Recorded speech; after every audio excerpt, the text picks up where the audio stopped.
Hey, hey, 1, 2. 21 robots? Different mic. Cool. Thanks. 19 robots? Give us the first match. Sorry, ready to start now? Or? I will try my best. Okay. What do you want the bracket up? Yeah. Robots.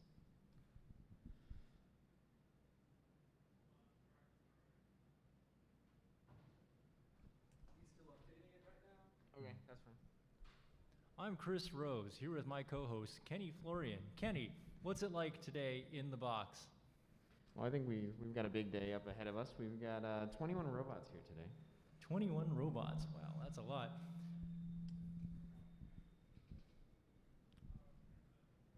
We were taking a walk through the pits, inspecting all the robots, getting a feel for the competitors. I think we've got a strong field today. Any ones that stood out to you, Jamie? I totally agree. I mean, those robots look really strong. If anything, that this pandemic in the middle of the whole thing really has given these competitors a lot of time to put together some really quality machines. We actually have some first-time competitors here with some very impressive-looking robots. We've got, let's go through some of the names that we've already seen. We've got crowd favorite Smee back there, Mondo Bizarro, a former winner of the Norwalk Havoc.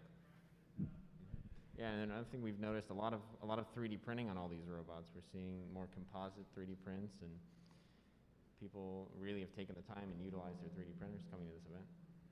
And actually, we had a team actually bring a 3D printer with them. Remind me, that was the team. The robot was named Eruption, and they renamed it to something else. I don't actually remember what it is. We'll check that out in the bracket. Fully 3D printed robot. They brought their own 3D printer with them, making spares. As we speak, they're making spares, actually. Well, Norwalk Havocs run pretty fast. The damage is substantial, especially with the Encore, which is unique to Norwalk Havoc. You got to have those spares ready to go all the time. Yeah, the Encore minute is punishing for robot designers because a lot of people go right to the limit for 3 minutes. And if your battery only lasts 3 minutes, you're going to have a sad time in that extra minute. Now, Tim, what are some other special rules to the Norwalk Havoc event? Special rules are, other things that you don't see in many other Spark, NERC, or any other organizations. What are some of those unique rules? Well, I think some of the unique rules we have is we're not allowed, no dedicated wedges.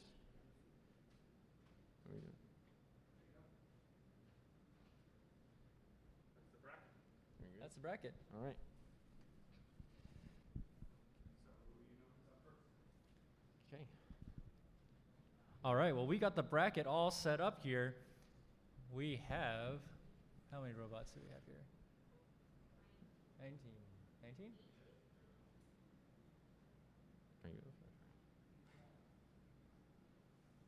We got a lot of robots. I'm told we have 18 robots. We have a lot of robots here. Starting, I guess, with, I can't read the numbers. Number 8 versus number 7. Oops, I did it again versus Shred It Bro. And then after that, we actually have Yes! Exclamation mark, Yes! Versus Silent X. Oh, that's me. That's me. Yeah. That's so, me. Jameson, you'll be competing today with Silent X. So, do you want to tell us a little bit about what's going on with Silent X? Sure, I'd be more than happy to, but we do have the pit cam going through. Let's take a look at some of these robots. I'll be more than happy to tell you about Silent X in a few minutes.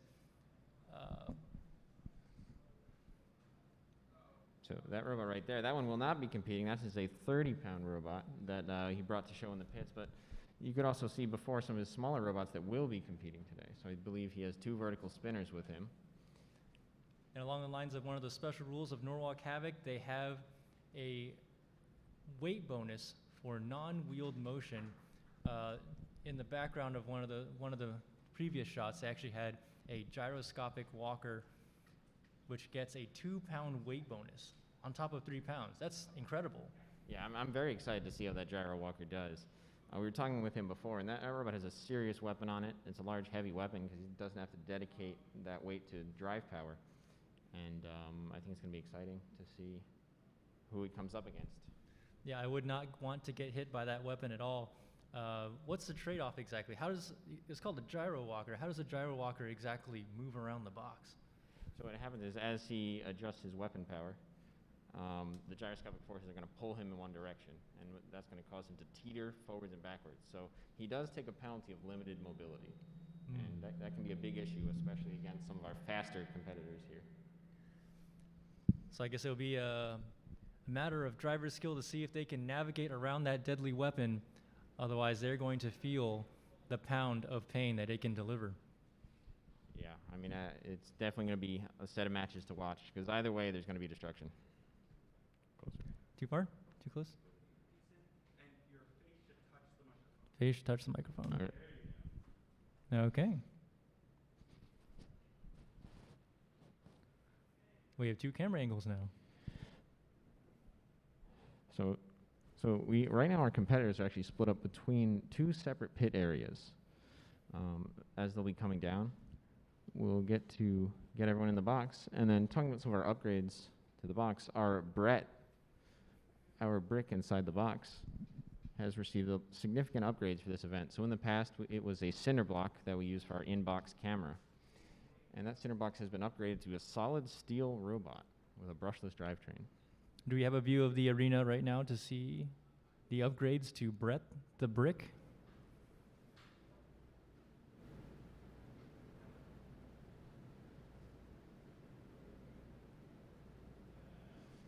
No.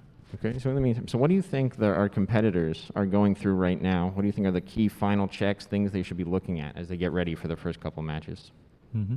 And right outside here, this is the outdoor pit area. Like Tim was mentioning, we have 2 pits today. We have the 3rd floor pit, the socially distanced indoor pit, and this is the outdoor pit. Competitors during this time of the pandemic can choose whichever one they'd feel safer at. The crew at Norwalk Havoc has done a fantastic job at accommodating for all the concerns of the competitors amidst this crazy time.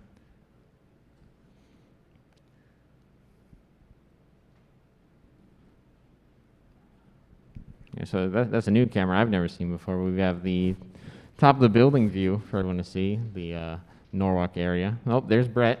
There's our upgraded in-box robot cam. So Brett will help us deal with any robots who get stuck in the arena, as well as giving us some phenomenal camera shots from inside the box. And now Brett has a smile, eyes, and RGB. So, Whoa, look at Brett go.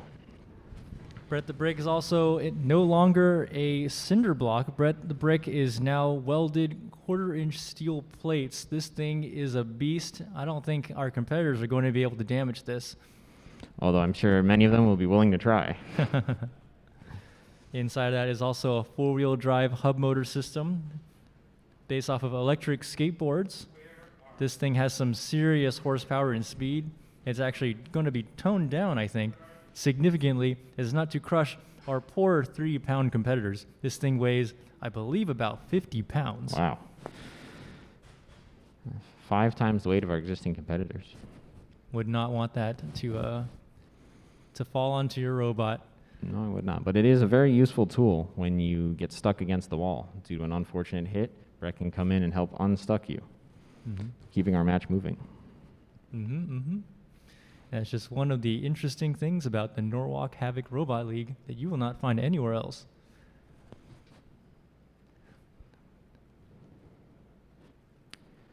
So now looking at our bracket, it looks like we've got an exciting first couple rounds. Oops, I Did It Again versus Shred It Bro. So Shred It Bro is usually a very powerful drum. I've actually fought him with my Beatles in the past, and he's a very serious competitor, and he hits very hard. Yeah, that beater does go extremely fast.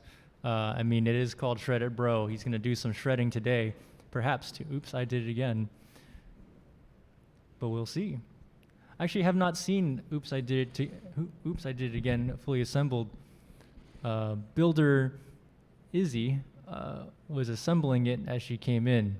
So hopefully she's been able to get those things together, the robot together in time.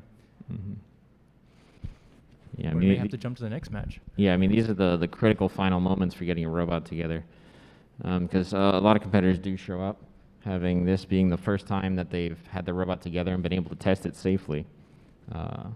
One nice thing about the Norwalk event is we do have test boxes located in both pit areas that competitors can safely test their robots, keeping the arena open for matches. And testing is an important part of making sure your robot goes into that box. When it goes in and the box is locked, the lights are on, you don't want any random mistake really to happen. I mean, this is the do or die time. Yep. Those test boxes, having a chance to test drive, turn on the weapon, maybe hit a few things is really critical. Actually, a process that the team from, Blackadder? Possibly. Somewhere near.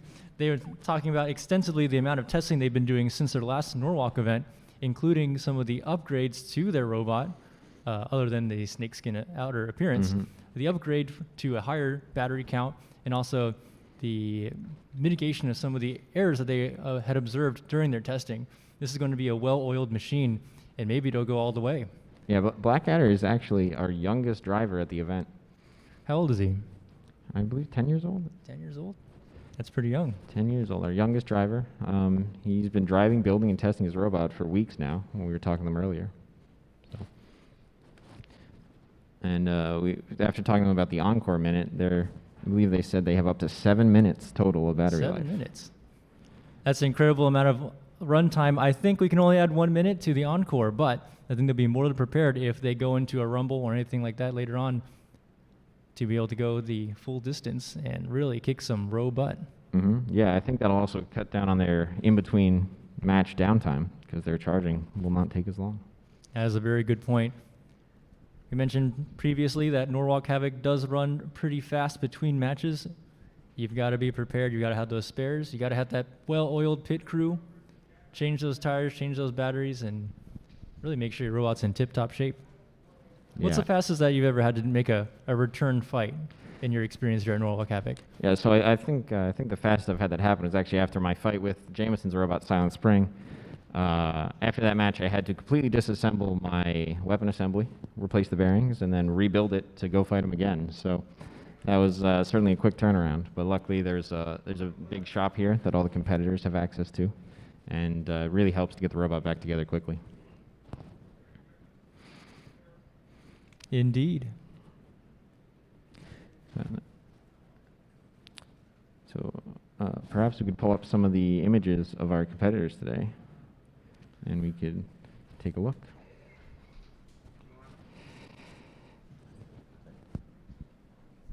Hello and welcome from the broadcast booth. While we figure this out, apparently people arrived with robots that don't work, so we had to just reshuffle the bracket. So that's what we're going over, but the first match should be coming up now, and you can bring it up on the computer too, which is a much easier way to view the bracket. Okay. Best of luck. Thank you very much. That is your host, Austin McCord. He's putting this whole show together, and it's quite a nice show. All right, well, we reshuffled the bracket, and we've got first match, Jackrabbit versus Shred It Bro. Well, that'll be an exciting matchup. I believe that is a drum spinner versus a vertical spinner. Indeed. These are two well-seasoned veterans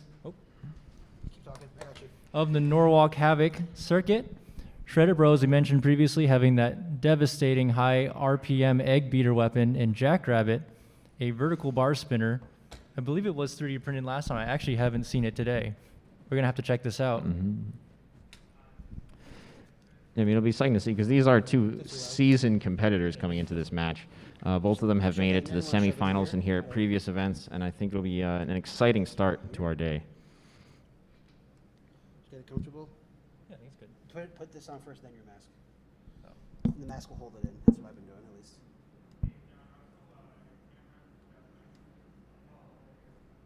Ryan, can you get the challenge? Yeah. All right, so now we got a shot of the pits upstairs.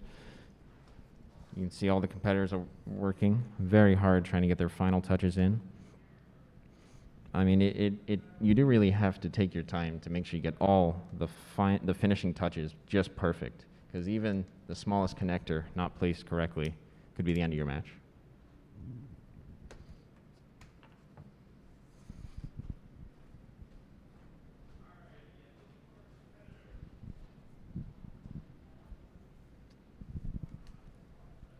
Well, we do have our first match. How about we also look at who's on deck? Samurai versus Boring.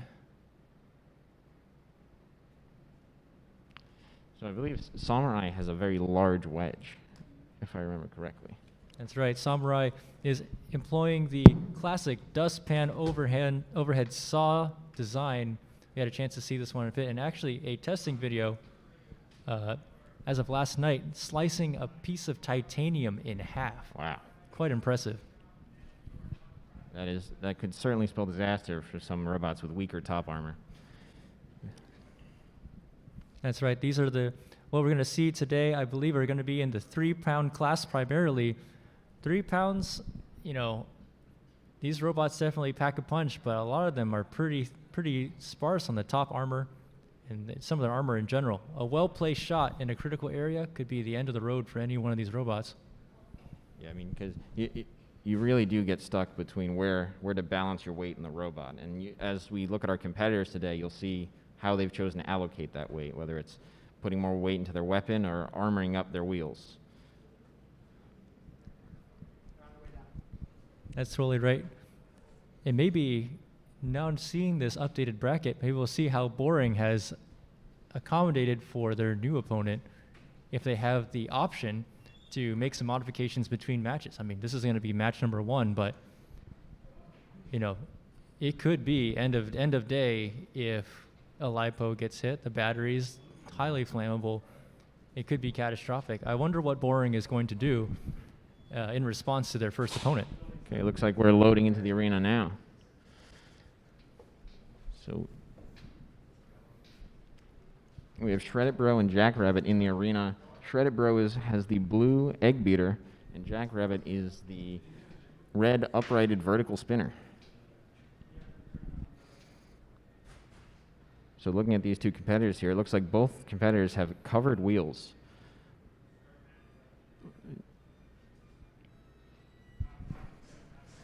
As we start up, everyone's going to do their twitch test, moving around the arena, make sure everything's functioning.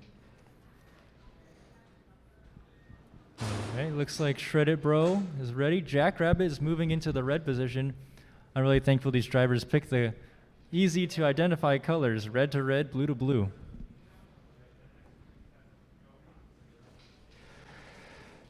Both our competitors, we can move into your squares.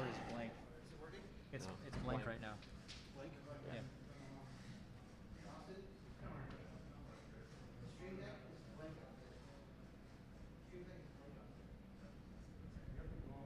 Yeah.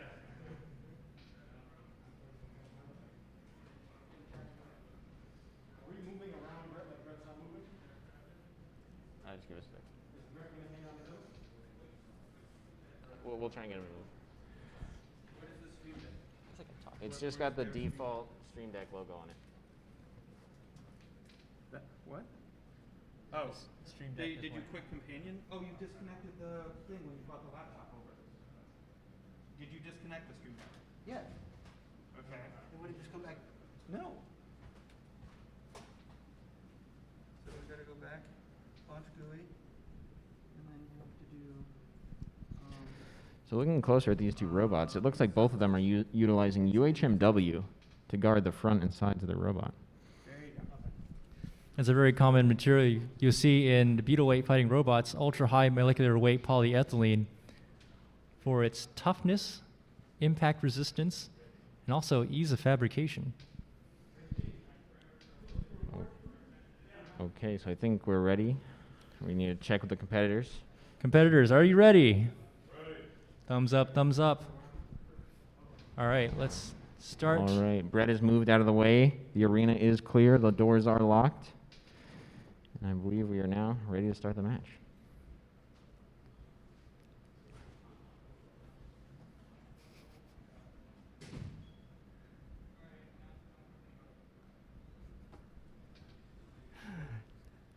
Just a moment.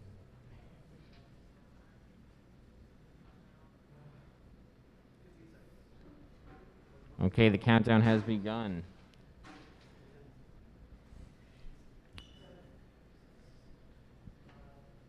Four, Three, two, one. Fight, robots, fight! Oh, both robots are spun up. Jockeying for big hit position. there.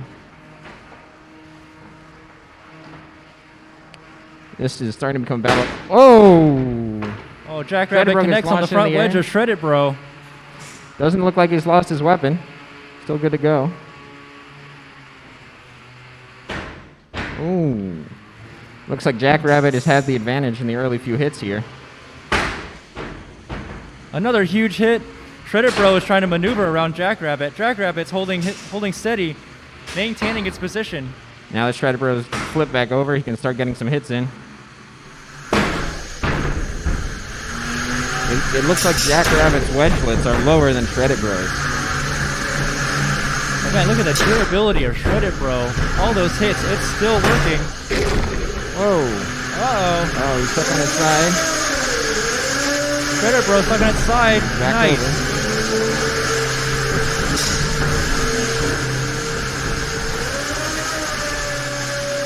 Shredded Bro looks like it's trying to reinvert itself where the beater can spin in the uppercut direction. When you It's have under Jackrabbit. When you have two durable robots, it really comes down to who's able to drive better and get around their opponent here. Uh-oh. It looks like the tips of Jackrabbit's wedgelets have been pulled upwards by Shredded Bro. This might be the chance that Shredded Bro is looking to get underneath Jackrabbit. After those initial few hits were in the favor of Jackrabbit. Uh-oh, Jackrabbit's vulnerable. Can Shredded Bro capitalize on this, though? Uh-oh. All right, Brett is coming in to unstick Jackrabbit.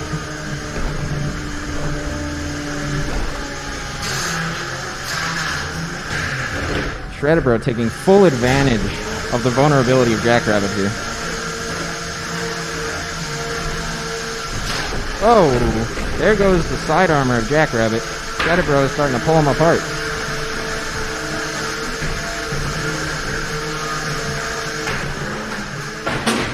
Whoa. Oh, parts coming off. 40 seconds remaining.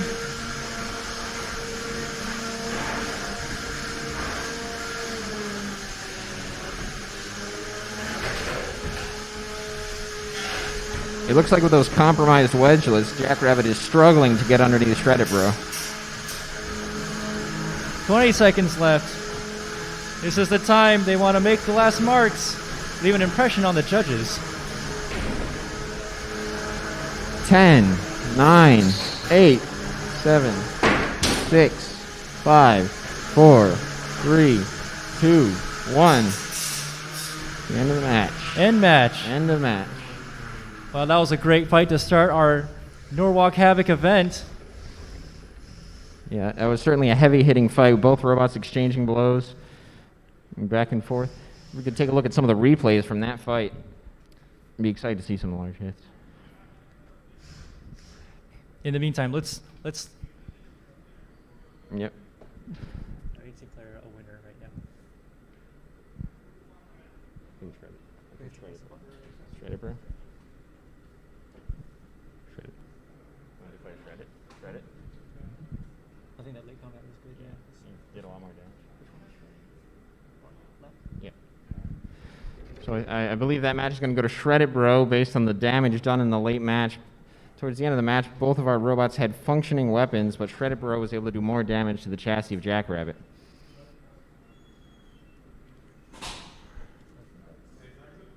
Left wing.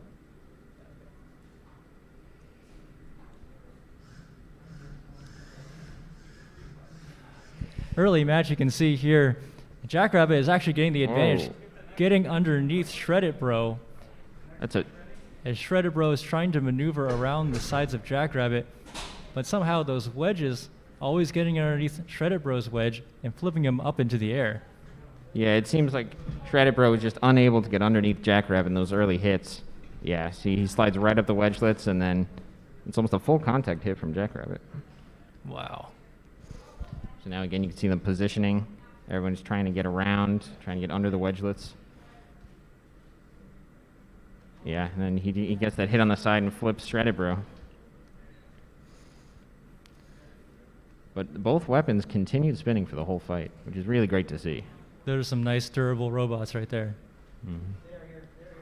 Now, when did this match change for the worse for Jackrabbit? At some point,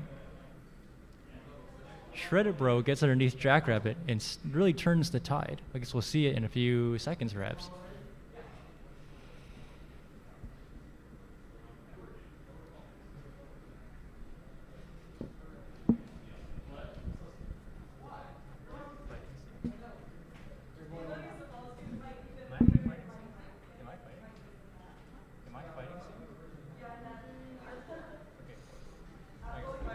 So in the second half of the match here, you can see where it starts to change over as Jackrabbit's wedgelets get bent up.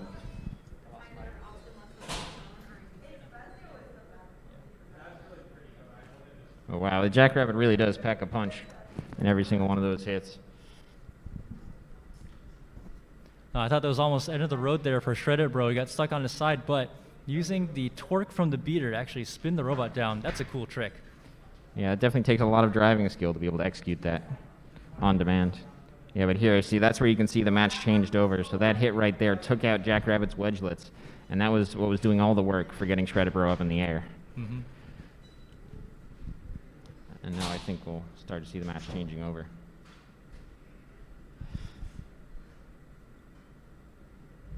Yeah, so they're grinding, trying to figure out who's going to bite. Yeah, look at that. All right, returning back to live, we have two robots in the arena. All right, this must be boring. We have here in the red side. And we were wondering what it looked like. Looks like it's a Smee-esque vertical spinner. And then we have Samurai in the other half of the arena, which is a dustpan-style overhead saw robot.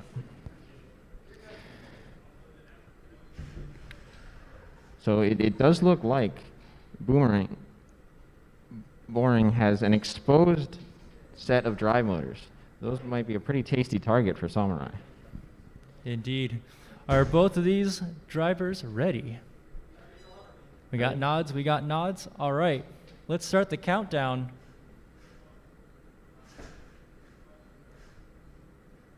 All right, 15 seconds. 10, 9, 8, 7, 6, 5, 4, 3, 2, 1. Fight, robots, fight. All right, we have Boring is up to speed. Samurai looking to get control here. Uh-oh, big hit from Boring. Boring gets under Samurai immediately. Oh, Boring is a very fast robot, really taking advantage of his speed here. Looks like that tough bottom armor on Samurai keeping him in the game. That weapon seems to be penetrating, although flipping him up in the air.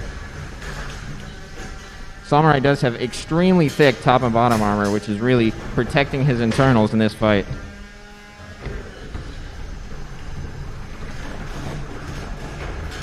I know some damage to the dustpan of Samurai.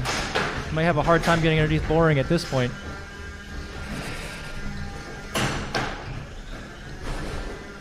We have a tap out from Samurai.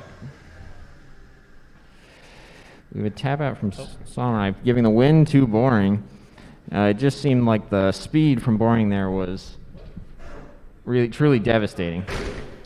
Yeah, after Samurai got tipped onto its backside, it looks like it had a hard time repositioning. The speed in that wedge of Boring was quite an agile robot. That's gonna be one to watch. Excellent driving from the driver of Boring as well, really making full use of the speed that her robot has.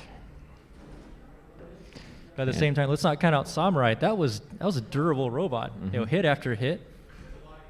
Aside from the dustpan damage, it looks like the underside is still in great quality. The robot obviously still working.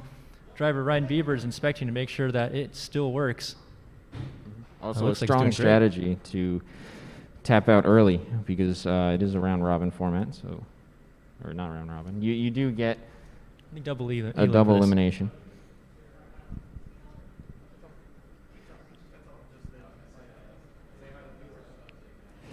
Okay.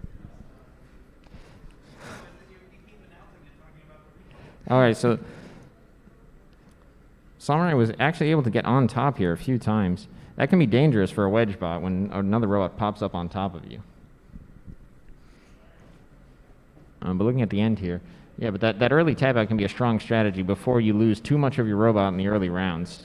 You can, have time to recover and repair the small things without losing important components. That's right. For Norwalk Havoc, we are double elimination, so Samurai will have another match. It is a good idea to keep your robot fresh, functional, and ready on the repair. So hopefully Ryan's got another dustpan he can slap onto that thing and then saw away at its next opponent. Yeah, you could just see our competitor in the arena making the robot safe to remove. So we have things like a weapon cover, powering off the robot, making sure that they're safe to transport back to their pit and get them repaired. That's incredibly important. Safety for these robots. They're only 3 pounds, but they can be quite harmful if the proper precautions are not taken. Yeah, I mean, it's hard to comprehend just how much energy these weapons are storing when they're spun up and how fast these robots move.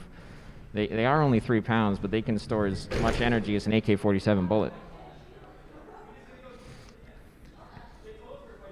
All right, now we're back in the outdoor pits here. Okay, we can start to see some of the repairs that are happening on Samurai.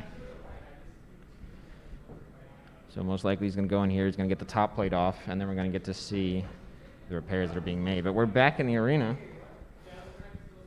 Looks like we've got Mondo Bizarro in the blue. Its opponent, we will wait and see.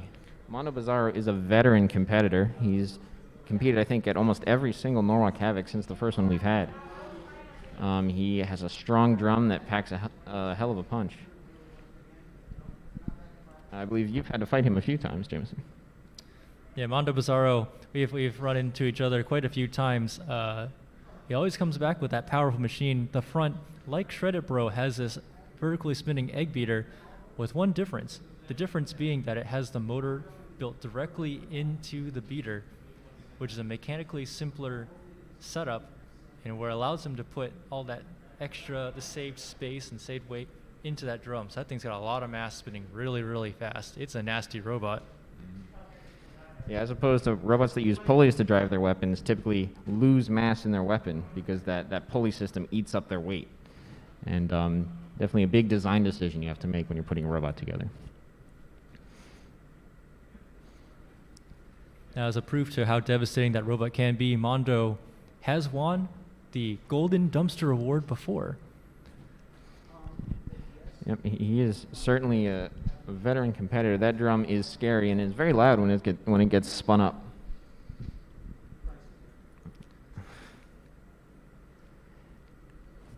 So Mondo Bizarro will be competing against Mad Cat Disease. That's a robot I don't think I have seen before. Oh, here we go. We're back to the pit cam. And we can see the repairs. So the top plate is off on Samurai. Looks like also we're inspecting some of the damage. It seemed like at the end of the match, the saw was still fully functional. That's right. It did seem like that way. Although I can't help but wonder, the saw wasn't spinning during the match. So if there was something internal that happened, or was he really waiting for the right moment? I'm sure Ryan will put that thing into the test box once he's got his batteries charged and just make sure everything that works. Yes, you can see that you can see there, that robot is built like a brick. It looks like it's using 1/2 inch plastic all the way around the chassis. It's going to be very hard for any of our competitors to break through that chassis later on in the event. Yeah, but you got to wonder about that dustpan. That's like the first line of defense. Boring really ripped that thing apart very quickly.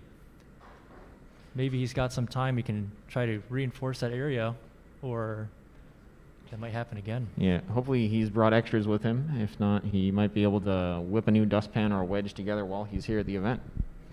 I know we've seen that happen before.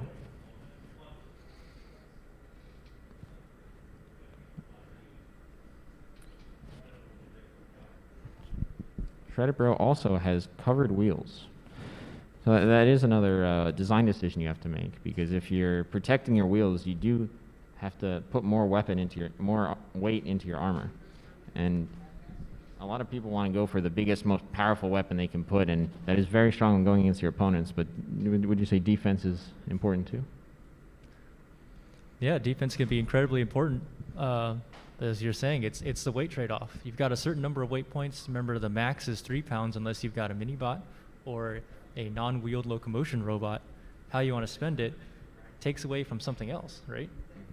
It could be important. It could be a larger battery for the Norwalk Havoc coveted Encore, which is a big, it's a big hurdle compared to other events. You don't get an Encore. No one adds an extra minute to your match. It's something that drivers got to account for. They might straight up lose power near the end of the road. Yeah, I've definitely had that happen to me in past Encore matches.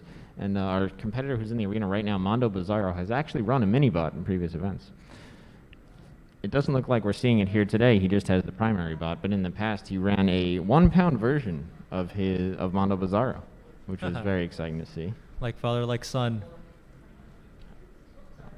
Oh, here we go. Mad Cat Disease is in the arena. We're getting our robot turned on and tested.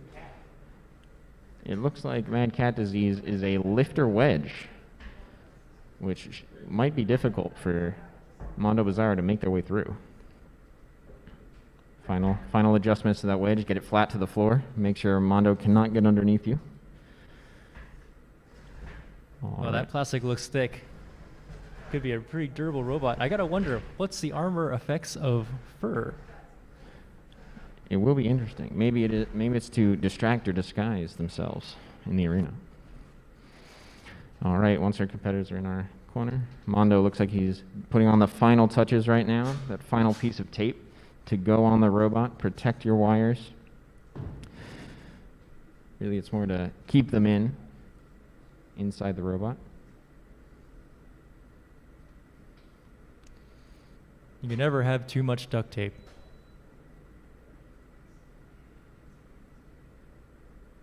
Uh-oh, looks like we might have an issue here. Oh, no, he's up and running. All right, we've got motion. Let's get the arena doors sealed up, and we can get this match underway. All right, the box is locked. Looks like Mondo's weapon is also running. Competitors, are you ready? Yep. All right, competitors are ready. We're going to start our countdown clock as we get ready to begin the match. Oh, we got to get the... 8. Looks like our titles are a little bit... That's okay. All right, the match is going. Mondo Bizarro is spun up. Oh, he got a hit to the side there. It's very important that Mad Cat Disease keeps that wedge pointed at Mondo Bizarro's weapon.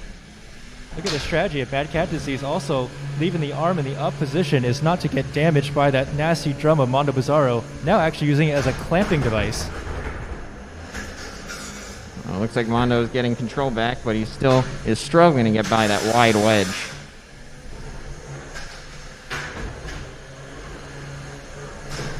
Oh, looks like Mondo's done a little bit of damage to the front of Mad Cat Disease. One of those little... Oh, both of those forks look like they're a little bit angled now. Yeah, it looks like Mondo's really starting to get to... Whoa. Huge hit. Starting to get to work on that wedge. Mondo flips over Mad Cat Disease, but Mad Cat Disease flips over, self-rights very quickly. Not the fur. Not the fur. It looks like Mad Cat might be having issues driving. All right, we have a tap out. Tap out from Mad Cat Disease. I don't know which button to press here.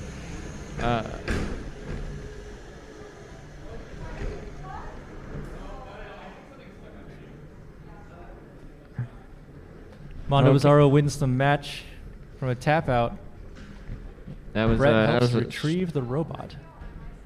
That was a strong showing from Mondo Bizarro. They're going right at the wedge. Here, we'll take a look at the replay and really see where that wedge started to break down. That's the kind of destructive power that we expect to see from a seasoned veteran like Mondo Bizarro. We were talking about that weapon.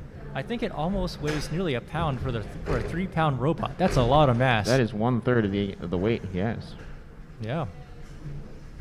So really, if Mondo touches most of any robot's defense, it's going to send them flying or rip a chunk off. I think that's kind of what we saw. Is that right?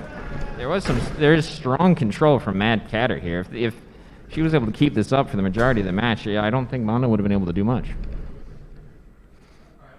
But it looks like as he's making his way through the front of the wedge there, he really finally found a spot to bite on.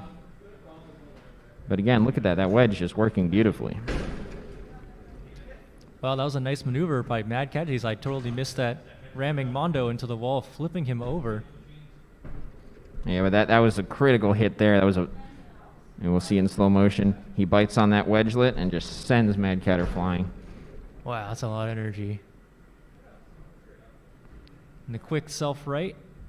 However, I don't think Mad Cat disease was the same after that hit. I don't think so. It looks like the drive was compromised on that large hit there.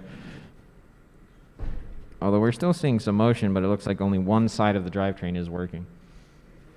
That becomes a very difficult driving situation to be put in when you lose a wheel. You have to do what's called crab walking, where you slowly work your way around the arena using only one of your motors.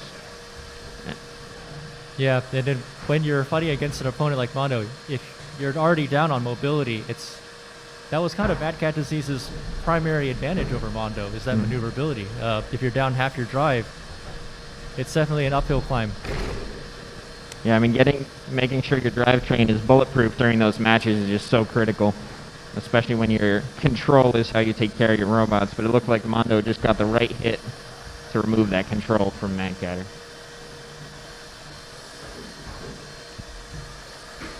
All right, so it looks like coming up next, we actually have Silent X and Yes. Is that our next match? Looks like we're hearing this from the room. Yes is forfeited, and I guess Silent X gets a free win into the next round.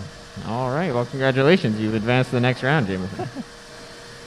We can see our competitors coming down here. I believe that's Black Adder making their way downstairs. In the meantime, we are doing some arena cleanup, making sure that no debris from Mad Cat Disease can cause any havoc with the other robots. Yeah, you gotta watch out for that fur. Don't worry, no animals were harmed in that last fight. So it looks like we actually have two unique robots coming to the arena, not traditional designs. Whoa, what are we looking at here? Crisis in the blue. That's that gyroscopic walker we were looking at earlier. Yes, you can see how much larger Crisis looks, and look at the size of that weapon. And just to reiterate, Crisis, by the Norwalk Havoc rules, is afforded 2 extra pounds for non-wheeled locomotion. We're going to see how it walks around a bit. However, its opponent, Project Liftoff, what kind of robot is this? This looks like a Melty Brain robot? Yeah, so it looks like Project Liftoff will be using its drivetrain to spin itself in a circle to do damage to the other robot. Additionally, it looks like Project Liftoff has a mini-bot. And that mini-bot seems to be running Lego wheels for its drivetrain. That's some crafty building right there. Lego wheels. They're all over the place. Good rubber. That's a great idea. All right, the box has been sealed. Competitors, are you ready? All right. Our competitors are ready. Let's start the clock. All right. Coming to the final countdown here. 5, get ready to 4, 3, 2, 1. Fight, robots, fight! Crisis is up to speed. You can see it using its gyroscopic forces to wiggle back and forth, although it looks like Project Liftoff is struggling to get off the ground. Oh, Crisis flips over. And Crisis turned back over. Project Liftoff is spinning now up to speed. Oh, we have some contact. This is not where Crisis wants to be. Oh! Oh, huge hit. Oh, it looks like Project Liftoff may have been disabled on that huge hit. Maybe the mini-bot can go over there and help him get moving again.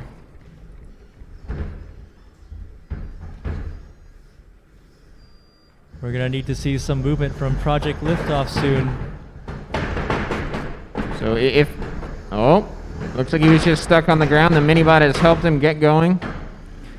But we are going to need to see, All right, we have a Project Liftoff taps out. We have a tap out. Project Liftoff has tapped out.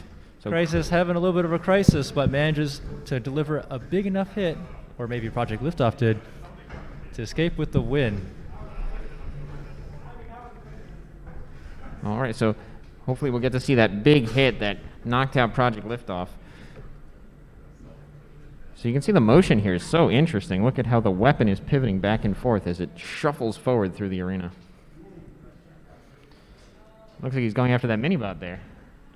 I think he was, but look, turned a little bit too sharply. Turned over. I can't imagine that a robot like this is easy to practice with. Look at how the floor is already being chewed up. Yeah, so now we're getting in real close here. Both robots are spun up, but that large weapon on Crisis really just did so much damage in that hit. Look at that. Project Liftoff sent flying through the arena. Let's see that slow-mo. Oh, actually bounced off Brett the Brick. Let's not count out Project Liftoff in terms of that damage as well. I mean, Project Liftoff, I mean, you really think about it, that's a 3-pound spinning mass. I don't know how fast it's going, but it's got a lot of...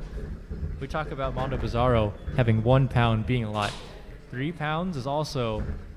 That's a lot to swing. Yeah, it seemed like that was a combined hit where both Project Liftoff and Crisis caused the effect of that hit. But it's nice to see the mini-bot helping get him go again. Definitely providing some value to the team. But in the end here, the gyro walker is struggling to walk, although it seems it can walk upside down. It does seem that way. All right, we have 2 more competitors in the arena powering on their robots. Who do we have here? We have Black Adder versus Eruption. Eruption in the blue. Black Adder, our youngest competitor here at Norwalk, in the red. So I believe this is Eruption's first event at Norwalk. So I believe that is true. First event anywhere. Well, we're glad you chose to come here. Well, it looks like a well-polished machine. Can't wait to see what it can do. Competitors, are you ready? Ready, ready. All right, let's start that countdown. All right, the countdown's going. Both robots are in their squares. Brett is ready.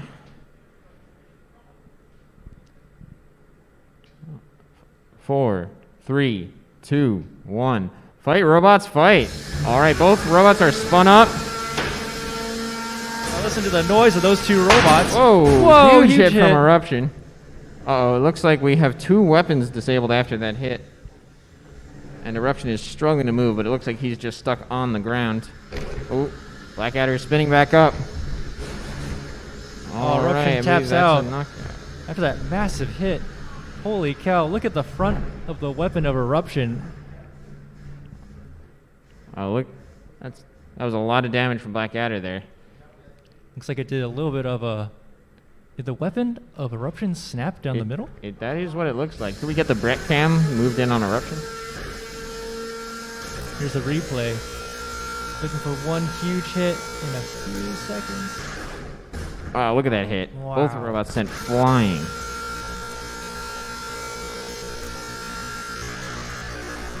It looks like the weapon, when it kinked in the middle on Eruption, might have hit itself. Look at all that black plastic flying away. That's not a material that's on Black Adder.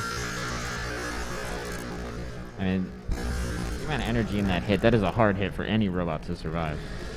I think we're close to the ceiling on that one. This arena's maybe 8 by 8 by 6. So it does look like the drivetrain of Eruption was still functioning there. And it seems like Black Adder didn't really take any damage. The weapon is still spinning, still driving around. Excellent match from both of them. That was a great match. Hopefully see Eruption back in the box if they sort out whatever happened to the weapon. But you gotta say, for a first event anywhere, that was one heck of a hit. Yeah, that was quite a big hit to start out your combat robotics career with. That's the kind of thing, like maybe with a little bit more refinement, that weapon's going to be reliable and it's going to keep dishing out those hits. We got to keep an eye on that competitor and that robot. They'll be back. Yeah, we'll have to keep tabs on his repairs during the day, make sure he can get his weapon back up and going, because it would be exciting to see him get a few more hits in.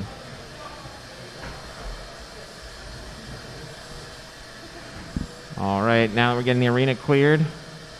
We're And just our cleaning next up the arena right now. It's really hard to hear anything. Sorry, Tim. All right, now the arena is clear, and Jameis and I can hear each other once again. Yes. Nice to hear you again. Yep. So it looks like bits of weapon or floor got sprayed all over the arena. Now it looks like we have Jack Move and Epidemic in the arena.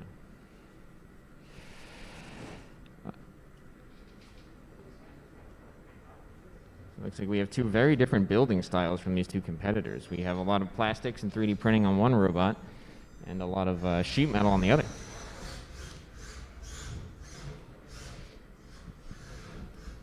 All right, both of our competitors are in their squares. We're locking the battle box doors. The box is sealed. All right, box is locked. Competitors, are you ready? Both competitors are ready. Look at those weapons. They're ready to go. All right, we're going to begin the countdown. So I think a lot of this is going to come down to the driving of these two competitors and see who's able to get the important hits in. And Well, we've seen both these drivers here before. I expect some really big hits in this match. all right, fight, robots, fight! Both weapons are spun up, moving in. Ooh. It looks like Jack Me's wedgelets are getting underneath the wedge of Epidemic. Oh, a stalemate, pushing match. Grinding on one another. This is going to be a tense fight, I can tell. It looks like Jack Me has more pushing power than Epidemic. Epidemic trapped in the corner. Jack Move is positioning for a good hit. However, that weapon on Epidemic, he's got it to full speed. Jack Move can't make a wrong move here. Yeah, with both of these competitors spun up at full speed, the next hit will be a big one. And it looks like Epidemic is struggling to get out of that corner. He might have lost the drive side. I think you might be right, Tim. In a match like this where driving's going to be key. Oh, Jack Move flips over Epidemic, but look at that self-righting action. Epidemic using the torque from its own blade to spin the robot over. Epidemic's weapon just will not quit. Oh, another big hit from Jack Move.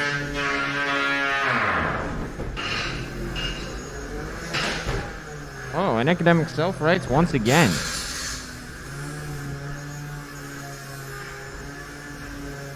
Epidemic is really struggling to get out of that corner, and Jack Move is taking full advantage. Really punishing the side. You can see the aluminum side armor holding up well to these impacts. Epidemic looks like it might be slowing down a bit. I wonder if those repeated hits from Jack Move are stacking up. Jack Move still looks like it's at 100%. Oh. We are going to need to see some controlled motion from Epidemic. Looks like he is stuck in that corner. All right, Epidemic. Can you show some translational motion? Oh, he's moving. He is moving. And he looks like he's translating towards Jack Move, saying he wants another hit. Well, 40 seconds left. I think it's Epidemic that might have to make some moves onto Jack Move.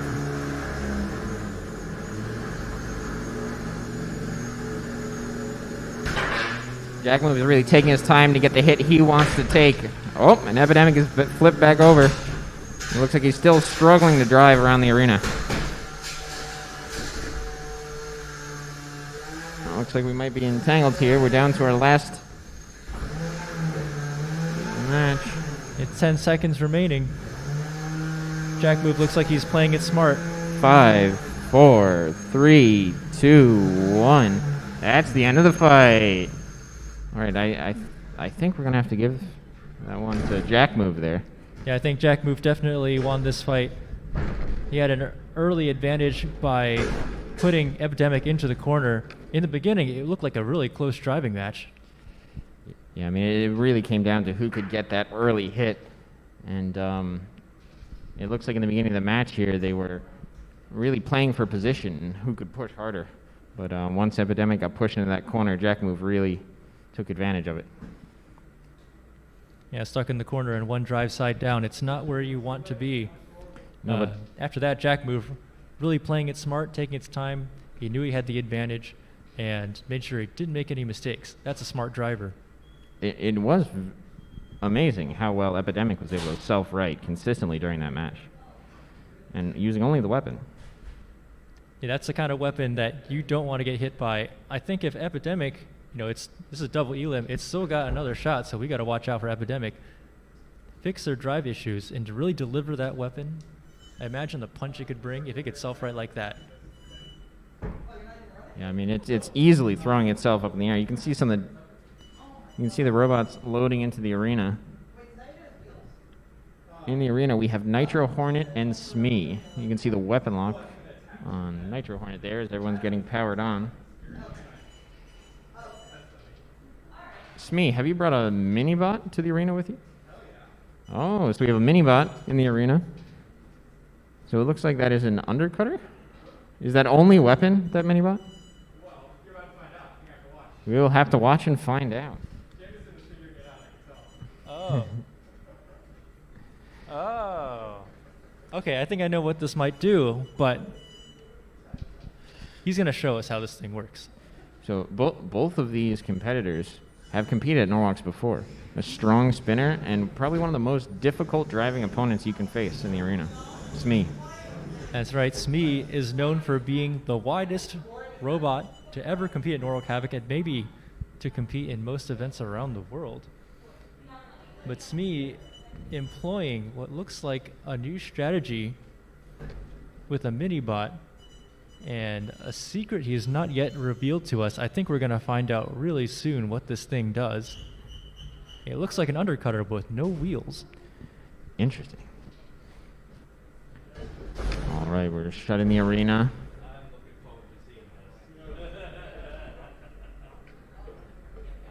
The arena is locked. Competitors, please move to your squares. All right. Okay, we're gonna be. Are you ready? All right, let's start our countdown. Here we go, getting ready for the match. 10, 9, 8, 7, 6, 5, 4, 3, 2, 1. Fight, robots, fight! Nitro Hornet spun up and zooming towards Smee. Oh, immediately Smee backs into its mini-bot. Looks like it says with the text primary active weapon. It's an alternate weapon that bolts onto the robot by picking it up. That's a neat idea we've never seen before.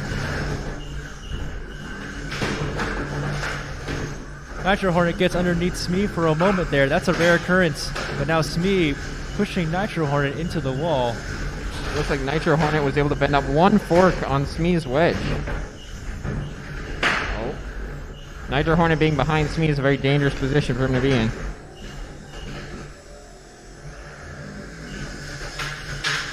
Smee seems to have control here. And Nitro Hornet is flipped over, so its weapon is spinning in the climb direction. Maybe you can use that advantage to get over the top of the robot instead. However, one wrong move could result in Nitro Hornet disabling Smee, so he does have to be very careful with those exposed sides.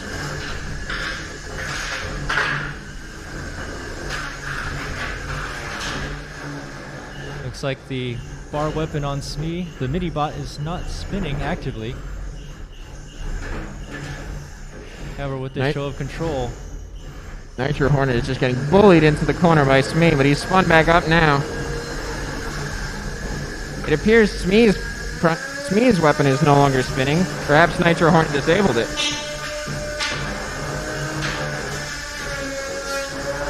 and one of the middle finger on Smee is removed. Uh-oh. Oh no, a tire. It appears the Nitro Hornet lost the wheel. And the bar weapon of Smee removed.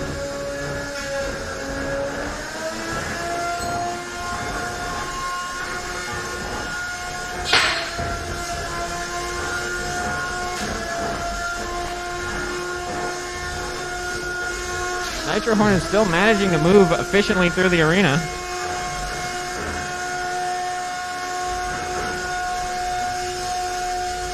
All right. 45 seconds left in the match. Nitro Hornet is still getting bullied into the corner by Smee.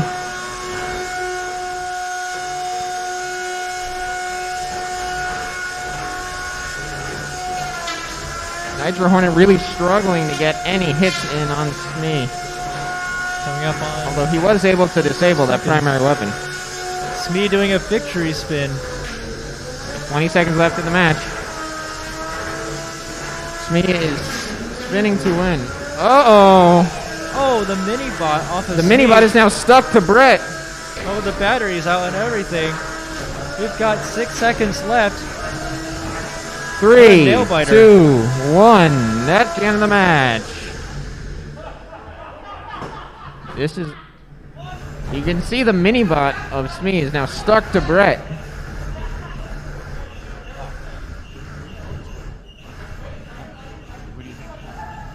Smee's got control, but actually as long as he got damage now, we're gonna wait more for it. I mean, he did have control for the whole match. Nitro's missing a wheel with his weapon. Sounds like the booth is thinking Smee. All right, due to the control that Smee demonstrated for the whole match, as well as Nitro Hornet losing a wheel, we're going to give that match to Smee. Smee. Victory for Smee.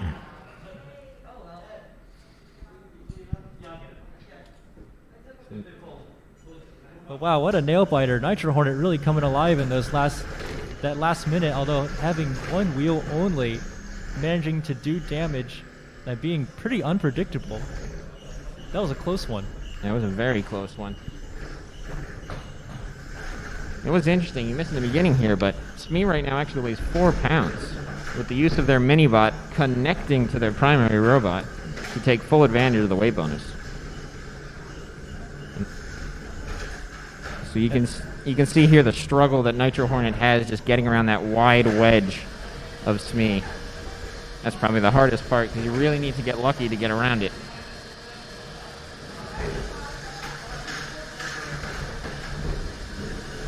You can see Nitro Hornet is trying everything, going over, spinning the weapon up, trying to go around, and he just could not get around that wedge.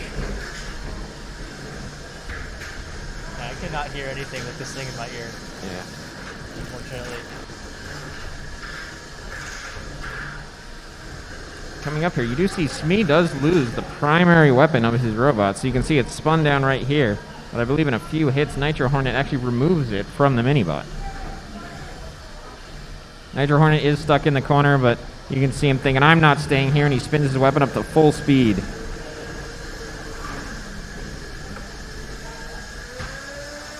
Nitro Hornet rips off one of the middle fingers on that Smee wedge. That material looks almost like a rubber. I believe it's a 3D printed TPU material on the front of Smee. Ah, yes, a very popular printed thermoplastic. You can see the loss of the wheel there. Almost looks like it slid off, the wheel hub slid off the motor. Oh, that's not good. It's one of those things you simply hate to see. But Nitro Hornet is able to keep it together. He continues to move towards Smee, being aggressive, even with only one wheel. That's right. Nitro Hornet employing some of that crab walking that you were discussing earlier, successfully shifting about the arena by going forwards and backwards with that one remaining wheel and the gyroscopic precession from that spinning drum weapon. You can really hear when Nitro Hornet gets up to full speed. But at this point, the weapon blade you can see in the top right there, that's actually Smee's primary weapon blade that Nitro Hornet removed.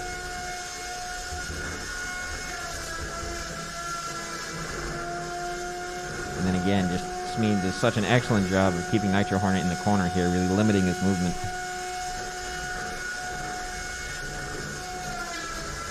But never losing his weapon, Nitro Hornet. It does help when you're crab walking to keep your weapon spun up, because then the gyroscopic forces start to pull you over and help you move throughout the arena.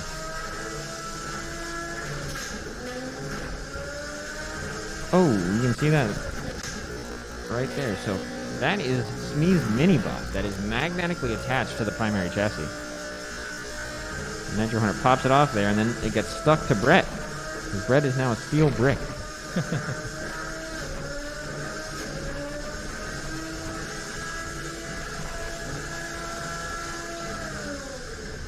You gotta wonder all those very last-minute potential mistakes by Smee driving up the drum of Nitro Hornet. If Nitro Hornet had that second wheel, this might have been a very different result. I think it would have been, but losing the control, losing your ability to get around Smee really makes it difficult to get in those extra bits of damage.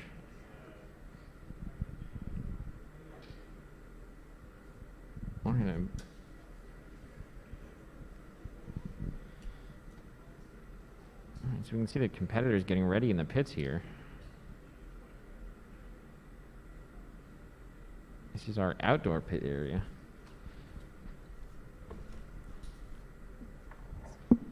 Are you up?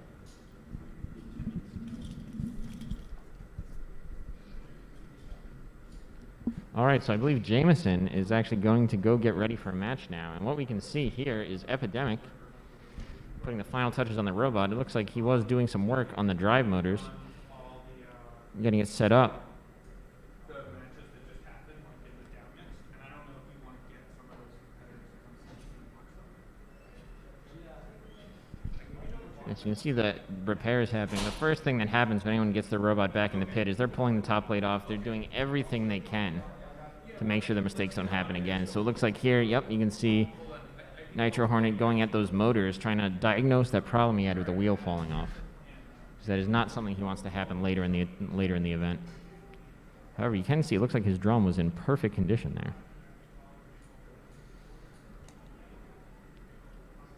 Again, Epidemic. Looks like he's switched out his wedge. Looks like he's actually taking quite a bit of damage there. And he may even be changing the side plate of his robot because Jack Move really did a number on it. Looks like our Gyro Walker didn't take any damage at all. Is good to go for its next match. A match I personally cannot wait for.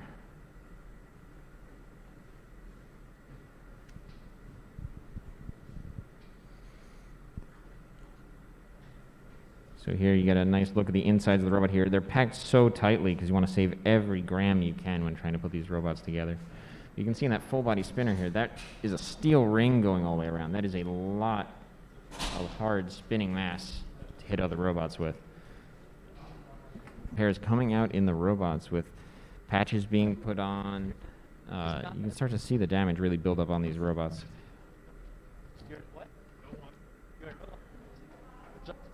Take a few minutes to talk about your match? Sure.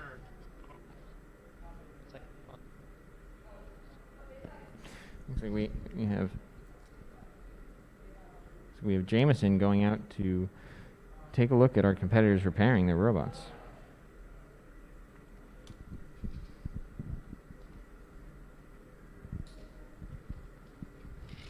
Hello? Hello? At the outdoor with Project Liftoff. Just had a match inside.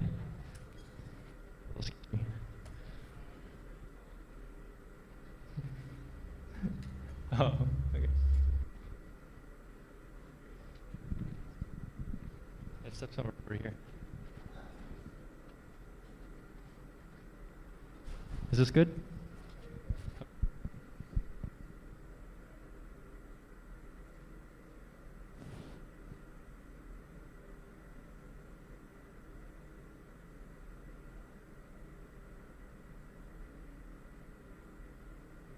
Hello? Hello? All right. So here's Project Liftoff.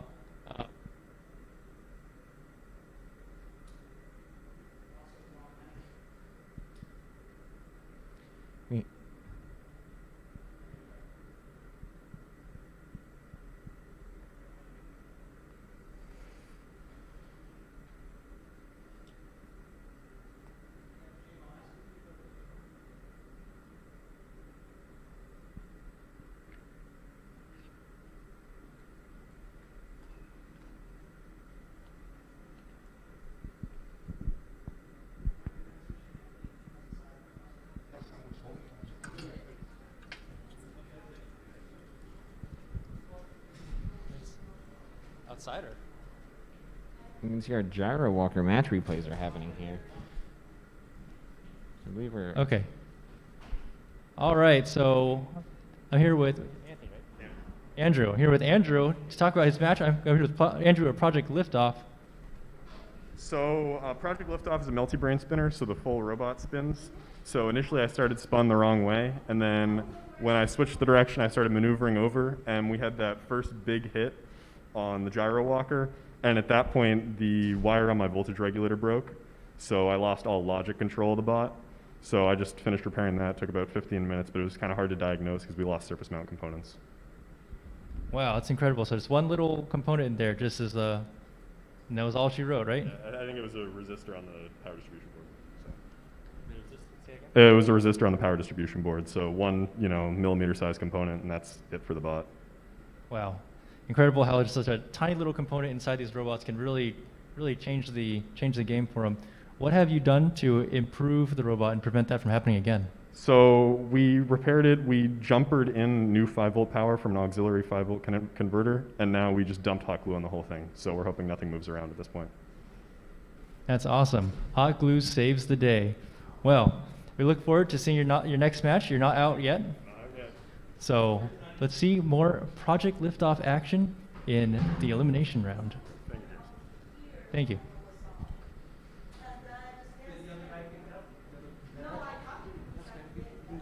That's awesome. Oh. All right, looks like Brett is getting some repairs coming in this next match. If there's something inside, Brett, you're not opening it. Sorry. No, I don't think can go in, but like our weapons go. Not in the cage. After its encounter with Smee, we need to make sure Brett is working in full condition so we can get all those beautiful shots of the fights while they're happening. It looks like we have some exciting matches coming up later on today. I believe our next match is Shreddit Bro versus Mondo Bizarro. Both of those robots are big drum spinners, and we've seen both of them earlier today.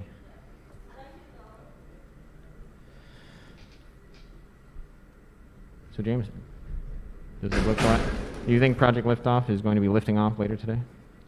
I think so. I mean, with the amount of hot glue that they put in there, that thing looks rock solid. Really excited to see how much damage that robot can put out. I mean, 3 pounds spinning in this 3-pound class, I mean, how do you even attack that? If that robot stays spinning continuously, what really can a competitor do to approach that thing? I mean, it's definitely hard to do. You know, once he gets spun up, the only way to slow him down is to hit him. So you got to hope that your robot can take the hit and that you can give him another one.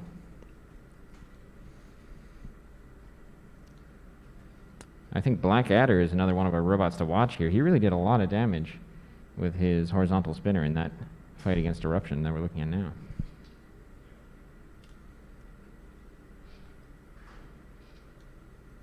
And that's very true. And how he survived the hit from Eruption. That was no small hit as well. And after our interview with Project Liftoff, we are going to start to see how these competitors are getting it back together. I think he was very fortunate that it was just a small component that he broke. I think some of our competitors like Eruption are going to struggle to get their weapon assemblies back together if they don't have spares. Yeah, that's really kind of not the first hit that you want to see. When you hit an opponent, your weapon's got to be the most durable thing. If you hit another opponent, it breaks or it folds. You got to be wondering right now, like, oh, what do I have available? I can rebuild this very quickly, so it's not going to happen again. On top of that, it is a very dramatic moment for the drivers in the match when, you know, everything goes out the window when your weapon stops spinning, and then you really have to focus on how do I get the advantage in this match? How do I push them against the walls? How do I use Brett to my advantage? And whatever resources you have in the box, and if your drivetrain is still functioning, you can still pull off a win without a weapon. Yep. Anything can happen inside the box. Just like Project Liftoff had a little resistor fall off, a tiny little component, maybe about this big. It can happen to any robot in any match or pin, any shove. So you got to make sure your robot's tip-top shape, well insulated, well protected. Yeah, I mean, it just goes to show you how every little detail is so critical to the functioning of the robot, and then even the smallest thing, a loose wheel hub or even a small component on a circuit board can spell the end of your match. Yeah, that's right. And we saw Nitro Hornet lose a wheel. That was heartbreaking. Yeah, That was 'cause heartbreaking. That could have been the turnaround of the match because he really started getting over Smee. He may have been able to get around if he really had full motion. But Smee really kept him in the walls, took full advantage of his motion. Well, let's talk a little bit more about some of our experience, maybe things we haven't seen today. But in our experience as seasoned competitors, what are some of the common pitfalls, common mistakes we see in fighting robots? What's one of your top ones that you've seen? I mean, I think one of my top ones is just being ready when it's time to drive your robot. So a lot of times with the brushless motors, if you just jam the stick up to full, your weapon's not going to spin. So a lot of times, just taking that second, taking a breath, spinning up your weapon carefully, and then positioning yourself can be so critical in all the matches. Just kind of having that driver practice, maybe controlling the nerves is not to go 100 all the time, full bore. Is that right? Yeah, I think so.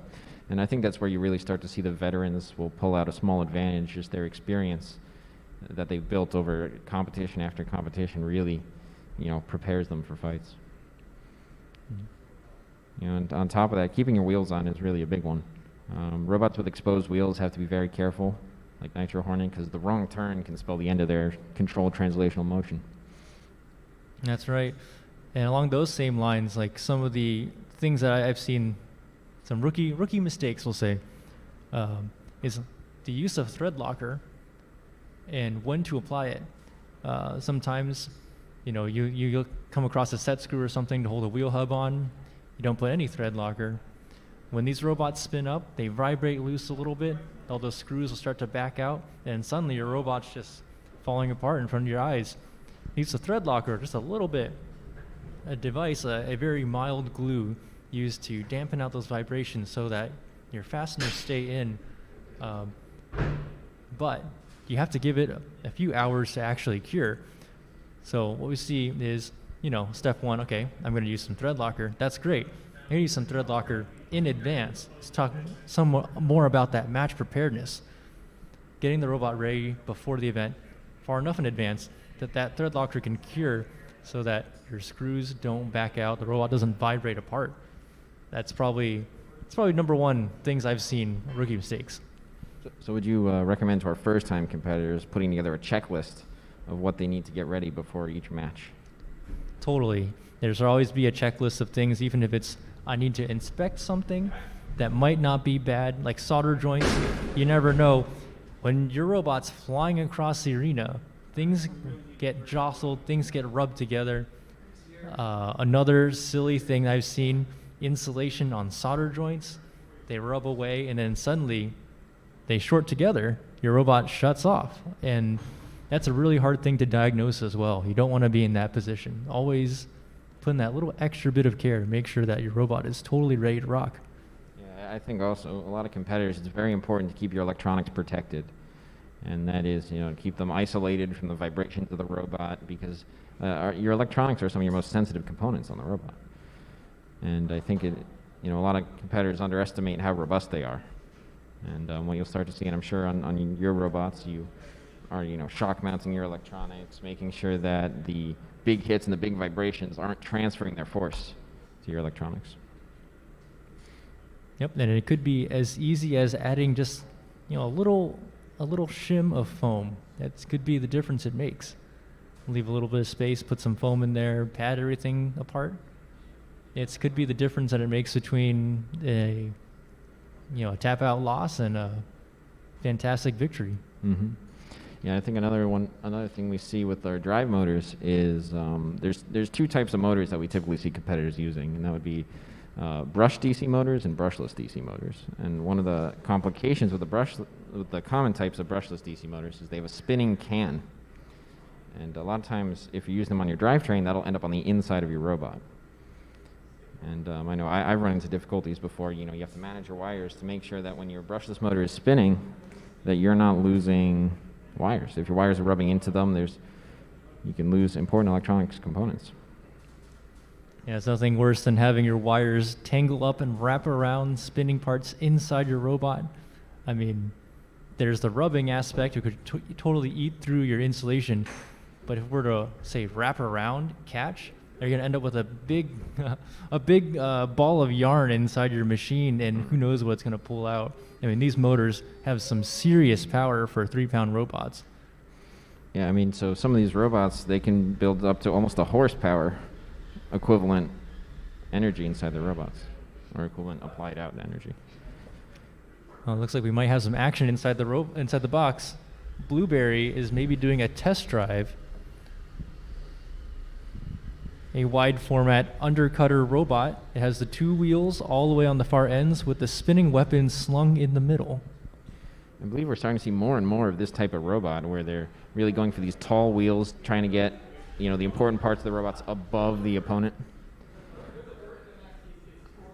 That does seem to be a very large undercutter as well. It'll be exciting to see how they, when they hit other opponents. Let's see, is Blueberry fighting next?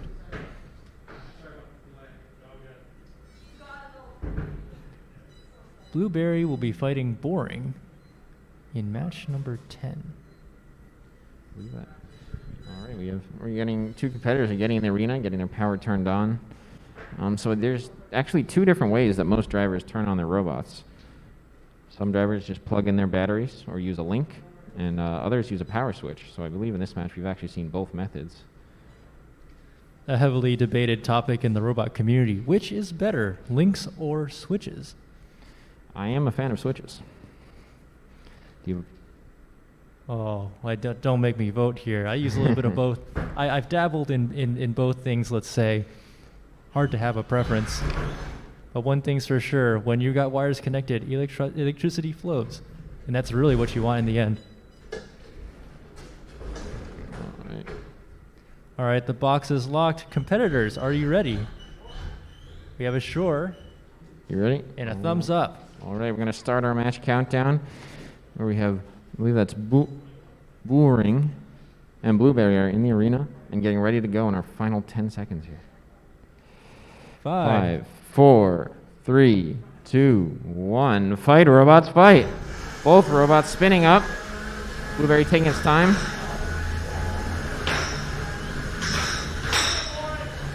Boring actually featuring a different wedge than what I remember.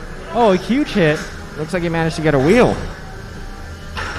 Yeah, it looks like Boring's missing a wheel on its rear left. He seems to still have motion since he has 2 wheels per side. It looks like that hit really forced him to keep control of the match now. Really putting that wedge into the weapon. The blade on Blueberry looking a little bit wobbly.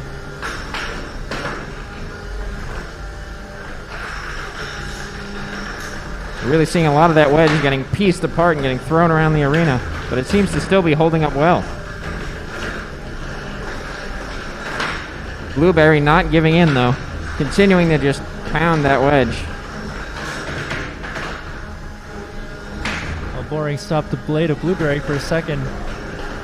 Lots of blue plastic. Oh, look at that. No. Blueberry has an exposed weapon. All right, I believe that's going to be a knockout for that match. Wow, look at that. The weapon motor of Blueberry exited from the bottom. Is actually propping the wheels out from under the robot. Wow. So our winner is Boring. That match was anything but boring.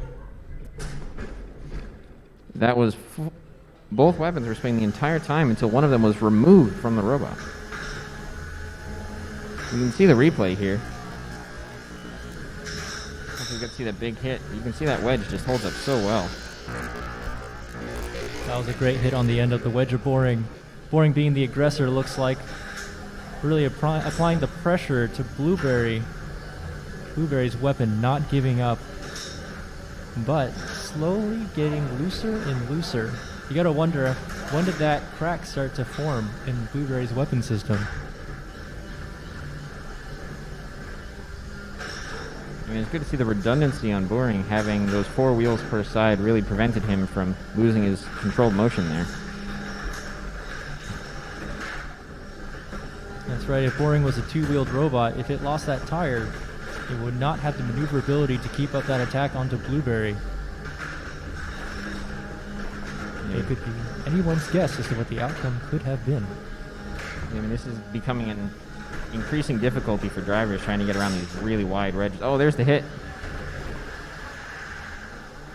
Wow, Boring looks incredibly fast.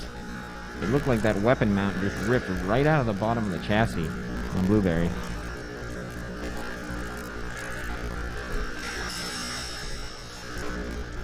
Wow. Oh, correct me if I'm wrong, Blueberry is also a newer team. This is a great first robot for a new team, I gotta say.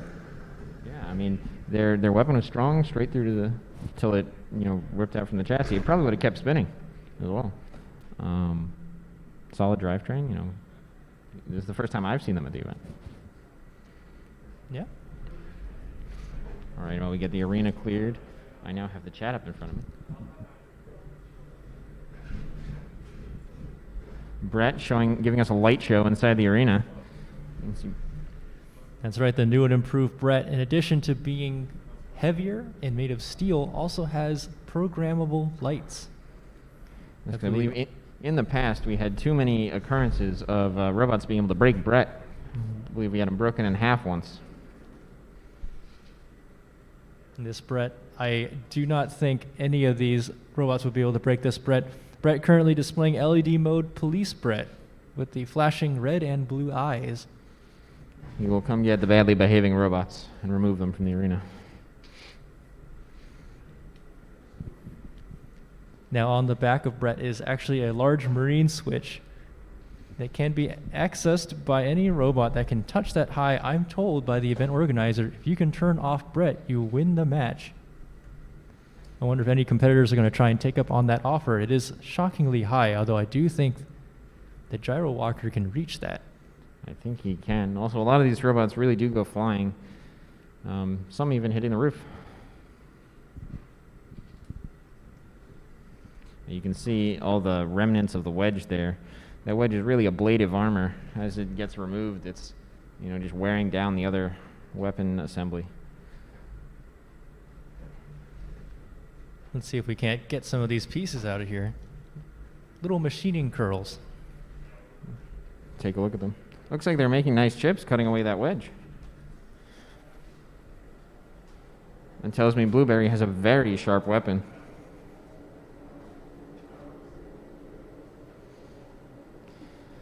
Not bad. Let's bring some of these to the camera, maybe.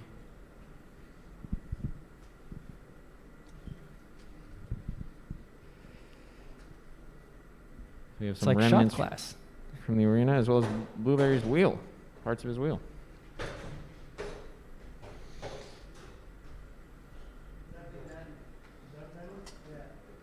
So I believe we can add these to the golden dumpster. That's right. Let's talk a little bit about this grand prize here. So the winner of our event receives the golden dumpster as well as a cash prize. And throughout the day, as we collect remnants of other robots from the arena, we will put them in the dumpster. So the winner of our day will get the glory of winning as well as scraps from all the other robots.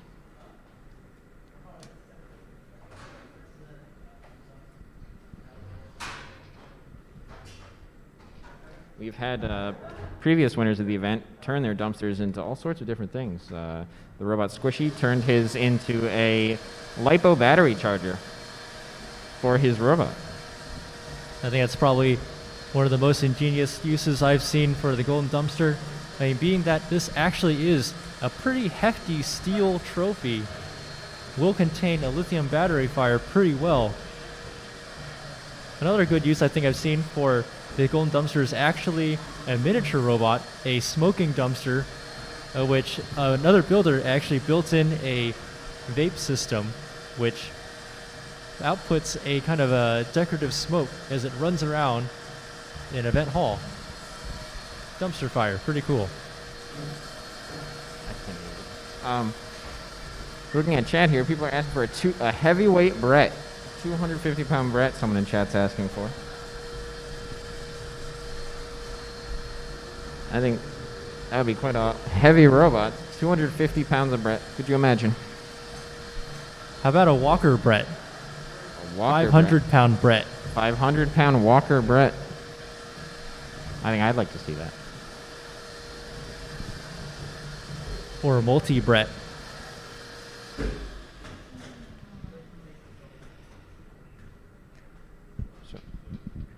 Well, chat, what do you think of the event so far? Do you have any questions for any of the teams?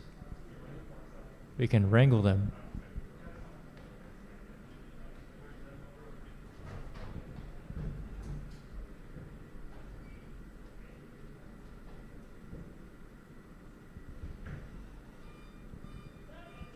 Multi-Walker Brett. A Brett that can assemble itself. It looks like we have 2 robots back in the arena. I guess that's a question we're going to leave for next break, but let's get to these robots. In the red, we have Samurai, repaired since its last match against Boring with a brand new dustpan system. And in the blue, Project Liftoff returns. Let's see if that resistor holds up this time. So let's talk a little bit about the match strategy going into here. I think it's going to be very important to keep Project Liftoff from spinning up to full speed, because again, he does have a lot of energy stored up in that spinning body.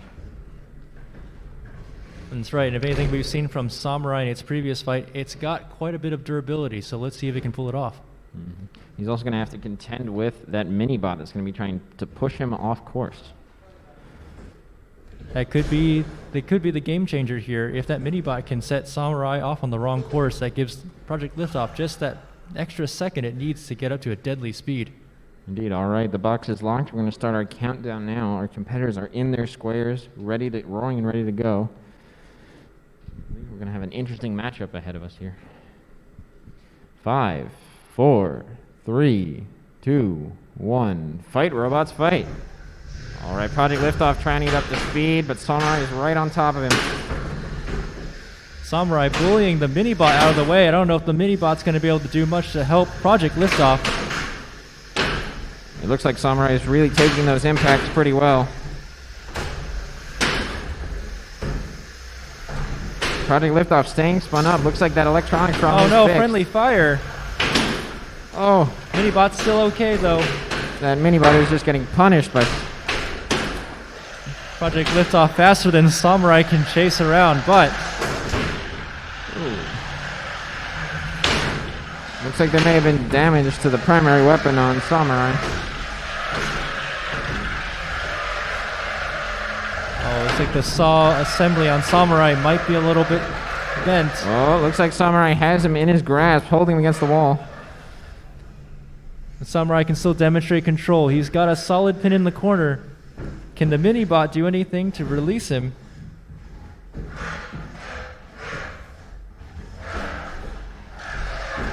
Yeah, as long as Samurai stays on top of Project Liftoff, it's going to be very hard for him to get spun up. Really showing off the durability of Samurai here, just taking hit after hit.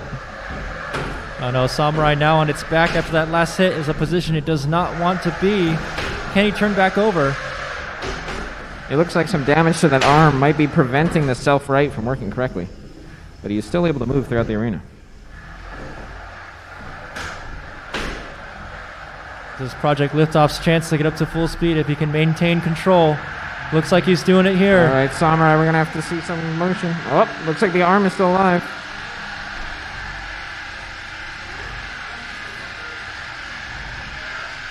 Maybe Samurai can use that durable bottom plate to absorb a hit and get back on its wheels. Oh!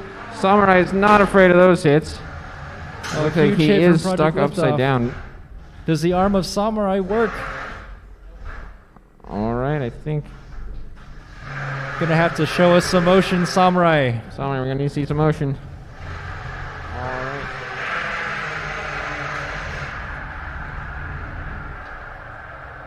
Oh, wait, what?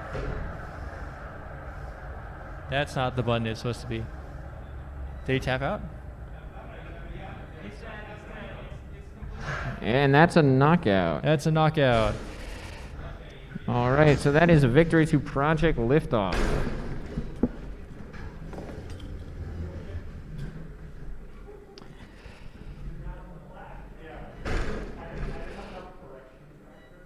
believe Samurai's drivetrain was still fully functioning in the end of that match there. He just unfortunately got stuck upside down.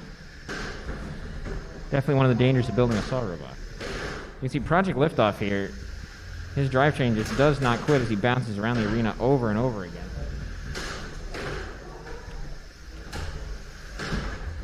Look at that, but Samurai is just eating every hit to the chassis. And we were talking earlier about how strong that chassis is, and it is really holding up to the punishment.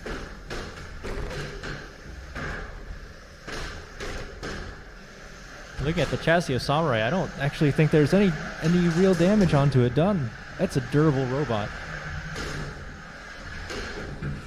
Project Liftoff really going after its mini-bot every now and then. Definitely a very hard robot to control, Project Liftoff. Yeah, I'm not sure if that strategy to bounce off the walls was intentional or not. I think it was a pretty good move to maybe stay out of the grasp of Samurai. Mm-hmm. Perhaps lucked out a little bit that the shaft of Samurai's weapon seems to have popped out the side. If not, that could have been a great capture and cut maneuver there. Yeah, I believe that was a perfect pin he had there on Project Liftoff. And Project Liftoff is almost the perfect size to fit inside of his wedges. Oh, now Project Liftoff having delivered just enough energy to tip Samurai onto its back. It's got a bit of a flat side, although the wheels can still touch. It doesn't seem like it wants to teeter back onto its correct side. I think this is really where it started to go south for Samurai. Yeah, once Project Liftoff was able to limit the function of that arm, it certainly hurts the motion. But it does look like Samurai still has some function of the arm. It may just be jammed on some extra piece of material that's out of place. Project Liftoff taking the time to get fully spun up there before that hit. Wow, look at that. But Samurai was never afraid. Oh, it was actually a double hit. Bounced off of Brett and then ran straight into Samurai as he was somersaulting through the air. Samurai lands on its face. Unfortunately, cannot self-right. I heard it sounded like driver Ryan Beaver was saying the robot had died. So maybe a larger loss of control issue, more so than something mechanical.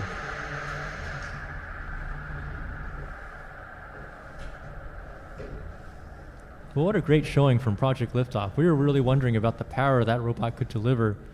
I think we got our answer there. Yeah, I think Project Liftoff certainly proved that he's got a big weapon and it's got knockout power. That's right, but that control aspect is going to be a big deal for it.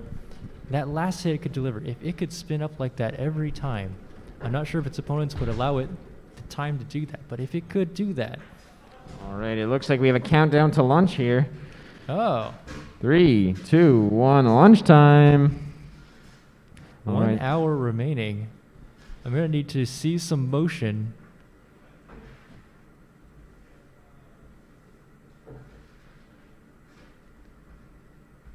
Actually, that's a good idea. We should get moving. We should get moving. All right, time for lunch.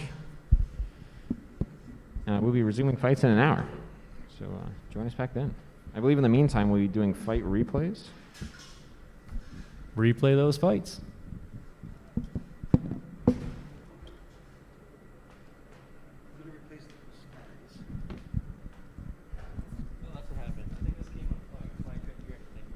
That'll do it.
Are getting underneath the wedge of Epidemic.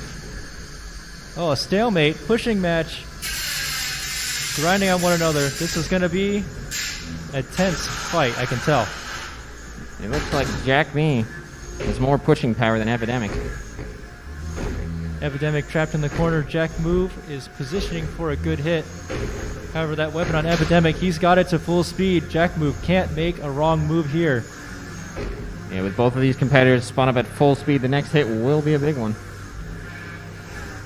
And it looks like Epidemic is struggling to get out of that corner. He might have lost the drive side. I think you might be right, Tim. In a match like this where driving's going to be key. Oh, Jack Move flips over Epidemic, but look at that self-righting action. Epidemic using the torque from its own blade to spin the robot over. Epidemic's weapon just will not quit. Oh, another big hit from Jack Move.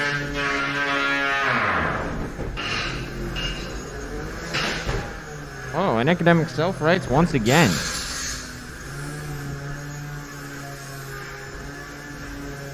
Epidemic is really struggling to get out of that corner, and Jack Move is taking full advantage.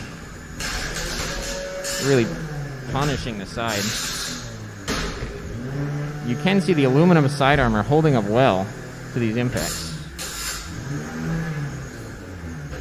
Epidemic looks like it might be slowing down a bit. I wonder if those repeated hits from Jack Move are stacking up. Jack Move looks like it's at 100%. Oh.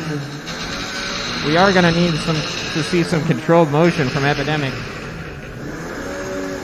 Looks like he is stuck in that corner. All right, Epidemic. Can you show some translational motion? Oh, he's moving. He is moving. And he looks like he's translating towards Jack Move, saying he wants another hit. Well, 40 seconds left. I think it's Epidemic that might have to make some moves onto Jack Move.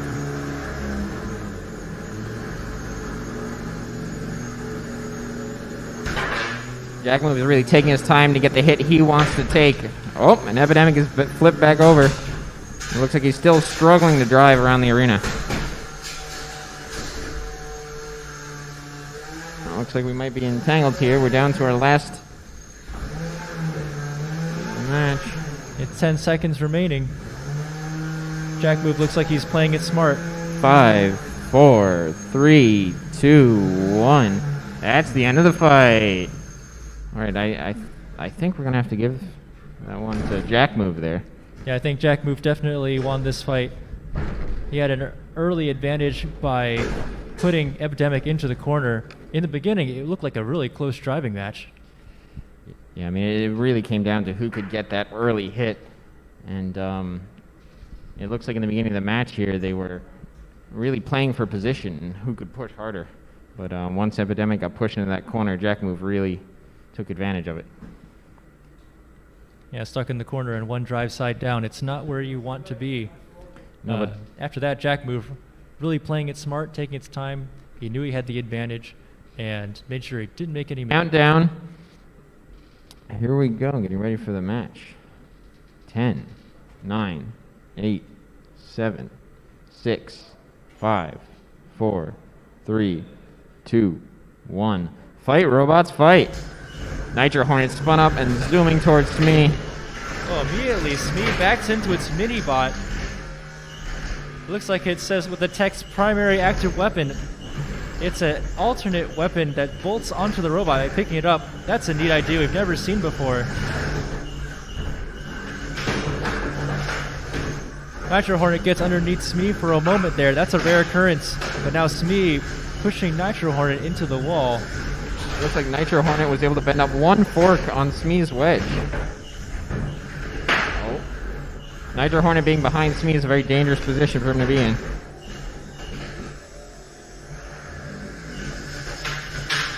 Smee seems to have control here. And Nitro Hornet is flipped over, so its weapon is spinning in the climb direction. Maybe you can use that advantage to get over the top of the robot instead. However, one wrong move could result in Nitro Hornet disabling Smee, so he does have to be very careful with those exposed sides.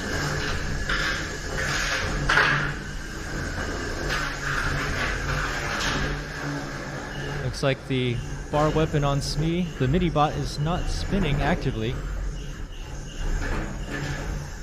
However, with this show of control, Nitro Hornet is just getting bullied into the corner by Smee, but he's spun back up now. It appears Smee's weapon is no longer spinning. Perhaps Nitro Hornet disabled it.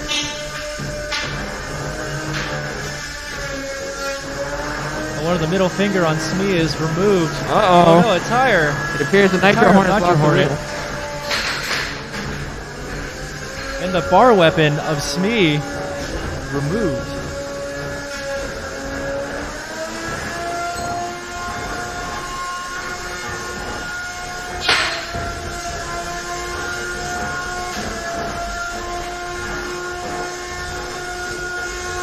Nitro Hornet is still managing to move efficiently through the arena.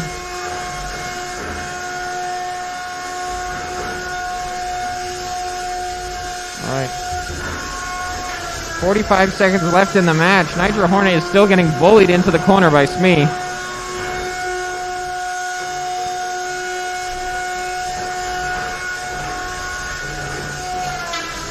Nitro Hornet really struggling to get any hits in on Smee. Coming up on. Although he was able to disable that primary weapon. Smee doing a victory spin. 20 seconds left in the match.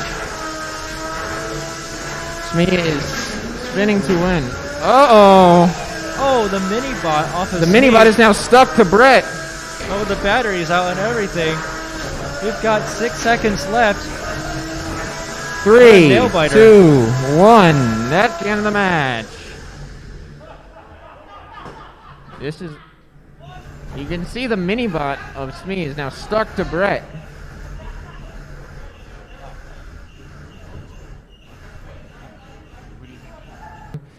Where we have, I believe that's Booring and Blueberry are in the arena and getting ready to go in our final 10 seconds here.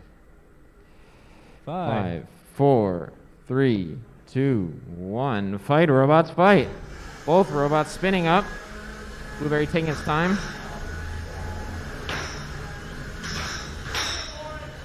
Boring actually featuring Oh, a big different hit wedge from than what I Blueberry. remember. Oh, a huge hit. Looks like he managed to get a wheel. Yeah, looks like Boring's missing a wheel on its rear left. He seems to still have motion since he has 2 wheels per side. Yeah. It looks like that hit really forced him to keep control of the match now. Really putting that However, wedge into the weapon. The blade on Blueberry looking a little bit wobbly.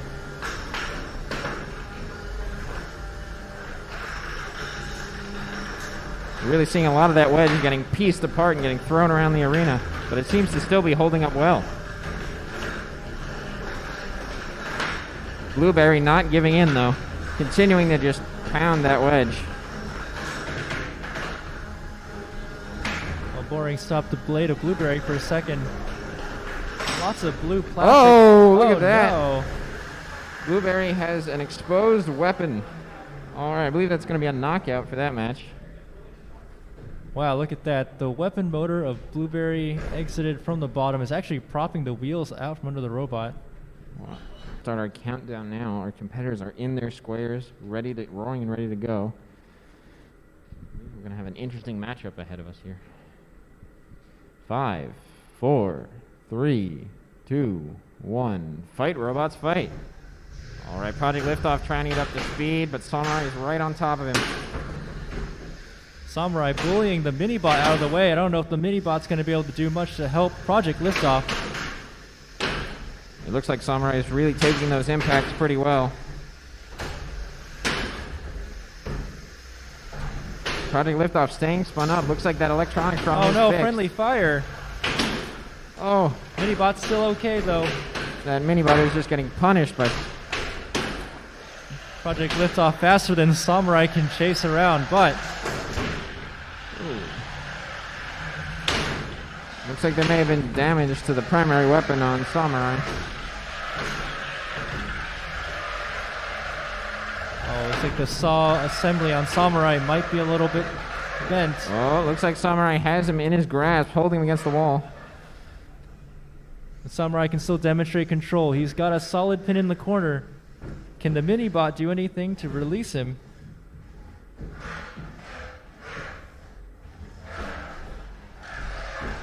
Yeah, as long as Samurai stays on top of Project Liftoff, it's going to be very hard for him to get spun up. Really showing off the durability of Samurai here, just taking hit after hit. Oh no, Samurai now on its back after that last hit is a position it does not want to be. Can he turn back over? It looks like some damage to that arm might be preventing the self-right from working correctly. But he is still able to move throughout the arena. This is Project Liftoff's chance to get up to full speed if he can maintain control. Looks like he's doing it here. All right, Samurai, we're going to have to see some motion. Oh, looks like the arm is still alive.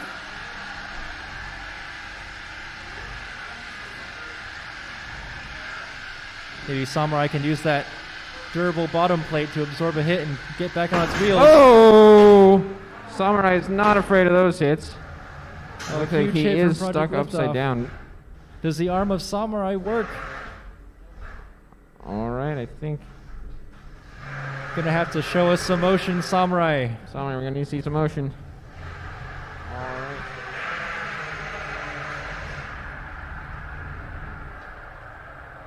Oh, wait, what? That's not the button it's supposed to be. Did he tap out? And that's a knockout. That's a knockout. All right, 15 seconds.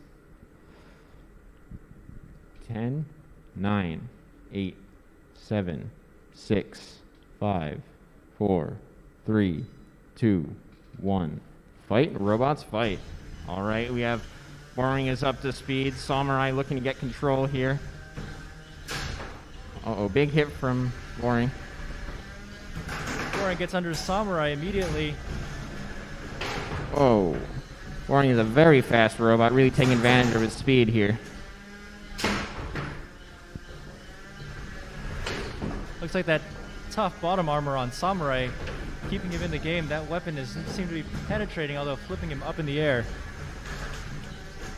Samurai does have extremely thick top and bottom armor, which is really protecting his internals in this fight.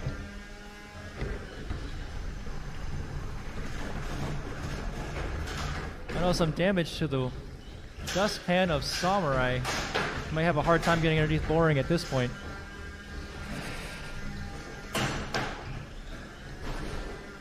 We have a tap out from Samurai. We have a tap out from Samurai, giving the win to Boring. Countdown clock as we get ready to begin the match. Oh, we gotta get the 8. looks like our titles are a little bit. That's okay. All right, the match is going. Monobazaar is spun up. Oh, he got a hit to the side there. It's very important that Mad Cat Disease keeps that wedge pointed at Monobazaar's weapon. Look at the strategy of Mad Cat Disease. Also, leaving the arm in the up position is not to get damaged by that nasty drum of Mondo Bizarro. Now actually using it as a clamping device. Well, looks like Mondo is getting control back, but he still is struggling to get by that wide wedge.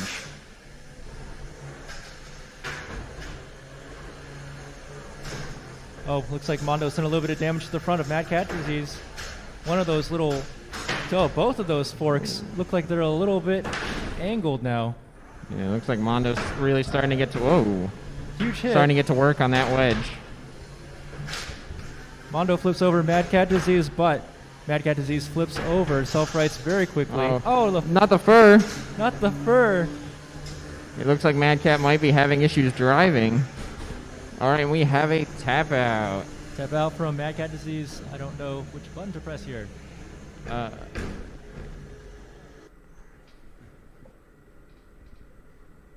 right. Coming to the final countdown here. 5, Get ready to 4, 3, 2, 1. Fight, robots, fight! Crisis is up to speed. You can see it using its gyroscopic forces to wiggle back and forth, although it looks like Project Liftoff is struggling to get off the ground. Oh, Crisis flips over. Can Crisis turn back over? Project Liftoff is spinning now up to speed. Oh, we have some contact. This is not where Crisis wants to be. Oh! Oh, huge hit. Oh, it looks like Project Liftoff may have been disabled on that huge hit.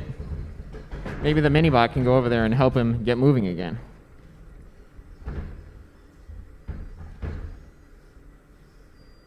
We're gonna need to see some movement from Project Liftoff soon.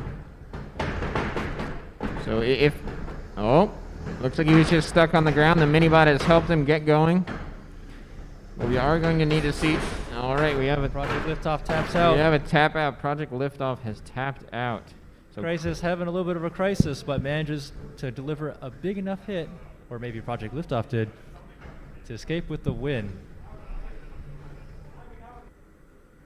All right, the countdown's going. Both robots are in their squares. Brett is ready.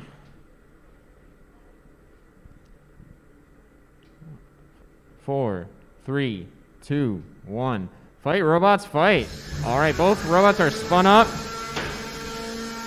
listen to the noise of those two robots. Whoa, huge hit from Eruption. Uh-oh, it looks like we have two weapons disabled after that hit. And Eruption is struggling to move, but it looks like he's just stuck on the ground.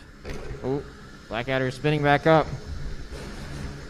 All Eruption right, I believe taps that's out a knockout. after that massive hit. Holy cow, look at the front of the weapon of Eruption. Countdown.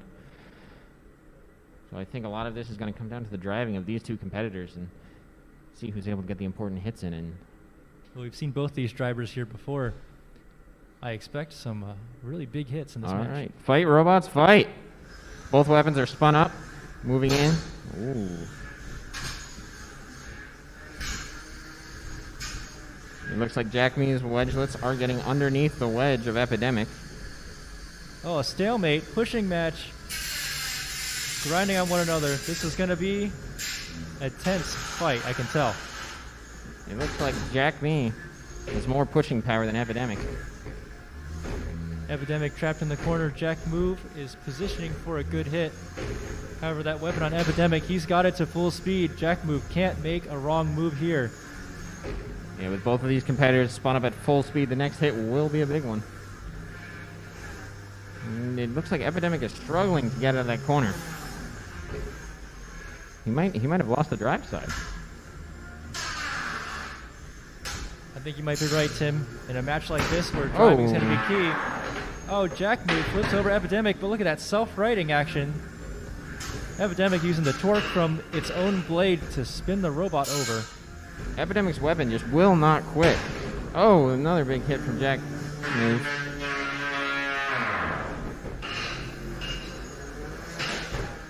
Oh, and Epidemic self-rights once again.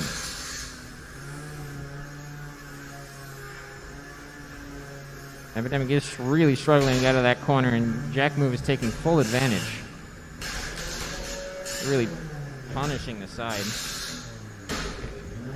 You can see the aluminum side armor holding up well to these impacts.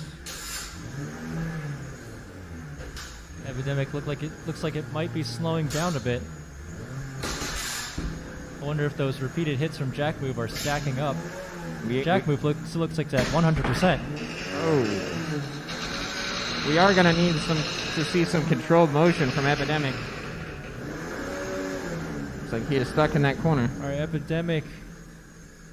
Can you show some translational motion? Oh, he's moving. He is moving. And he looks like he's translating towards Jack Move, saying he wants another hit. Well, 40 seconds left. I think it's Epidemic that might have to make some moves onto Jack Move.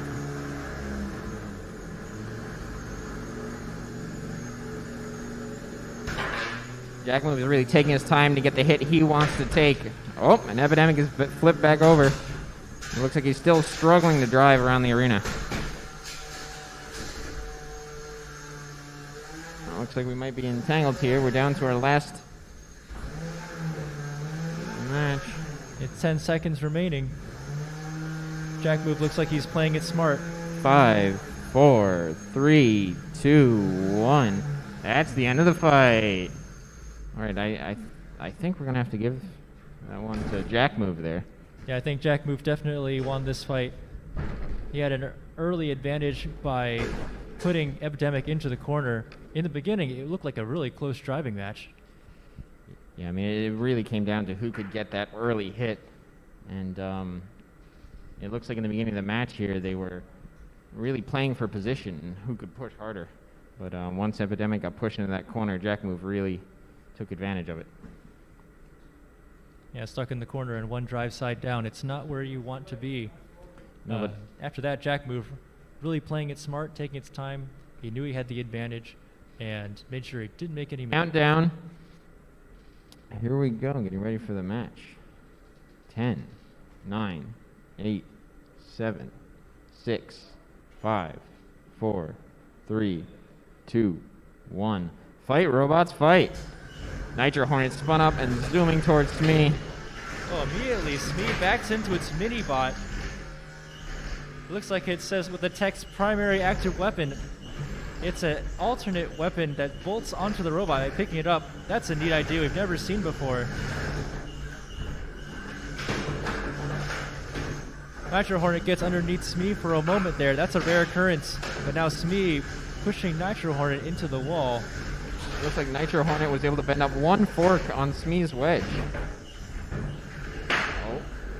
Nitro Hornet being behind Smee is a very dangerous position for him to be in.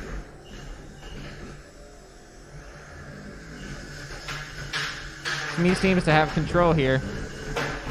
And Nitro Hornet is flipped over, so its weapon is spinning in the climb direction.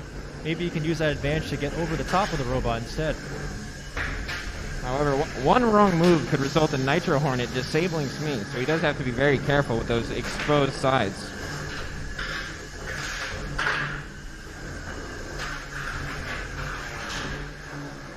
Looks like the bar weapon on Smee, the mini-bot, is not spinning actively.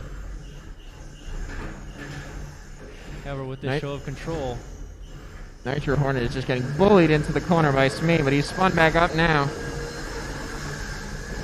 It appears Smee's weapon is no longer spinning. Perhaps Nitro Hornet disabled it.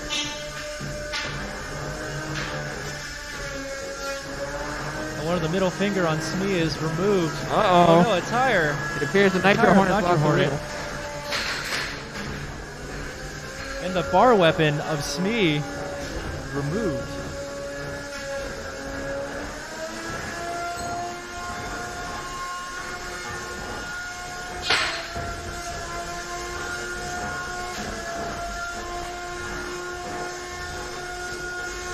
Nitro Hornet is still managing to move efficiently through the arena.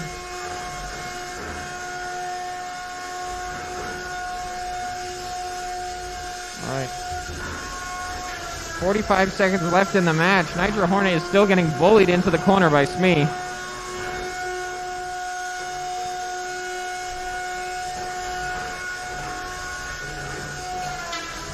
Nitro Hornet really struggling to get any hits in on Smee.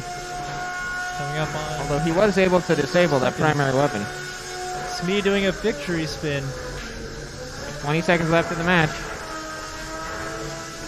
Smee is spinning to win. Uh-oh. Oh, the mini-bot off of The Smee. mini-bot is now stuck to Brett. Oh, the battery's out and everything. We've got 6 seconds left. 3, nail biter. 2, 1. That's the end of the match. This is... You can see the mini-bot of Smee is now stuck to Brett.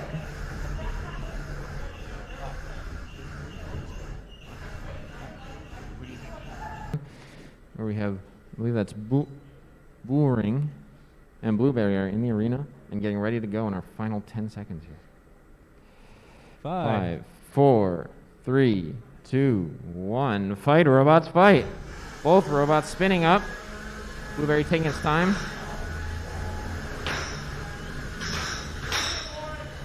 Boring actually featuring Oh, a different big hit wedge from than what I Blueberry. remember. Oh, a huge hit. Looks like he managed to get a wheel. Yeah, looks like Boring's missing a wheel on its rear left. He seems to still have motion since he has 2 wheels per side. It looks like that hit really forced him to keep control of the match now. Really putting that However, wedge into the weapon. The blade on Blueberry looking a little bit wobbly.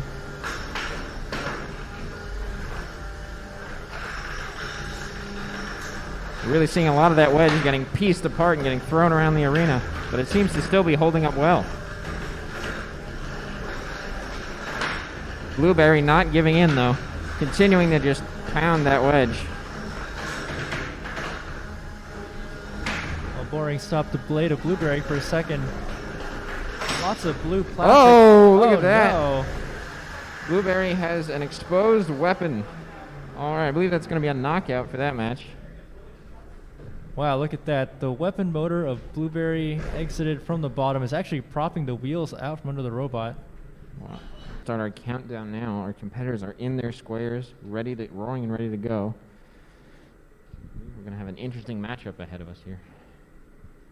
5, 4, 3, 2, 1. Fight, robots, fight. All right, Project Liftoff trying to get up to speed, but Samurai is right on top of him. Samurai bullying the mini-bot out of the way. I don't know if the mini-bot's going to be able to do much to help Project Liftoff.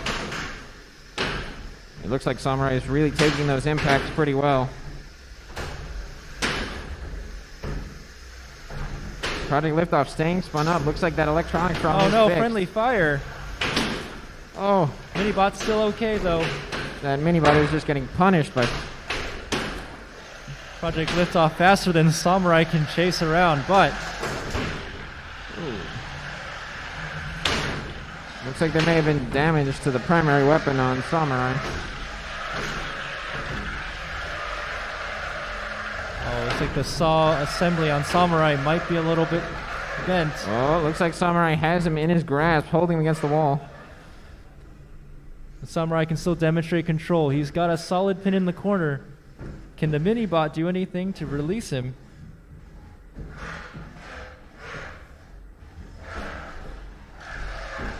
Yeah, as long as Samurai stays on top of Project Liftoff, it's going to be very hard for him to get spun up. Really showing off the durability of Samurai here, just taking hit after hit.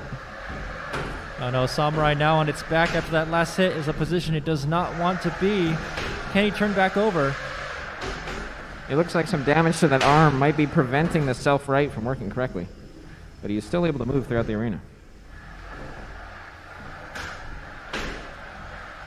This is Project Liftoff's chance to get up to full speed if he can maintain control. Looks like he's doing it here. All right, Samurai, we're going to have to see some motion. Oh, looks like the arm is still alive.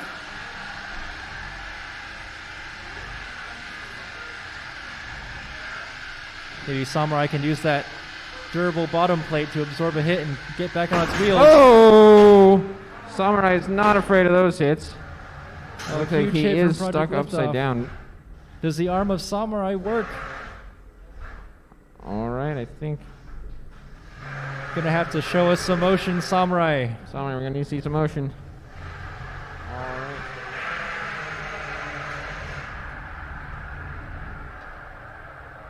Oh, wait, what? That's not the button it's supposed to be. Did he tap out? And that's a knockout. That's a knockout. All right, 15 seconds. 10, 9, 8, 7, 6, 5, 4, 3, 2, 1. Fight, robots, fight. All right, we have Boring is up to speed. Samurai looking to get control here. Uh-oh, big hit from Boring. Boring gets under Samurai immediately.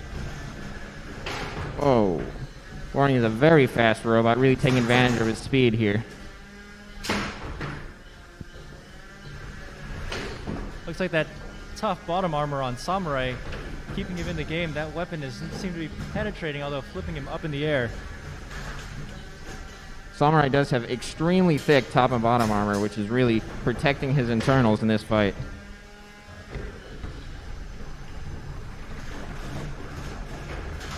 I know some damage to the dustpan of Samurai.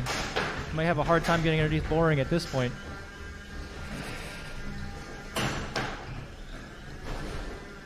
We have a tap out from Samurai. We have a tap out from Samurai, giving the win to Boring. Countdown clock as we get ready to begin the match. Oh, we gotta get the 8. looks like our titles are a little bit... That's okay. All right, the match is going. Mono is spun up. Oh, he got a hit to the side there. It's very important that Mad Cat Disease keeps that wedge pointed at Mono Bizarro's weapon. Look at the strategy of Mad Cat Disease. Also, leaving the arm in the up position is not to get damaged by that nasty drum of Mondo Bizarro. Now actually using it as a clamping device. Well, looks like Mondo is getting control back, but he still is struggling to get by that wide wedge.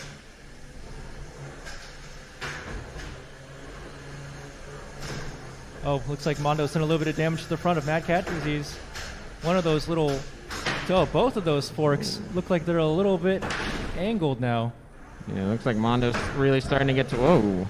Huge hit. Starting to get to work on that wedge. Mondo flips over Mad Cat Disease, but Mad Cat Disease flips over, self-rights very quickly. Not the fur. Not the fur. It looks like Mad Cat might be having issues driving. All right, we have a tap out. Tap out from Mad Cat Disease. I don't know which button to press here. All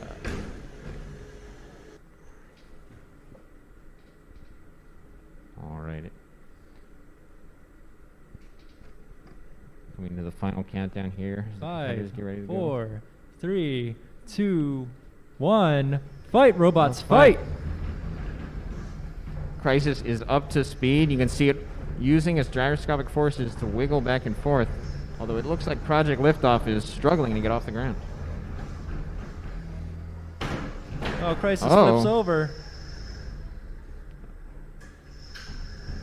And Crisis turned back over. Project Liftoff is spinning now up to speed. Oh, we have some contact.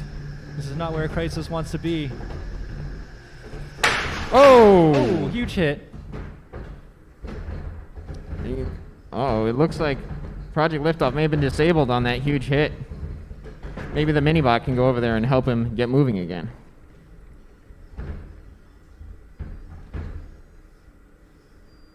We're going to need to see some movement from Project Liftoff soon. So looks like he was just stuck on the ground. The Minibot has helped him get going. We are going to need to see... All right, we have a... Project Liftoff taps out. We have a tap out. Project Liftoff has tapped out. So Crisis having a little bit of a crisis, but manages to deliver a big enough hit, or maybe Project Liftoff did, to escape with the win. All right, the countdown's going. Both robots are in their squares. Brett is ready.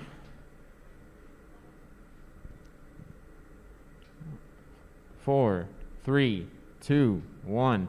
Fight, robots, fight. All right, both robots are spun up. Now listen to the noise of those two robots. Whoa, huge hit from Eruption. Uh-oh, it looks like we have 2 weapons disabled after that hit. And Eruption is struggling to move, but it looks like he's just stuck on the ground. Oh, Blackadder is spinning back up.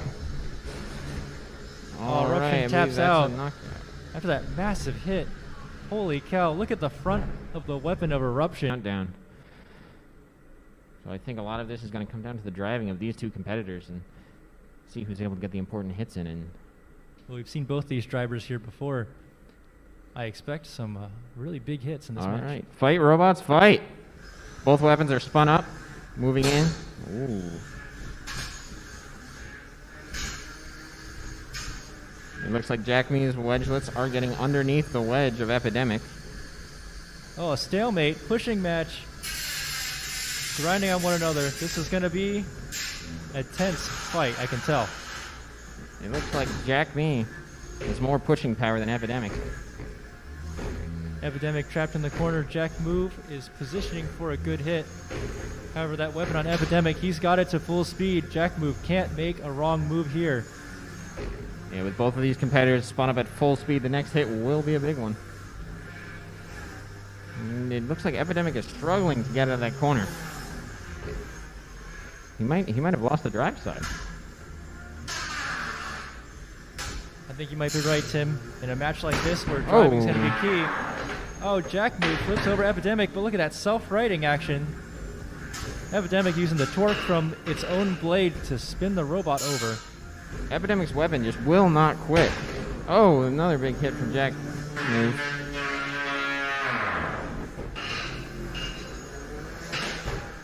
Oh, and Epidemic self-rights once again.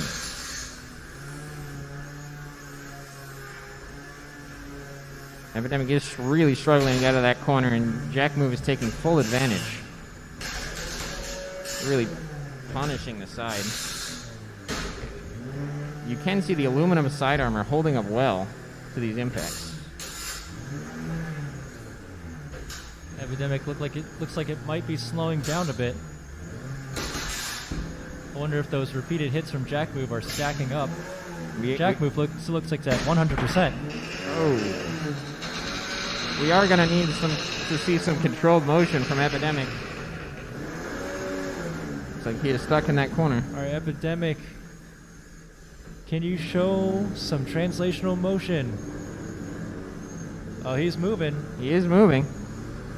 And he looks like he's translating towards Jack Move, saying he wants another hit. Well, 40 seconds left. I think it's Epidemic that might have to make some moves onto Jack Move.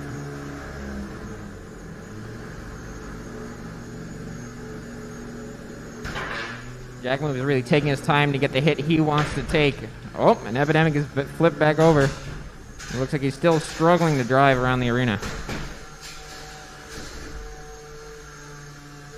Looks like we might be entangled here. We're down to our last match. It's 10 seconds remaining.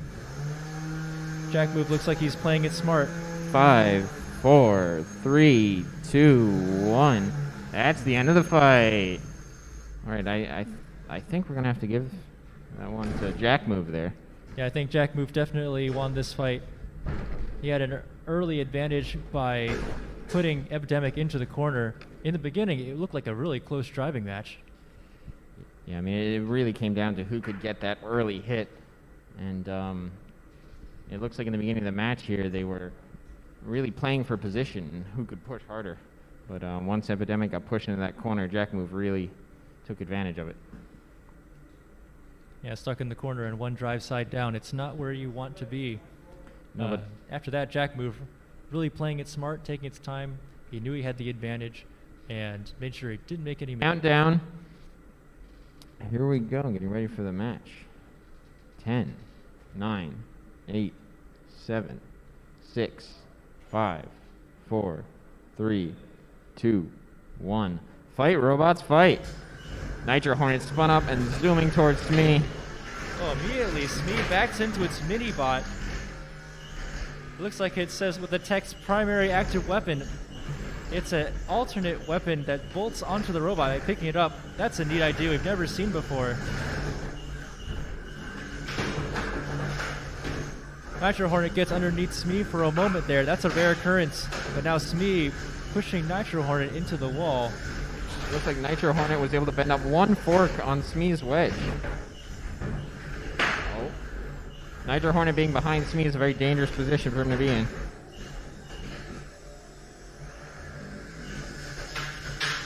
Smee seems to have control here. And Nitro Hornet is flipped over, so its weapon is spinning in the climb direction. Maybe you can use that advantage to get over the top of the robot instead. However, one wrong move could result in Nitro Hornet disabling Smee, so he does have to be very careful with those exposed sides.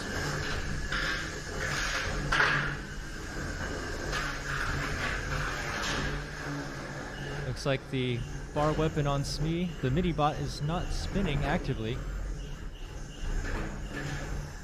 However, with this show of control, Nitro Hornet is just getting bullied into the corner by Smee, but he's spun back up now. It appears Smee's weapon is no longer spinning. Perhaps Nitro Hornet disabled it.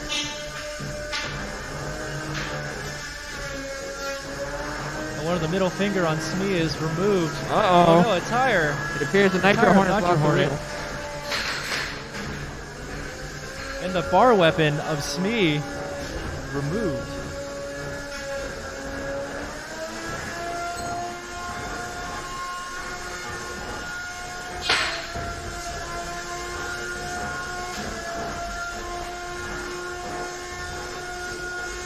Nitro Hornet is still managing to move efficiently through the arena.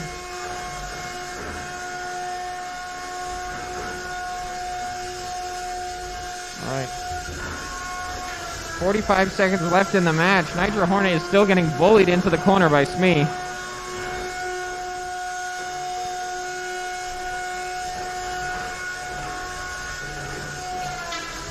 Hydro Hornet really struggling to get any hits in on Smee.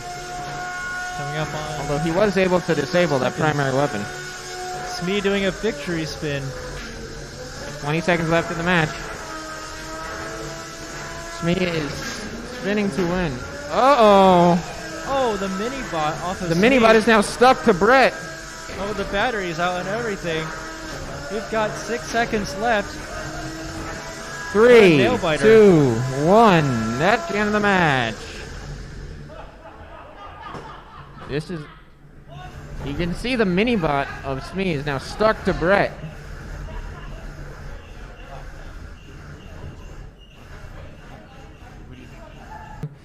Where we have, I believe that's Booring and Blueberry are in the arena and getting ready to go in our final 10 seconds here.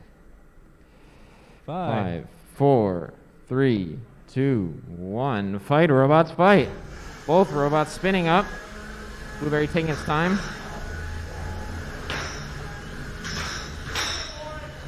Boring actually featuring Oh, a different big hit wedge from than what I Blueberry. remember. Oh, a huge hit. Looks like he managed to get a wheel. Yeah, looks like Boring's missing a wheel on its rear left. He seems to still have motion since he has 2 wheels per side. It looks like that hit really forced him to keep control of the match now. Really putting that wedge However, into the weapon. The blade on Blueberry looking a little bit wobbly.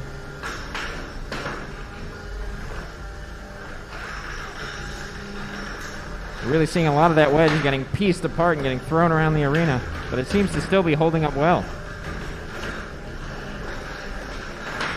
Blueberry not giving in though, continuing to just pound that wedge.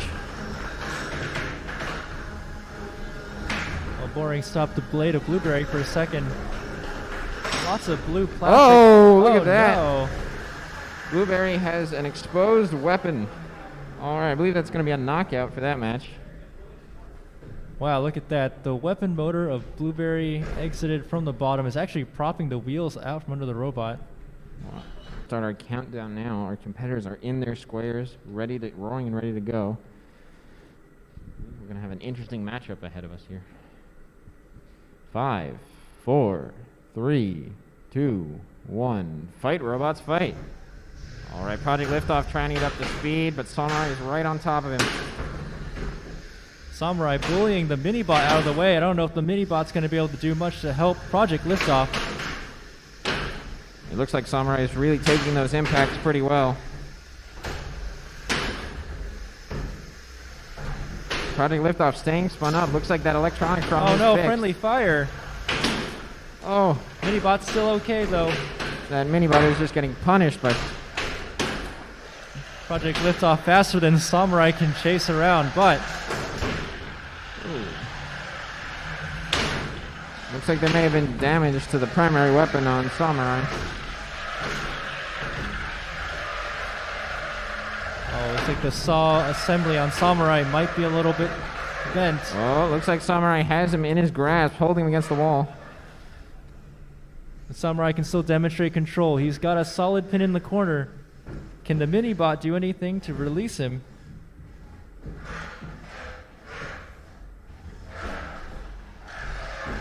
Yeah, as long as Samurai stays on top of Project Liftoff, it's going to be very hard for him to get spun up.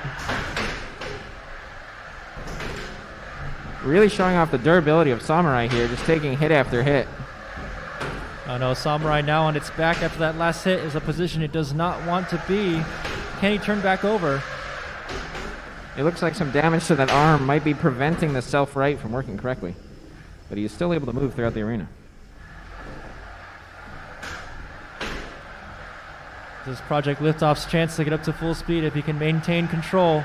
Looks like he's doing it here. All right, Samurai, we're going to have to see some motion. Oh, looks like the arm is still alive.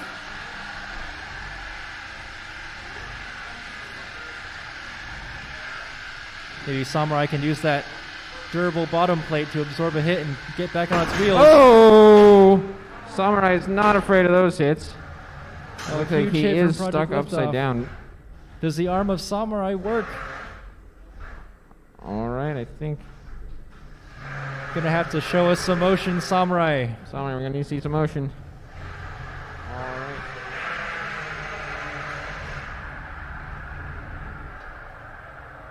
Oh, wait, what? That's not the button it's supposed to be. Did he tap out? And that's a knockout. That's a knockout. All right, 15 seconds. 10, 9, 8, 7, 6, 5, 4, 3, 2, 1. Fight, robots, fight.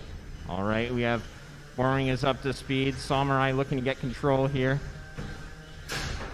Uh-oh, big hit from Boring. Boring gets under Samurai immediately. Whoa. Boring is a very fast robot, really taking advantage of his speed here. Looks like that tough bottom armor on Samurai keeping him in the game. That weapon seems to be penetrating, although flipping him up in the air.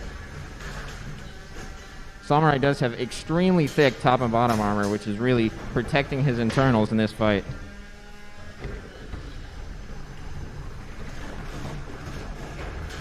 And also some damage to the dustpan of Samurai. Might have a hard time getting underneath Boring at this point.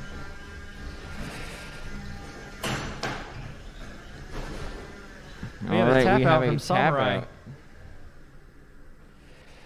We have a tap out from Samurai, giving the win to Boring. Countdown clock as we get ready to begin the match. Oh, we gotta get the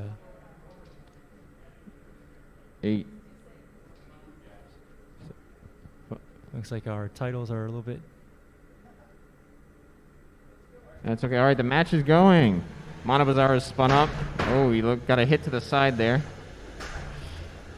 It's very important that Mad Cat Disease keeps that wedge pointed at Monobazaar's weapon. Look at the strategy of Mad Cat Disease. Also, leaving the arm in the up position is not to get damaged by that nasty drum of Mondo Bizarro. Now actually using it as a clamping device. Well, looks like Mondo is getting control back, but he still is struggling to get by that wide wedge.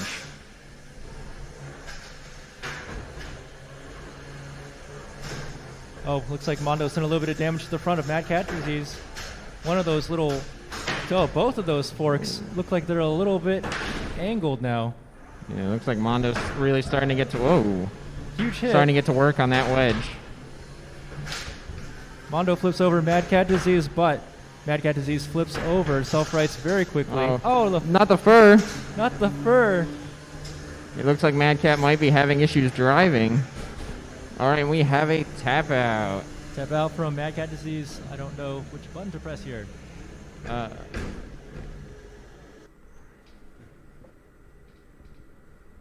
right.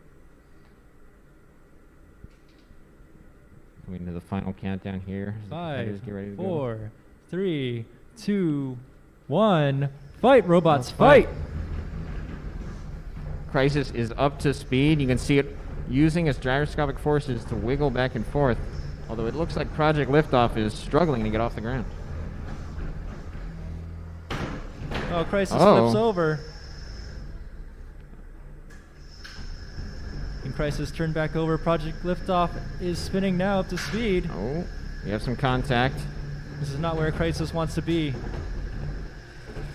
Oh! Oh, huge hit. Oh, it looks like Project Liftoff may have been disabled on that huge hit.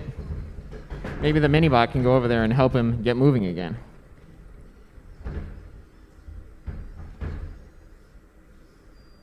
We're going to need to see some movement from Project Liftoff soon. So oh, looks like he was just stuck on the ground. The Minibot has helped him get going. But we are going to need to see.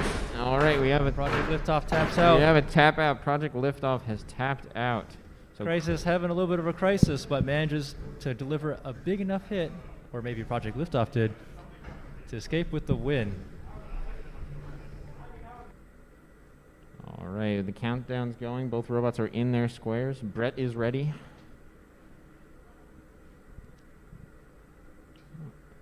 Four, 3, 2, 1. Fight, robots, fight. All right, both robots are spun up. Now listen to the noise of those two robots. Whoa, huge hit from Eruption. Uh-oh, it looks like we have 2 weapons disabled after that hit. And Eruption is struggling to move, but it looks like he's just stuck on the ground. Oh, Blackadder is spinning back up. All Eruption right, I believe taps that's a out. knockout. After that massive hit. Holy cow, look at the front of the weapon of Eruption. Countdown. So I think a lot of this is going to come down to the driving of these two competitors and see who's able to get the important hits in. And Well, we've seen both these drivers here before. I expect some really big hits in this all match. right, fight, robots, fight! Both weapons are spun up, moving in. Ooh. It looks like Jack Me's wedgelets are getting underneath the wedge of Epidemic. Oh, a stalemate, pushing match. Grinding on one another. This is going to be a tense fight, I can tell. It looks like Jack Me has more pushing power than Epidemic. Epidemic trapped in the corner. Jack Move is positioning for a good hit. However, that weapon on Epidemic, he's got it to full speed. Jack Move can't make a wrong move here. Yeah, with both of these competitors spun up at full speed, the next hit will be a big one. And it looks like Epidemic is struggling to get out of that corner. He might have lost the drive side. I think you might be right, Tim. In a match like this where driving's going to be key. Oh, Jack Move flips over Epidemic, but look at that self-righting action. Epidemic using the torque from its own blade to spin the robot over. Epidemic's weapon just will not quit. Oh, another big hit from Jack Move.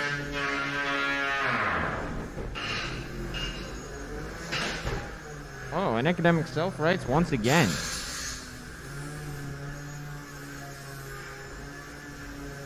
Epidemic is really struggling to get out of that corner, and Jack Move is taking full advantage. Really punishing the side. You can see the aluminum side armor holding up well to these impacts. Epidemic looks like it might be slowing down a bit. I wonder if those repeated hits from Jack Move are stacking up. Jack Move looks like it's at 100%. Oh. We are going to need to see some controlled motion from Epidemic. Looks like he is stuck in that corner. All right, Epidemic. Can you show some translational motion? Oh, he's moving. He is moving. And he looks like he's translating towards Jack Move, saying he wants another hit.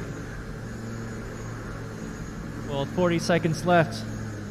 I think it's Epidemic that might have to make some moves onto Jack Move.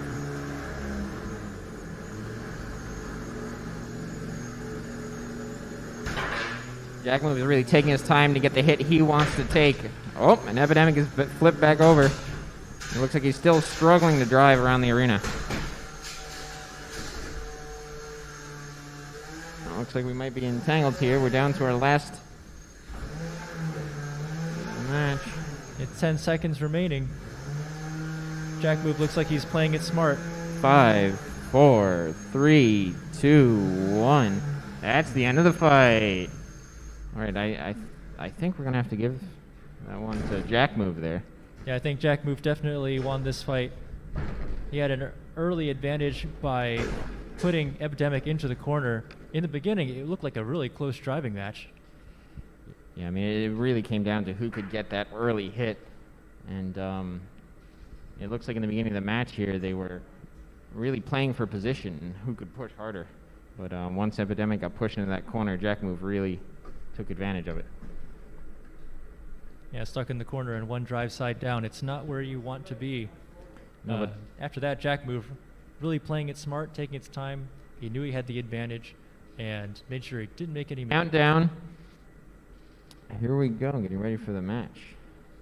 10, 9, 8, 7, 6, 5, 4, 3, 2, 1. Fight, robots, fight! Nitro Hornet spun up and zooming towards Smee. Oh, immediately, Smee backs into its mini-bot. It looks like it says with the text primary active weapon.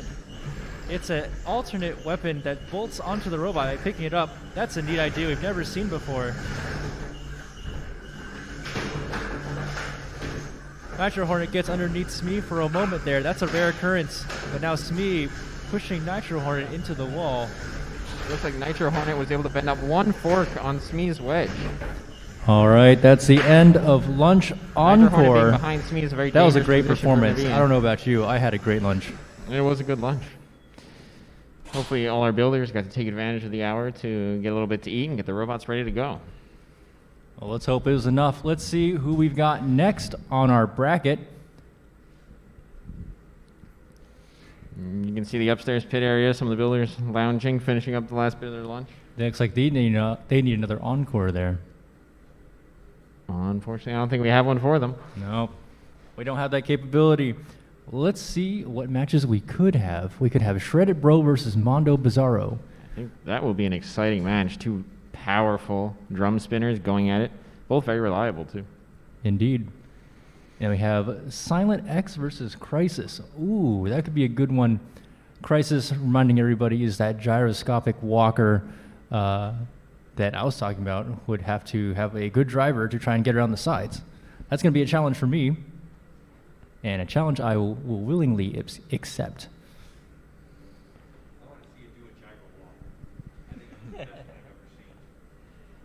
No, they're pretty hard. I don't know. We'll see. Well, we have Black Adder as an unknown opponent. I believe it should be, I think it should be boring. Should be boring. How do we... Yep. We've seen the fight of Blueberry versus Boring. Boring did win that one by removing the weapon assembly from the bottom of Blueberry. So they'll be moving on to face Black Adder. Mm-hmm. And I went and I talked to the Blueberry team. They've actually replaced their 3D printed bottom plate with a metal one. So moving into the future matches, I think that weapon assembly will be solid and reliable. Oh, that's going to be great. That's going to allow them to dish out some massive hits, and we are looking forward to seeing that. Still in the winner's bracket, we could have Jack Move versus Smee. Then that'll be a big driving match. Jack Move drives very well, and he has very low wedgelets. He's been getting under other competitors. He got under Shredded Bro, and he got under, I think, Eruption. But you know, he's been getting under those robots all day, and the effect of that on Smee could help him get under and get behind. Yep, but it all does depend on which wedge Smee uses. New to maybe this one, maybe use another one, is that sort of forky wedge, which, you know, as opposed to that flat wedge, might make it a lot more difficult for Jack Move to get underneath him. They could end in a stalemate pushing match. We could, and I think when it comes to pure drive power, I think Smee will have the advantage. But Smee does have to contend with Jack Move's weapon. And if his mini-bot doesn't stay on, he's not really going to be able to punch back. That's true. It's only held on by magnets when it attaches to the main bot. You know, if I was Jack Move, that might be a prime target to score some pretty easy damage points. So we'll see if he can pull it off when that match comes up. We do right now have in the box... Jack Move is in the box. It's Jack Rabbit. Oh, Jack Rabbit. Jack Rabbit, who will be facing Nitro Hornet whenever Dylan is ready.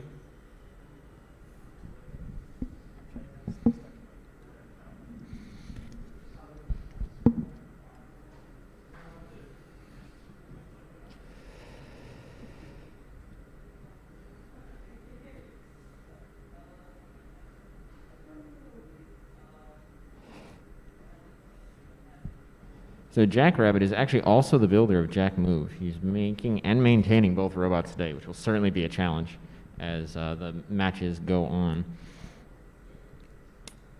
The winner of this match will go on to face Epidemic in the second round of the losers bracket. And again, the winner of our losers bracket will get a chance to face the winner of the winners bracket. That's right. So if you drop down into the losers bracket, you have a much longer, tougher potential fight road to go through. I think the losers bracket, on average, has more fights than the winner of the winners bracket. So definitely finding the uphill climb there. So one thing that I think we'll get to see in this match is how impacts kind of go and who wins impacts when it's two vertical spinners fighting each other. So typically what we see happen when two big high-speed spinners go out and start hitting each other, generally the spinner with the higher tip speed tends to win the hits. But as the match drags on and batteries slow down, the hit starts to change. And it'll be very interesting to see who can win the first set of hits and who can keep delivering them for the whole match.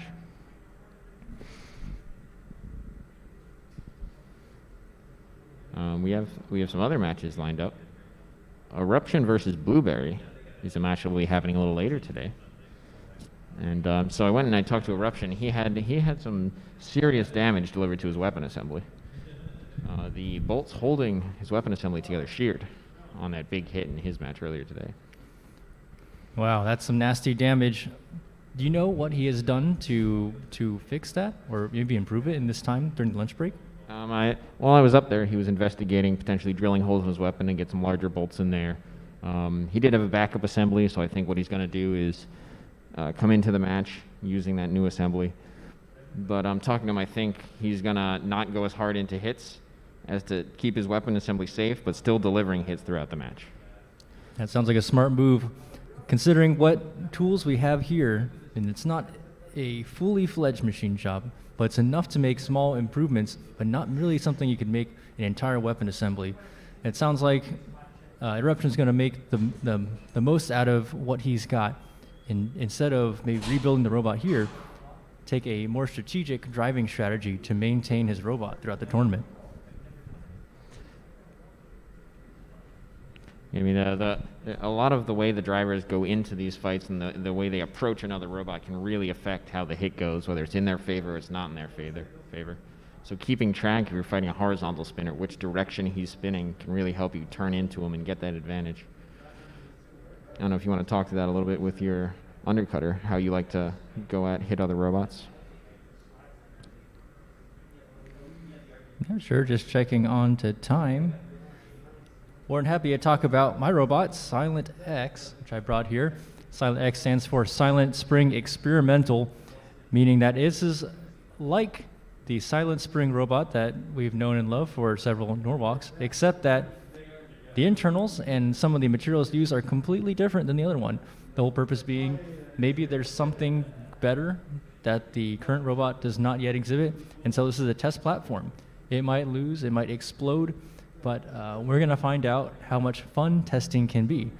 One of the improvements that's inside here is, you notice instead of the motor, which is usually driving the weapon, the motor is actually built into this unit right here, which I'm going to try and point to. This is a hub motor, so the motor is inside this mechanical housing, directly coupled to the blade, which, as we've seen for some of these drum designs, removes the complexity and allows you to put a lot more weight into everything else. This robot does not make good use of this weight.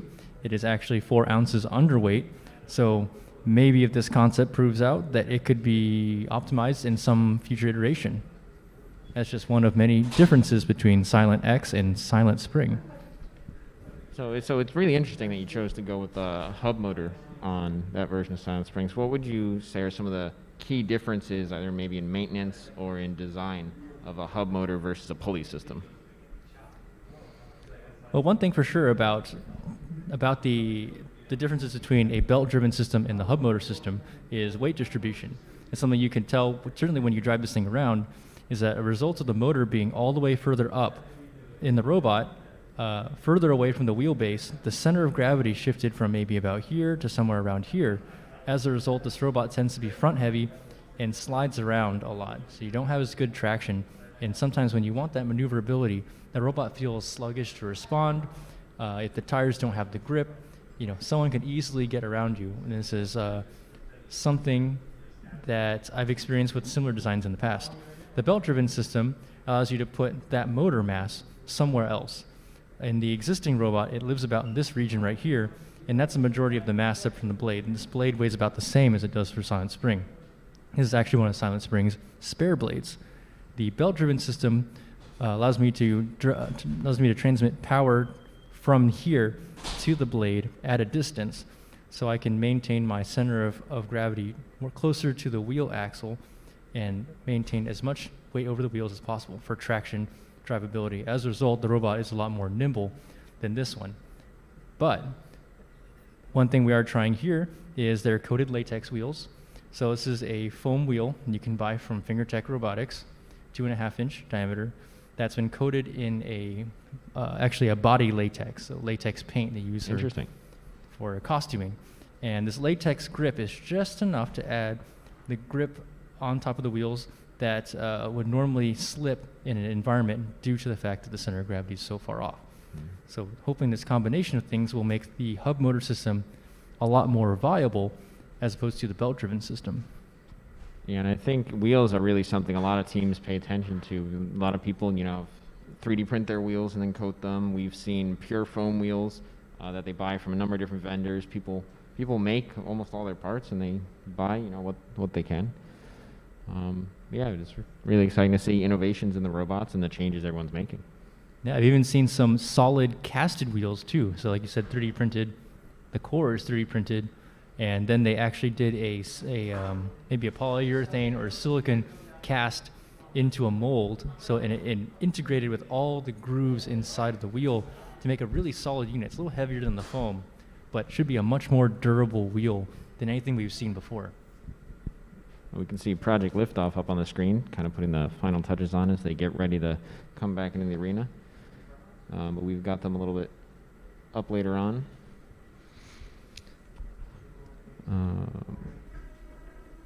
Inside the arena, we have Boring versus and Death Black Adder. Adder. We are going to jump around into, I think it's the winner's bracket match number 3. So these drivers Blackadder. These drivers are getting their robots turned on. So this will be an interesting one. So Boring has that giant wedge to contend with, and that will be difficult for Blackadder, but a horizontal spinner is well positioned, I think, to take it on.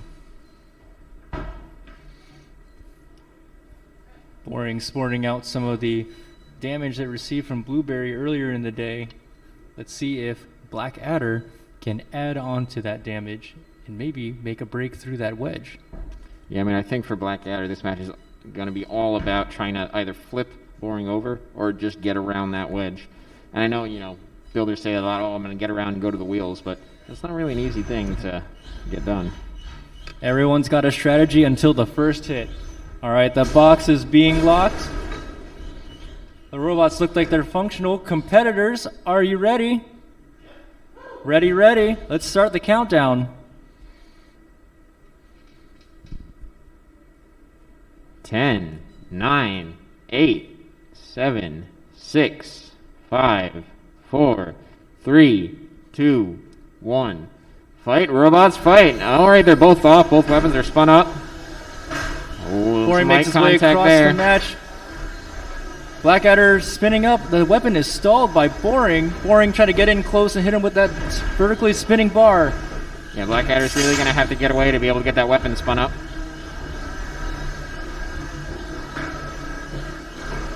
You can see him trying Blackadder's going to make some distance. That bar is getting up to speed. Oh, he runs into the wall. Yeah, he's really just not giving him the time to get that weapon spun up to speed. But Blackadder is not afraid, keeps going head first in, as Boring is really unable to get that. Oh. That wedge on Boring may be too steep. It actually looks like pretty difficult for him to get in and deliver that weapon. Oh, Brett clearing the collision. Again, just keeping him pinned to the wall.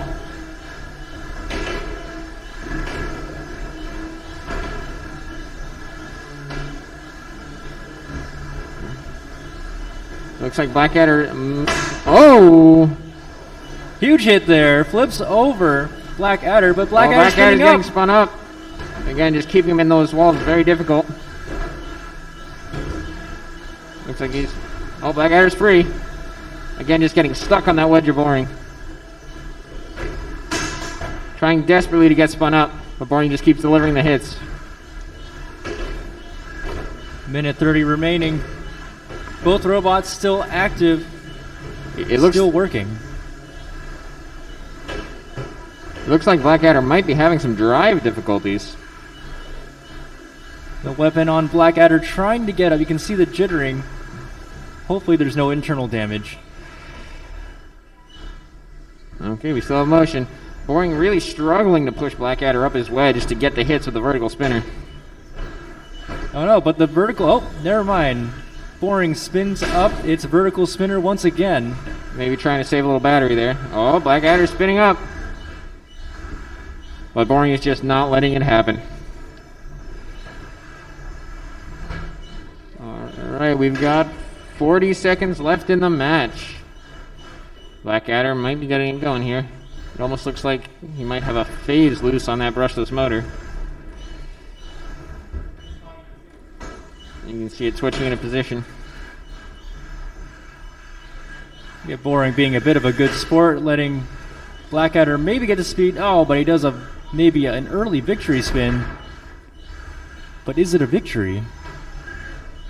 Sometimes if you only have a couple phases functioning on a brushless motor, if he can get it spun up off Boring a little bit, he might be able to get it going. 3, 2, 1. This match is over. I think it's a pretty clear victory for Boring. As a clear victory for Boring. Very dominated driving there. We're not sure what happened with Blackadder's weapon, but we'll check in with the driver AJ, our youngest driver of the event, and figure out what happened. But excellent driving by Boring. Excellent indeed. He really didn't let Blackadder get up to speed at all. Staying right close into the grill of Blackadder. That blade needs some space to spin up, and Boring just wasn't letting him have it at all. Yeah, you can see here, every time he tries to get away, Boring's right on him. That extra speed, Boring and Smee run a similar drivetrain. Both using these very large, I think almost 28 millimeter brushless motors on their drivetrain. And that's really large. giving them a high speed. Oh yeah, that's a big and large motor for a Beetle weight. It's pretty impressive that you can get a pretty potent weapon and a powerful drive system in the same robot. Yeah, especially with that, how large that robot is. I mean, it's definitely smaller than Smee, but it's still packing a very large wedge that's hard for robots to maneuver around. I mean, you can see Blackadder here trying to face away so he can get that weapon spun up, but it really did look like one of the 3 phases on his brushless motor came unplugged in one of the early hits. Maybe after that hit. Then you can see it's starting to go. It starts to spin up a little later on, kind of ticking over, but it's just not able to go. All right, well, this replay continues. Our next fight is going to be Blueberry versus Eruption.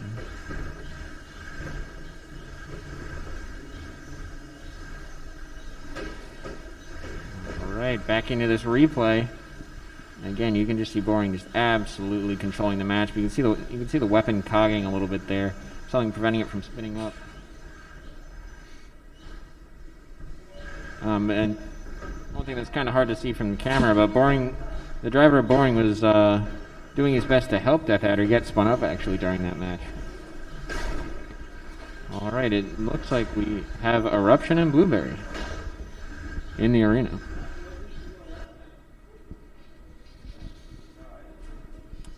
Both robots getting powered on. It looks like Blueberry has switched his wheels out to a different style of wheel.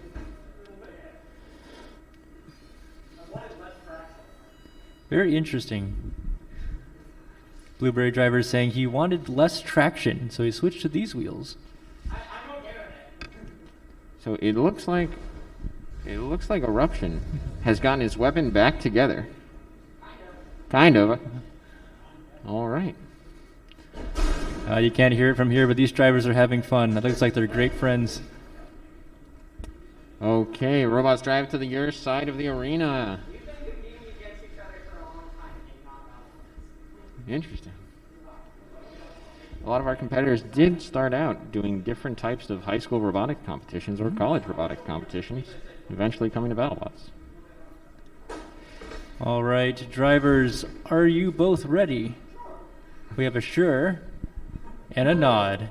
That's confidence if I've ever seen it. All right, let's start the countdown. Okay, I've noticed the blue robot is in the red square, and the orange robot is in the blue square. This is confusing. All right, 5, 4, 3, 2, 1. Fights, robots, fight. Oh, both robots are weapons spun up up. to speed. Let's see if that lunch break was great for their repairs. Blueberry making some marks on the front of Eruption. Blueberry is hunting Eruption down. Oh, but listen to the noise! Oh! Holy cannoli! That What a hit big blasts him hit. apart. The weapon is broken on Blueberry. But the I robot think- is flipped over on Eruption. I don't know if they can get back. Eruption, think can you show some motion? That is a knockout right there. Well, he's got some motion, but it ain't touching the ground. We'll have to do a count out. Yeah. 10, 9, 8, 7. Oh, That's a knockout. That's a knockout for Blueberry. Hopefully we get to see that big hit on the replay. let's see that replay. Wow, let's take a look. All right, here we go. Both weapons spun up. Trying to find the position they want to be in.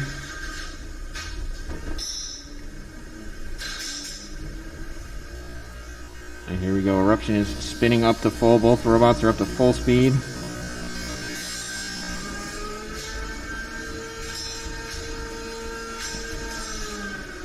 Oh, would you look at that? Wow. Almost taking out the camera on his way to the corner of the arena.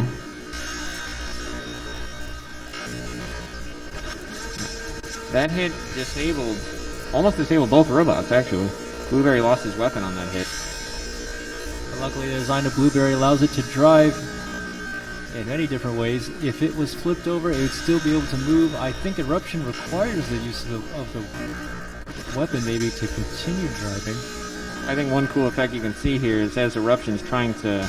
Wow. As Eruption's trying to turn, you can see his wheels lifting off the ground. And that's an effect of the gyroscopic forces generated from his weapon. You can see our two builders here congratulating each other after the big hits. Hopefully both of them can get their weapons put back together. Definitely. All right, I For think... Eruption, he's unfortunately now out of the tournament, but he can go compete in the Rumbles. Blueberry, however, is moving on. It's got to get that weapon back in action. So now in round 3 of the losers round, Blackadder and Blueberry have advanced.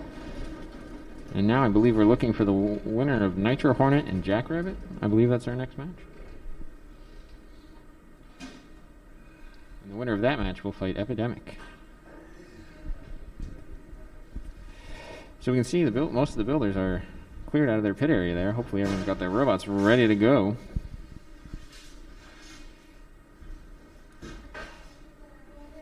Ooh, sounds like I'm getting the word that I might be up soon with Silent X.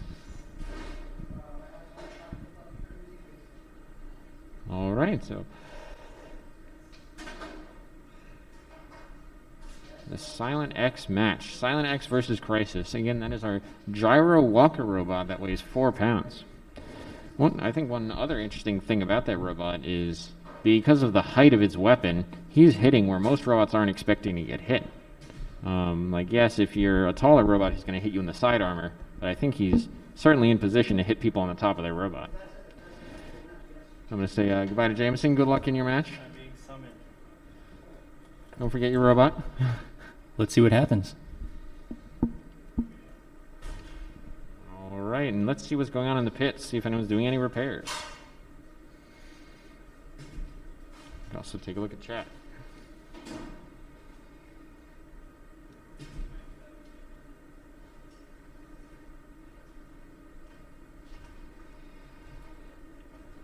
Go on. You want me to come and fill in for JMO?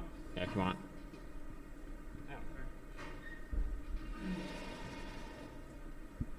So now coming on, we have our event organizer, Austin. Yes, the definitely not nearly as good announcer here. Just someone who's way too loud and never stops talking. But we'll see. And I'm literally wearing a microphone over a microphone. But yeah, this is so JMO can fight. JMO, he doesn't talk a big game, but he has won more golden dumpsters than anyone else who has come and fought at Norwalk Havoc. Mm-hmm. And he's trying out a new experimental robot today, so I think that's going to be really exciting to see.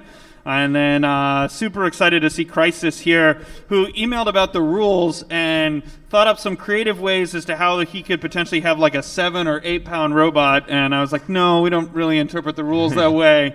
But he does have a 5 pound robot, which is the heaviest thing to fight in the 3 pound class. which is pretty impressive. Yeah, that means going into this match, his weapon will weigh almost as much as Silent Spring itself. Yeah. And frankly, I'm also super curious. No one has done anything bad to Iron Brett. And like Iron Brett needs to take a beating. He needs some battle scars. Like the regular Bretts would shed brick all over the place. And so like I can tell you a little bit of the backstory on Iron Brett, which is that we thought, let's make a metal skirt around regular Brett. And so we did that. And then our standard test for the Brett scenario is we drive it as fast as we can into the dumpster in the back of the parking lot, and we crack the brick. And so we were like, oh no, there's no way to get around the fact that like these bricks are brittle. And so we just went full Iron Brett. Iron Brett, I like the name. Yeah. Originally, where his power switch is, we were going to put the Iron Man thing, but then we actually thought the power switch was funnier, so. Oh, all right. Brett is saying hi here. Good luck. If anyone can do damage to Brett, it will probably be Crisis. Yeah. I think this is also the first walker or shuffler that we've seen at the event. Yep. So talking about some of the other special rules for special robots that we have for this event. So we have a couple of 12-pounders that we're going to set off at the end of the event after the finals. One of them is full of fireworks, and so we figure we didn't want to make the cage dirty during the event. I don't even think Ed's turned on the cage fans to bring a negative pressure into the cage right now. Like that's something that normally we're really good about doing, but that allows us to handle fire inside the cage safely, so that's good. I mean, as a competitor, it's really a great part of the event when a lipo fire does happen and all that smoke just gets vented out almost immediately. Yeah, no, that is super good. That's always really fun. Lipo fires are a big part of it. All right, well, we've got Brett and no competitors in the ring.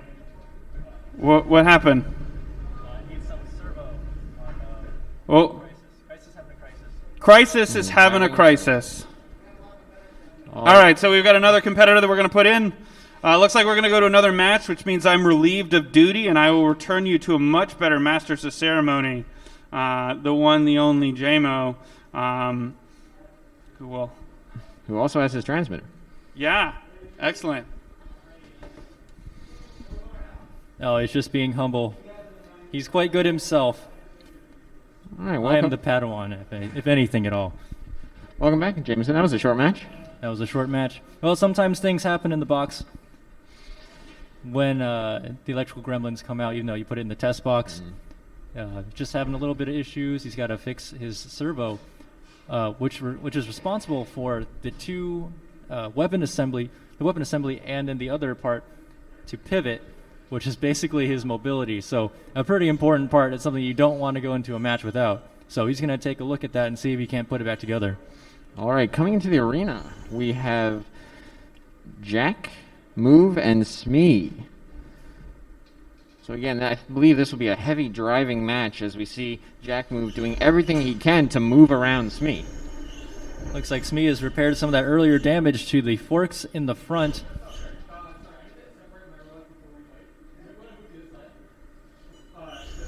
A small bolt through the center fork to reattach it.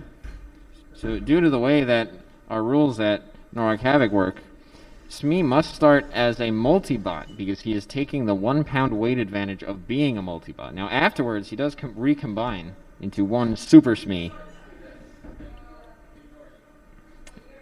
And that mini-bot also has his primary weapon, which is a spinner.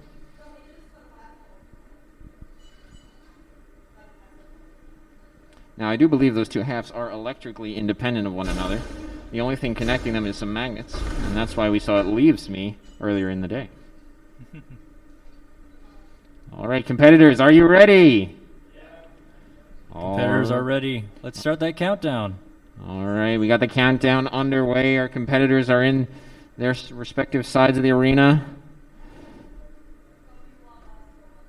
All right, 5, 4, 3, 2, 1. Fight, robots, fight! Smee is out of the box. He's forward, doesn't interface with the multi-bot. Interesting strategy. Jack Move struggling to get any bite on Smee, trying to run away there. Smee's got Jack Move pinned in the corner. I don't know if Jack Move can touch Smee with those long fingerling wedges. Oh, Jack Move going for the mini bot, maybe. Oh, you hit the mini bot.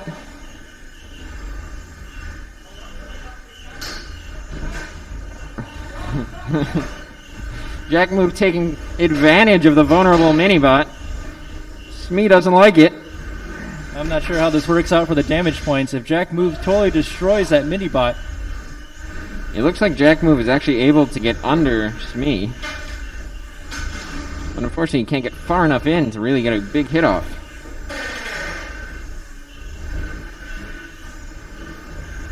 This might be the long game strategy. Jack Move trying to peel back the wedges on Smee. Jack Move is grinding his way into Smee, doing his best to try and make his way through. But again, it seems like the speed of Smee is really preventing him from getting around the edges. But without that active weapon mini bot working, Smee's got to show some dominating control over Jack Move to win this match. Alright, we've got just about a minute and 30 seconds left in the match. The front forks of Smee are almost destroyed at this point, but Jack Move really needs to get around and get a couple other hits in.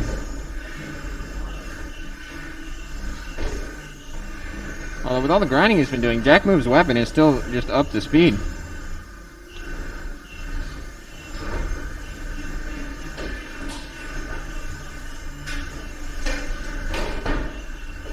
Look at the driving strategy of Smee. A cool little spin move in place uses the wedges to actually attack the sides of the not as wide opponents it faces. Very interesting driving strategy and very effective. Oh, Smee comes underneath Jack Move. Smee needs to watch and out. Jack Move gets underneath Smee. Oh, that's a dangerous position for Jack Move to be in. If he lands down on Smee, that could be devastating.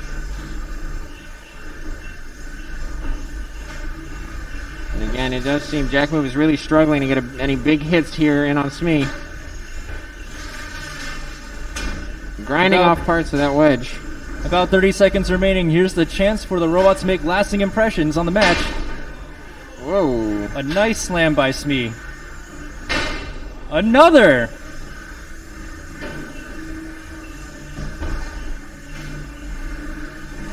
Alright. We have 10 seconds left here.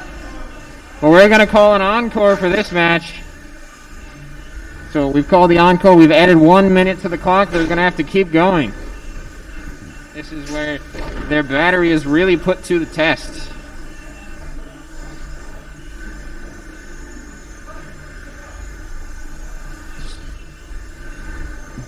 Smee is really keeping full control here, slamming Jack Move into the wall, using his own weapon against him.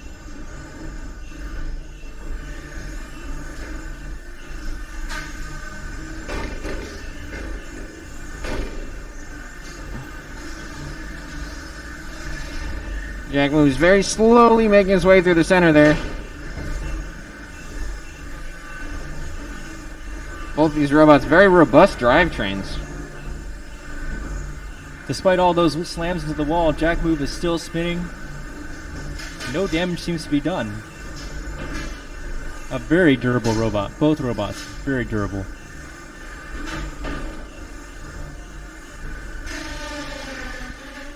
Alright, that's the end of our encore.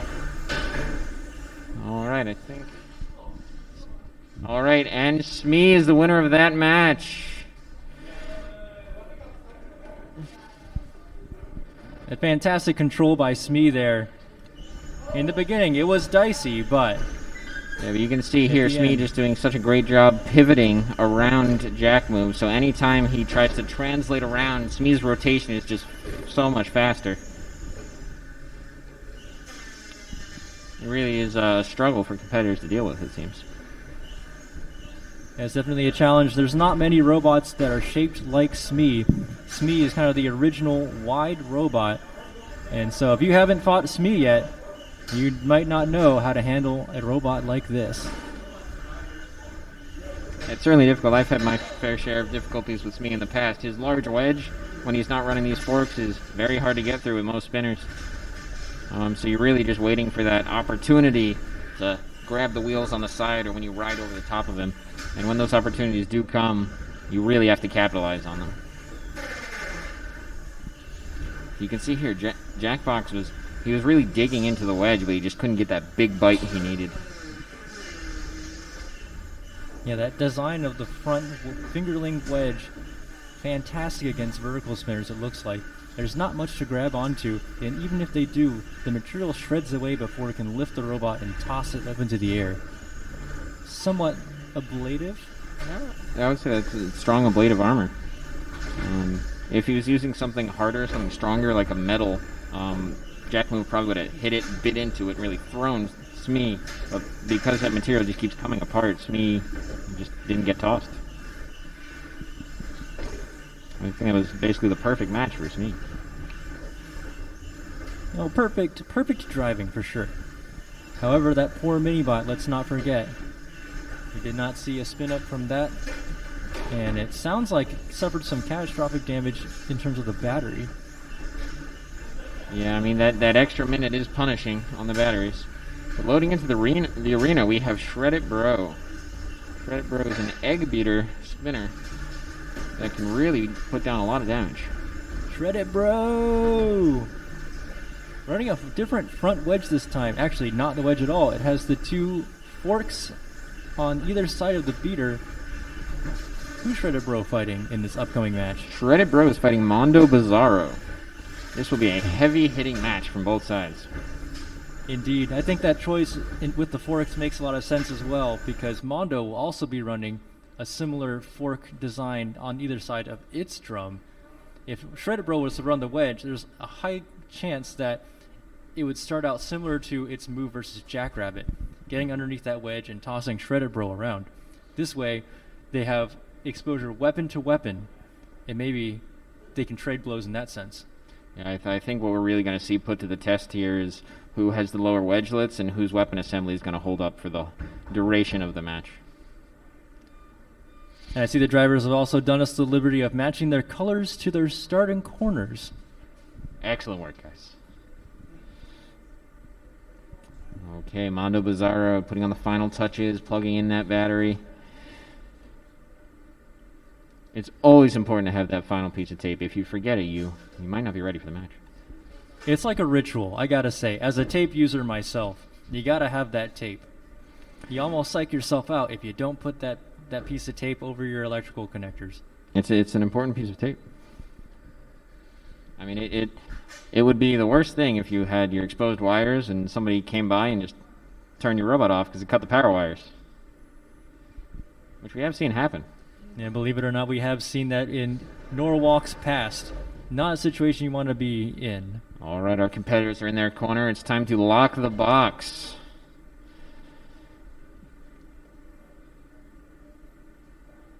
Doing a quick test on the robots just to make sure everything's functional. All right, we're going to lock the box before we spin up any weapons. All right, that drum is raring to go. And I think I saw Shred-It Bro earlier, the ability to spin. Competitors, are you ready?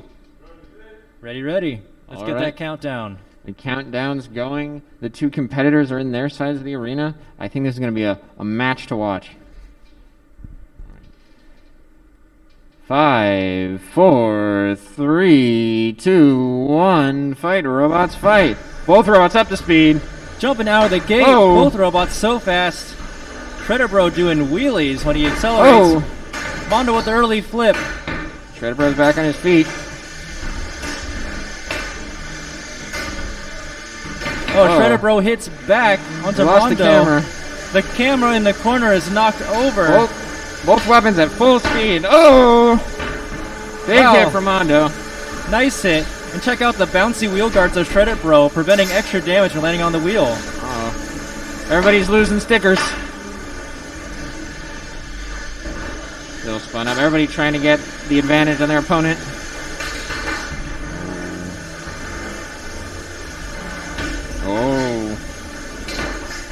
Oh, look at the gnarly exchange. These two beater weapons hitting each other. Wow. Mondo gets a nice shot. Shred-It Bro upside down, trying to reinvert itself. Shred-It Bro's back on his feet. No one is letting up in this match. Everybody going face to face over and over again. Oh, no, Mondo's flipped over. But Mondo has a reversing weapon. I believe he's spinning the correct direction now. This one's going to be hard to call. Two weapons hitting hard. Just going blow for blow. No one giving up. We are halfway through our match. Both robots still giving punishment. Looks like there's part of someone's wheel hub on the ground. Some damage to a wheel. Not sure whose. Looks like Mondo might be having some drive issues. Oh, Mondo stuck on his side. Can he spin off? can Mondo right himself? If not, Brett can assist us. We might need some Battle Brett action. There we go. Brett with the save. These robots are back in action. I think that wheel hub may have been Mondo's. That wheel looks a little bit sad on Mondo's the crab left walking. side. Oh, but he's still 45 driving. seconds Amazing. Shredder Bro starting to take the advantage in the fight. We're coming down to 30 seconds soon. I don't know about you, but I'm almost feeling an encore. I think Do we might have be. one? Oh, Shredder Bro's back up. It looks like Shredder Bro is struggling to drive inverted. Oh! Whoa! Wow. Big hits there. Good one. Encore! Encore! What can these builders do with 1 extra minute? Both robots struggling to drive. It looks like the weapon axle on Mondo is loosened up. Oh.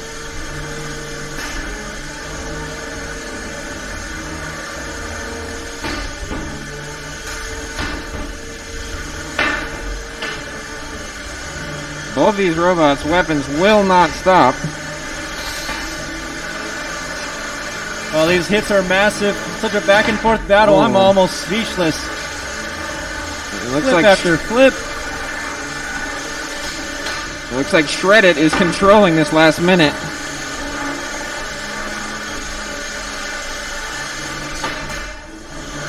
Coming up on 15 seconds. Oh. Get those last hits in. Oh. Oh. Oh. 5, 4, 3, 2, 1. Oh. And that's the That's match. the end of the match. I think we're going to take a minute to deliberate the results here. We'll need a few seconds to talk about the results.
After careful deliberation, the judges at Arena Side have turned in a very close decision for Shred It Bro. And that match was something else. Those robots were back and forth. I could not really say. I mean, you know, it felt like there's a Shred It Bro advantage, and Mondo was owning the second half, and then the encore was so close to Shred It Bro with the last few hits. What do you think, Tim? Yeah, I mean, that was, I think, the closest match we've seen all day. Both these robots just wouldn't quit. They kept going, kept hitting, never once backing off, always going weapon to weapon. Really hard one to judge, but really that encore minute, Shredder Bro just pulled ahead with those last couple hits. And these are the matches we all come here to see. Thank you very much to Mondo and Shredder Bro for putting on a classic performance. This is going to be one in the history books. Yeah, both of those fighters and those drivers did such a phenomenal job with that match. It was so hard to look through that replay and decide on a winner. I mean, you can see here in the replay, every time they get righted back up, they're going right back in for another hit, and that's just phenomenal to see.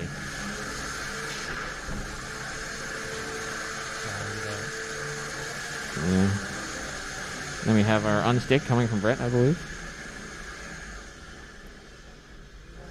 Brett definitely Coming with the save.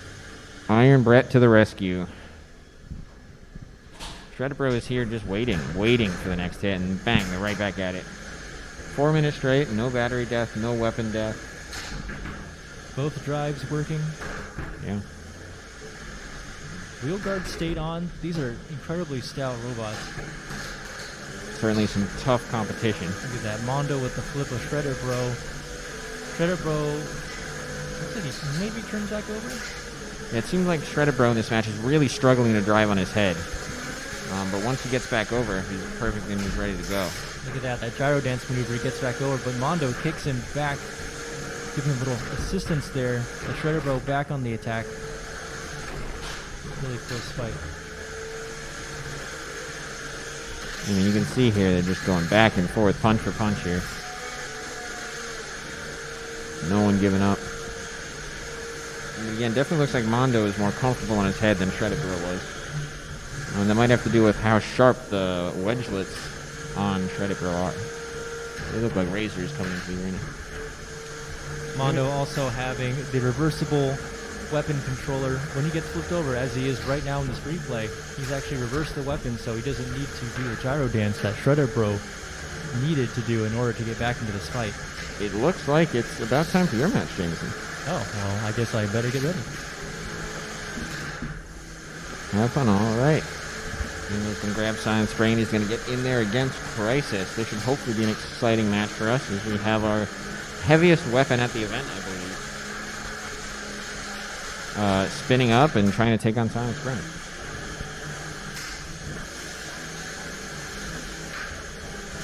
But again, this is 4 minutes of weapon-on-weapon hits with no stopping.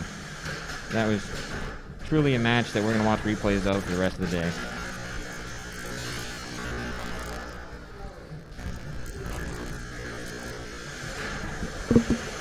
I mean, it even looks like both of these builders don't have much repair to do for the rest of the day.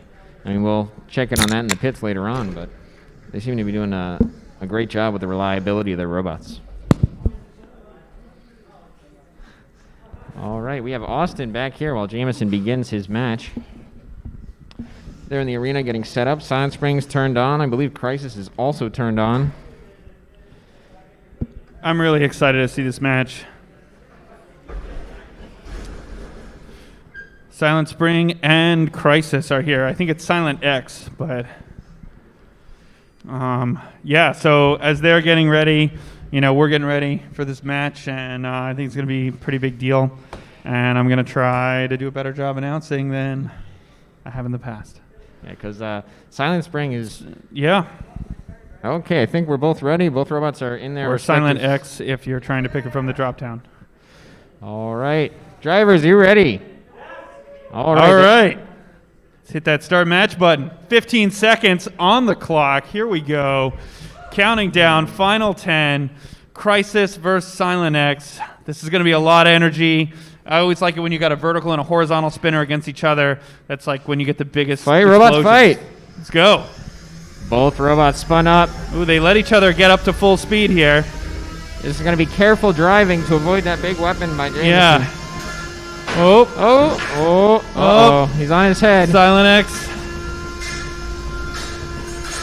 But again, the height of that weapon is so dangerous. Yeah. It looks like Jameson's trying to cut apart that top bit of Yeah. the arena. It looks like he's trying to walk towards the wall to self-right himself. Oh. Yep. Oh. You can hear the power of that weapon as it spins. Look at it go. It's actually pretty scary sitting here having this thing right in front of you. Silent Spring is taking his time. Oh! A lot of energy in there. Silent Spring trying to find an opening. Oh. Crisis is almost all weapon. Yep. It's a. Oh. Whoop! It's Crisis is been self-righted. rewrited. Uh-oh, looks like he may have weapon death. Oh, servos were. Oh, we're back up to speed. Crisis is shuffling again. Unfortunately, it looks like Jameson's having trouble reaching the chassis. Oh, I can hear the battery starting to come down a little bit on Silent X. It's not spinning up as fast. Up, it's carving its name. All right. Oh. 1:20 left on the clock. Crisis still has his weapon spinning. Silent Spring is really taking his time to hit the robot. One thing you got to be careful with the gyro walkers is your weapon is your method of motion. Crisis, Uh-oh. we need I to see think, some movement. Yeah, we got to do some show motion here. I need to see some coordinated motion. All right. Up, counting down. Oh. Oh, does that We have count? the weapon. Oh yeah, that counts. Weapon's back alive. Oh. Whoa! Oh! Silent X got launched around the arena. It looks like the top support Yeah. of Crisis has broken. Basically, his robot can't slow down. Whoa! Oh. Silent 20 X is, seconds remaining. This is getting interesting. both robots are upside down. Holy moly, we gotta check out. 15 seconds. Oh! Oh! Crisis just went up in the air and landed on top of Silent X. Oh, we gotta extend this. We're gonna have an encore. We're gonna have an encore. 1 more minute. Oh, Silent Springs is doing it. Oh no, and I think he's stuck. All right, knockout. Well, we did the encore, but now he's got 10 seconds to show us that I can actually move. Silent Spring Do could you have potentially free motion? him. The servo is still working, but Yeah. without that spinning weapon, Yep. he's not going to be able to move. Oh, And that's a knockout. that's it. Silent X wins. End of the match. End of the All match. right. Stop disassembling the robot. Wow. Woo! Yeah. You get to see that. Yeah. That fight was all large hits. Yeah. At one point, Crisis even got launched in the air and landed Yeah. on That top was amazing. of the weapon of Silent Spring.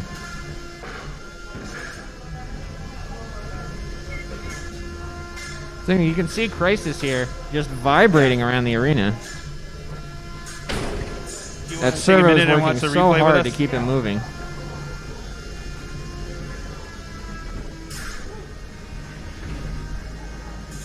Silent X is really taking his time to try and get the hits he wanted to get. It looks like here he's trying to cut that top support off of Crisis. Because without that top support, his weapon's basically resting on the ground.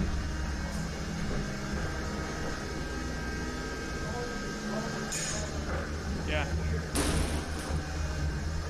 Alright, we're gonna... Silent X, look, just very careful trying to get these hits, but it's so hard to keep control of a robot like Crisis. So yeah, so you just fought. Tell us what you're thinking as you were driving right now. Oh, that was awesome. That was so much fun. Absolutely the funnest match I've ever had. So is this the performance you were looking for with your robot? It's the first time I've ever built, let alone fight with one of these. This is my third event I've ever been to, so I mean... Wow, congratulations. I couldn't have expected... It got in the arena. It was still moving the entire time, even though it was stuck upside down. I mean, it survived against Silent X, Silent Spring, JMO, whichever you want to say. I mean, Quite a terrifying opponent. You were delivering hits to him as well. I mean, he didn't. The only thing he broke was just the crossbar, and that was just cutting board.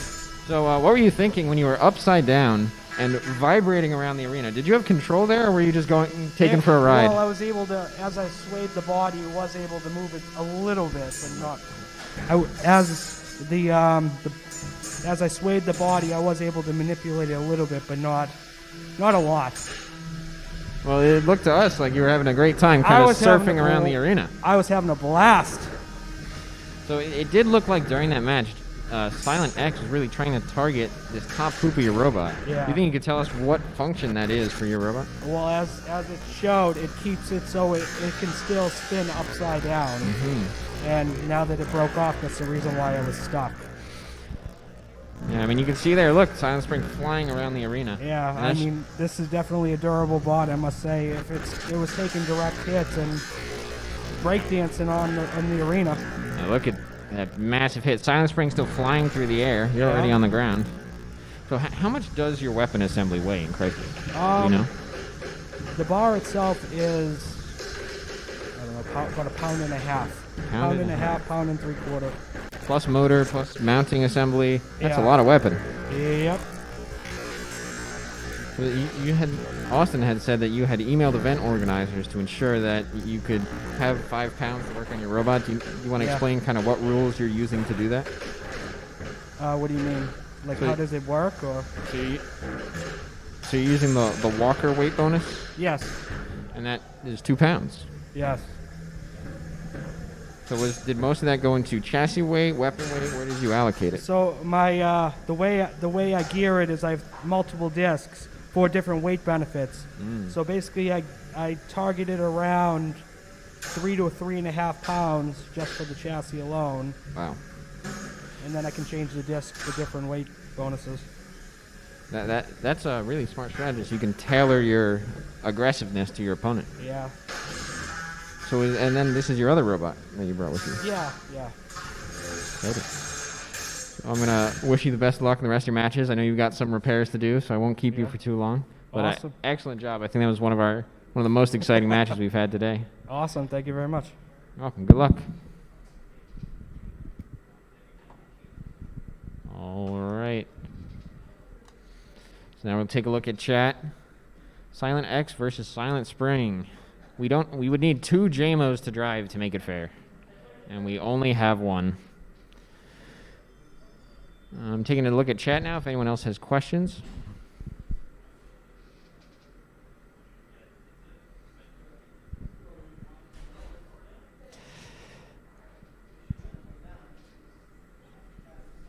Now we can see the pits. We can see everyone getting ready. Bind them to the same. All right, the repairs on Crisis seem to be underway as he gets in there to diagnose the problems that may have occurred during that match. One interesting thing about Crisis is he does not have to worry about drive motors getting damaged or losing wheels because he doesn't have them.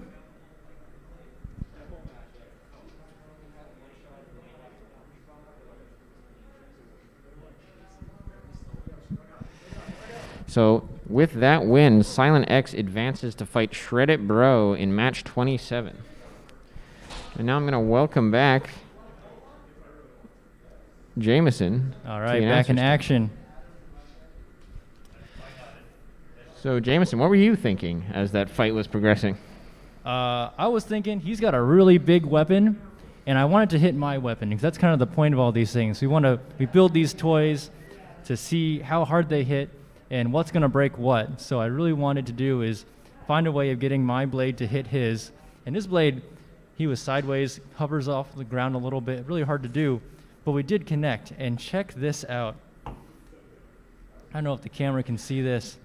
That tooth is gone. Wow. Look at that. There's a chunk missing from the tip of Silent Spring's weapon. Yep. All right, it looks like we have both robots in the arena. Nitro Hornet and Jackrabbit in their respective corners. Both of these robots have very strong weapons. We saw Nitro Hornet earlier today. He had an unfortunate loss of a wheel, but otherwise his weapon kept going the whole match. He's got two wheels back on his robot. So let's see what he can do against Jackrabbit, who also had a pretty close match against the Shredded Bro earlier today. All right, both robots in their corners. All right, drivers, are you ready? Both drivers are ready. All right. Let's start the countdown. Starting the countdown. This is match 12. Nitro Hornet and Jackrabbit are in the arena, both roaring and ready to go. All right, 6, 5, 4, 3, 2, 1. Fight, robots, fight. Both up to speed right away. Both meet in the center. Very agile. Oh! Nitro Hornet gets the first advantage in that connection. Jockeying for position. Jackrabbit is vulnerable. Nitro Hornet trying to capitalize. Jackrabbit trying to use the arena to flip over. Nitro Hornet gives him a little bit of an assist. I think Jackrabbit is trying to move. Those wheels just barely touching the ground. Looks like there's something. The top plate of Jackrabbit might have been broken off. Those Nitro wheels aren't Hornet could touching come the give a ground. big old hit to Jackrabbit. Will he hit him? Oh, there it is. Jackrabbit's back in it. Oh, Jackrabbit's belt is off now. Oh, looks like Jackrabbit's weapon is spinning down. Oh! Nice hit by Nitro Hornet. All right, we have a tap out. Your winner, Nitro Hornet. Nitro Hornet is the winner. We can take a look at the replay now and see some of those huge hits that took out Jackrabbit's weapon.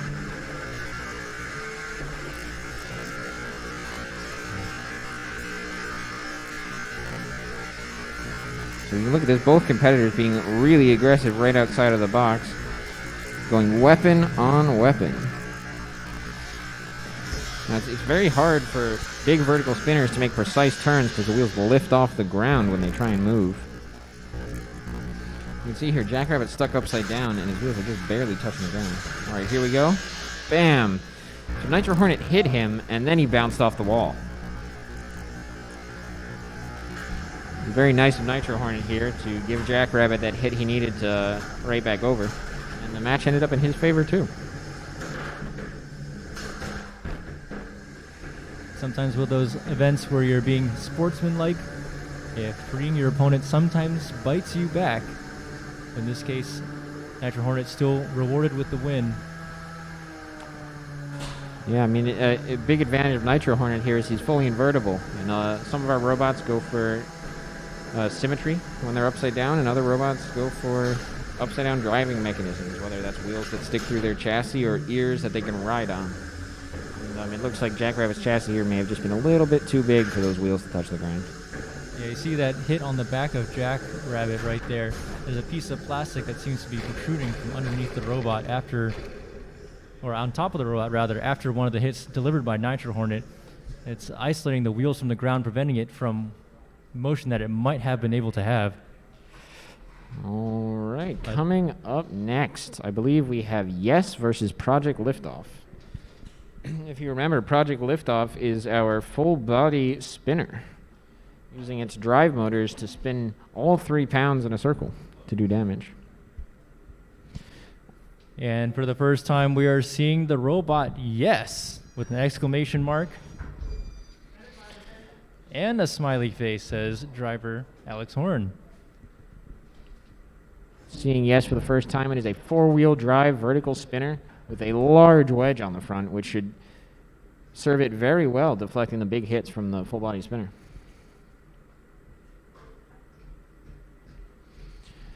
As our competitors get ready, it looks like we're bending some final things out of the way here. Last minute repairs. No, this is just my power cord got shoved in the robot and I'm trying to figure it out. Never mind, this is the power cord. That's one of the toughest things with BattleBots. You want to build them so they're so tough and they can't be pulled apart, but sometimes the effect is that you can't get them apart.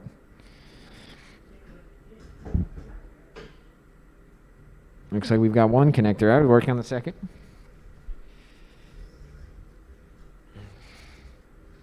That mini-bot's pretty fast.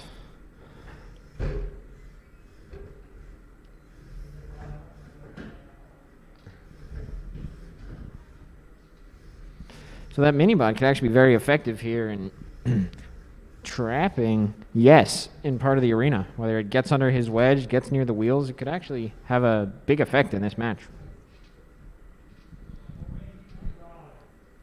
Anytime a control robot loses control, it's going to be a big deal. Yes, definitely needs to keep that wedge forward against Project Liftoff. Those wheels in the back looking particularly juicy targets for that melty brain spinner. Yeah, one difficulty here is Project Liftoff. It's very hard to predict where he's going to move, as he often just bounces around the arena. All right, the box is locked. Competitors, move to your squares.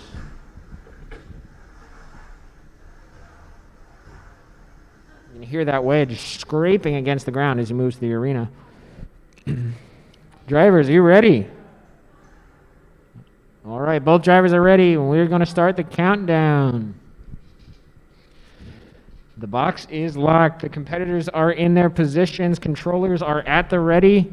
And the match starts in 5, 4, 3, 2, 1. Fight, robots, fight. Yes, the weapon does spin up.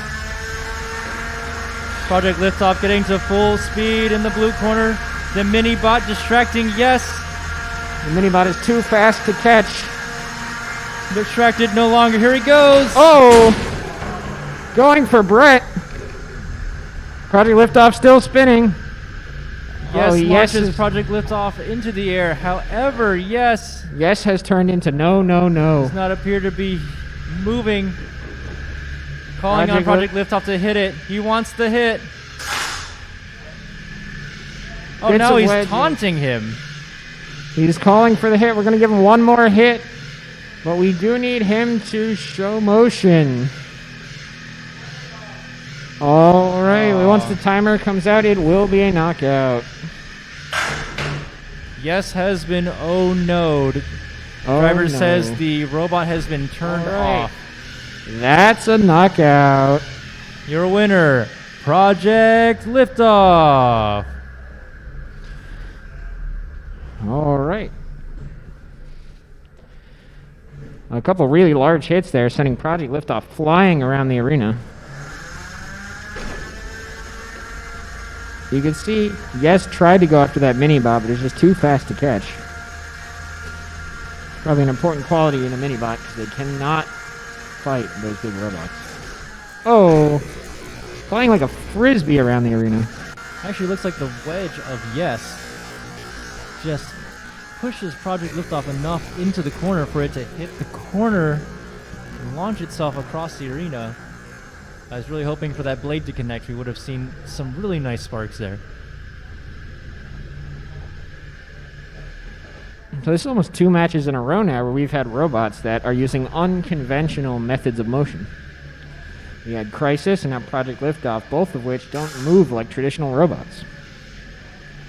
I think this is all because of the Norwalk rules, which give weight bonuses to non-wheeled locomotion.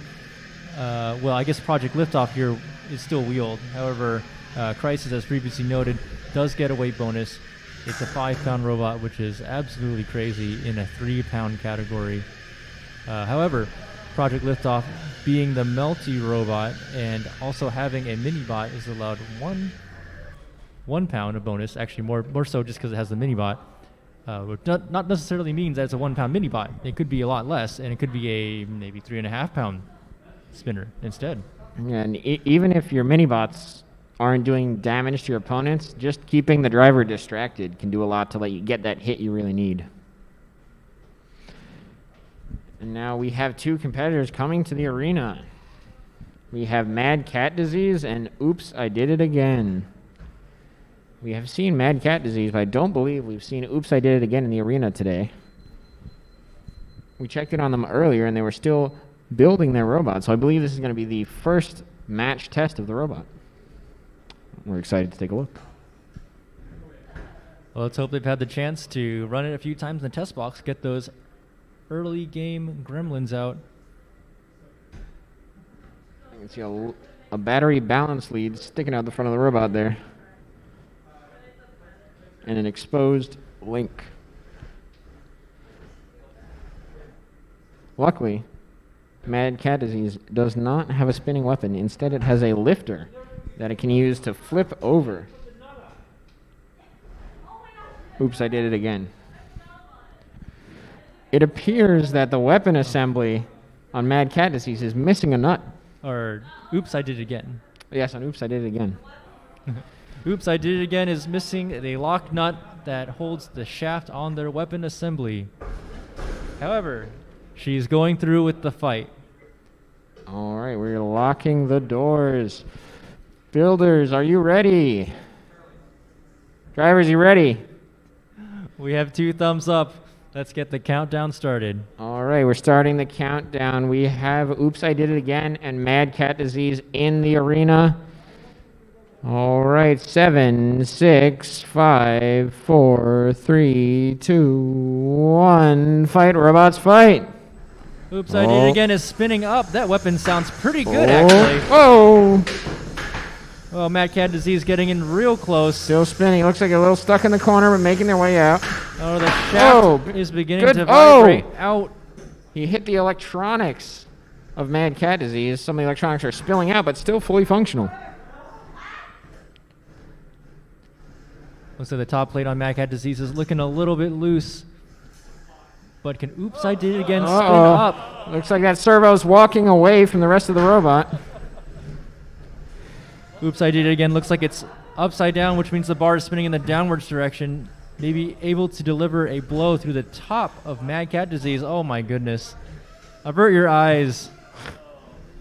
Mad Cat Disease keeping Oops, I Did It Again pinned in the corner. Looks like that weapon is still trying to spin up. You got to be really careful here because you got to slowly spin it up to get it going again. You can hear that servo trying so hard. Looks like there may be some fur. Oh, we have a tap out? Okay, we have a Oops, tap I Did It out. Again. Your winner is Mad Cat Disease. Okay. We had a very interesting hit there where the top plate of Mad Cat Disease was punched down into the robot. Surprisingly exposing all the electronics but damaging none of them. Doesn't replay that wedge on Mad Cat Disease. Very effective at glancing. Oops, I did it again. Flipping it backwards and into the arena wall. Somersaulting in that corner.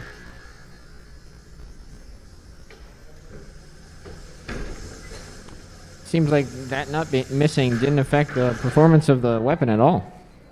Let's do a replay on that last hit there. Wow, look at that. A flip into a hit. You don't see that every day. Sometimes that's the kind of, luck and unpredictability that actually works in your benefit. If I were the driver of Mad Cat Disease, I would not have expected a hit like that. Oops, I Did It Again being invertible is very strong. Anytime she was flipped over, she's still able to drive. Although you do have to wrap your head around that left is right and right is left.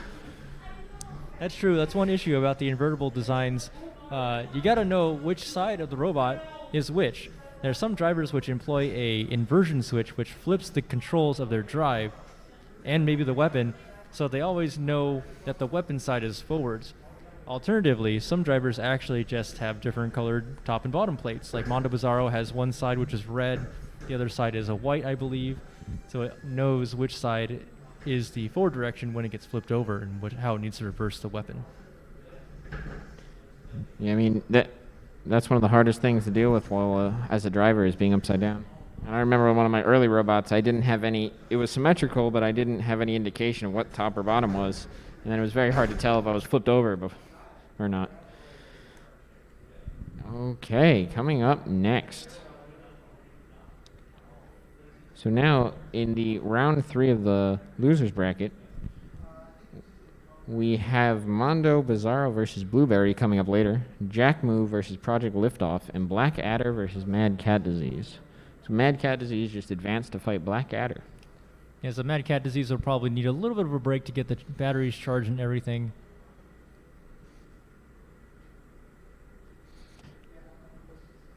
We'll see who they can send down next. You can see all the builders working furiously in their pits trying to get the last things repaired. I think in the back there you can see. Oh, here we go. There's Crisis. Looks like he has to drill out part of the weapon assembly. I believe that's your fault, Jameson. Well, I mean, come on. This is combat robots, right? Battle scars do happen. I've got a few of them here on the robot as well. I mean, that blade, I don't have spares of that thing. Yeah, Maybe it might be a little bit bent too. Who knows? That, I mean, that weapon really packs a punch. That's hard to tell. I mean, you can see visually how large that weapon is in relation to some of the other bots there. I think it's almost the diameter of Project Liftoff without the blade. Yeah, imagine spinning Project Liftoff attached to your robot. That's crazy. So let's look at the fights that we've got upcoming onto the bracket. Which ones are you the most excited for? I have a personal bias for Silent X versus Shredded Bro. I mean, I think that will be an exciting match. You're both very reliable robots. We just saw Shredded Bro go for 4 minutes with no weapon failures and no drive failures, which is really impressive to be able to do. And Silent X, you know, you're still experimenting with it, testing it out, but I think we'll see how it goes. Yeah, for sure. I mean, I'm looking forward for personally, maybe a little bit of payback. Shredded Bro actually beat Silent Spring at Motorama. Flipped me over, weapon burned out, and well, if weapon's out, I know I definitely can't win, so I tapped. This is going to be a redemption battle, I think. I mean, it's maybe not the robot I'd be hoping to fight them with, but it'll still be one heck of a fight. I think this will also be a solid test for your new robot. So, speaking of the Shredded Bro match, Mondo Bizarro will be fighting Blueberry next, which is the huge style undercutter. Ooh, that'll be pretty good. I mean, anytime you have a horizontal versus vertical, you're guaranteed to have some crazy weapon engagement. Mm-hmm. Mondo favors a lot of those big hits weapon to weapon, but you know, after Blueberry had the weapon assembly ejected through the bottom of the robot, I'd be a little bit worried about going head to head with a big spinner like Mondo Bizarro. Yeah, I mean, those are the most dangerous hits that those two robots can take because their weapon assemblies are weak in each of their respective directions. A solid hit from a horizontal on a vertical assembly can really just crumple it, and same going the other way. I think a real key is going to be for that one how those two robots in that split-second interaction, how exactly they engage with each other. Because you got to remember, Blueberry's got those two large wheels on the sides. It could be juicy targets for Mondo if he doesn't want to go weapon to weapon. At the same time, if Blueberry is able to do a little bit of a strafe move, hit just on the side of the drum, catch those weapon rails, may be able to deflect Mondo's drum and avoid contact altogether. Yeah, because I think it will be difficult for Mondo to get around to those wheels because the rate at which Blueberry can pivot is going to be faster than Mondo can drive.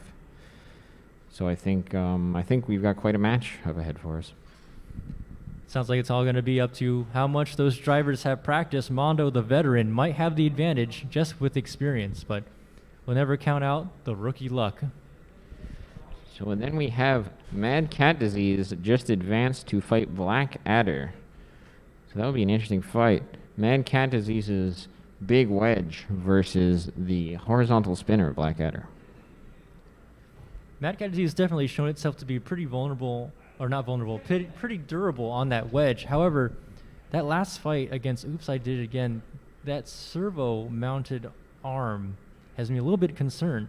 I mean, Black Adder is going to take horizontal swipes to horizontal spinner. What if it comes over and hits the arm? Does Mad Cat Disease have any way of preventing that? I'm not sure, and I think we'll get to find out later today. It looks like in the box right now we have one of our few 12-pound robots. One of the lesser-known brackets that is run here is 12-pound sportsman robots. So these robots are not allowed to have active spinning weapons.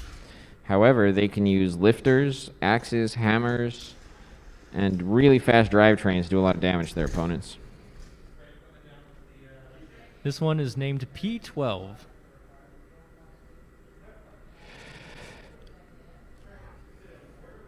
Inspirations to F1, I believe, and a miniature scale of the BattleBot. And these are the same builders as that BattleBot.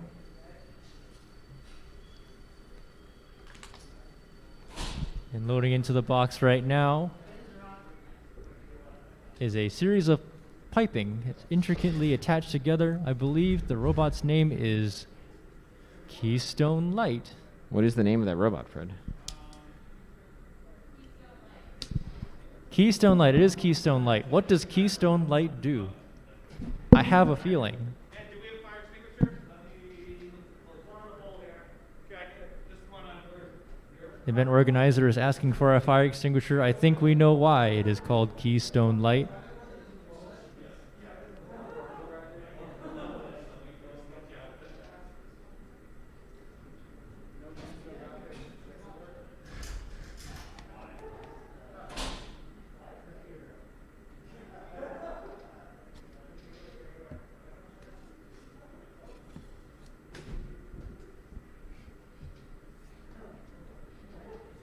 I think we're about to have quite a show in the battle box here. So these 12-pound robots really have a lot more drive power, and that's mainly where their weight goes. I think we get now I wonder if P12 is faster than Brett. We're going to have to do a race later.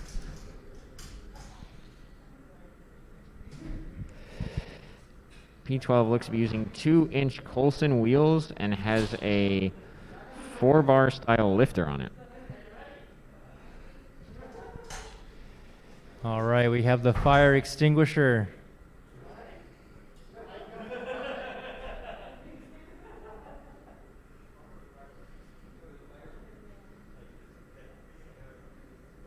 Pipeline making some special final touches to his robot.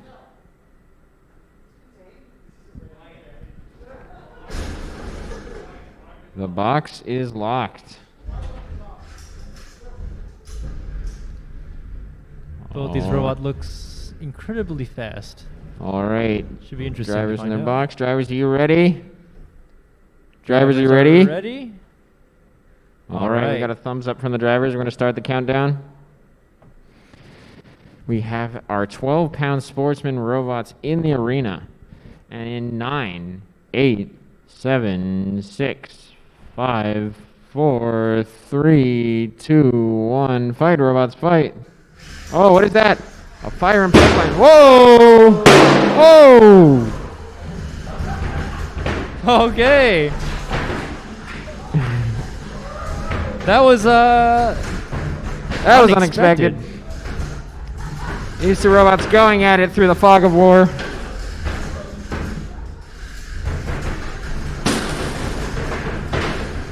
Doing their best to damage one another. The drivers. It looks like pipeline might be lower than P12. that wedge geometry on Keystone Light, difficult to get underneath P12. You might get the advantage on a wedge to wedge. However, can it maintain control? That's a real question. This does come down to who can drive better through the arena. And the four-wheel drive of P12 might be the advantage. Wow, check out the speed on Keystone Light with that thwack attack. P12 looks pretty well armored against it. Keystone using P12 as a ramp over and over again. I'll tell you what I want to see. I want to see a flip. Oh. Come on, P12, flip him over. We still have yet to see the flipper on P12 get going.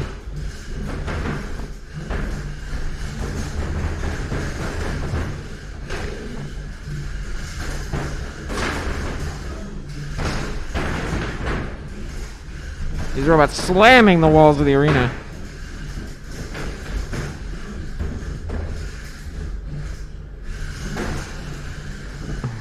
P12 going after Brett. Brett is on the move. P12 really is a beautiful robot. Wiring harnesses coming off of Keystone Light. Oh, almost balanced on the end. 50 seconds left in the fight.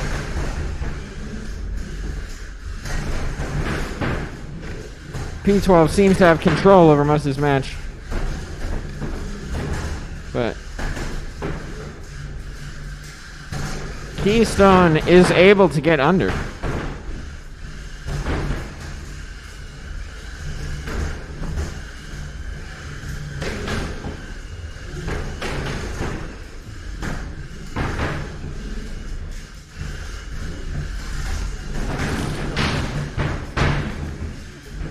All right, we're going to have an encore for this match. 1 more minute has been added to the clock. Fantastic high energy shoving match. Definitely getting an encore from me. These are the sumo robots.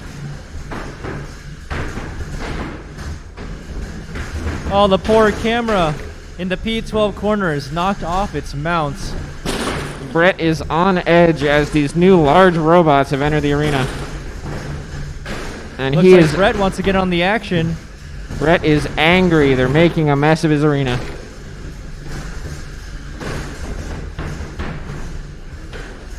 Can two 12-pounders take on one Iron Brett? Oh! Brett just took out an arena camera. Oh!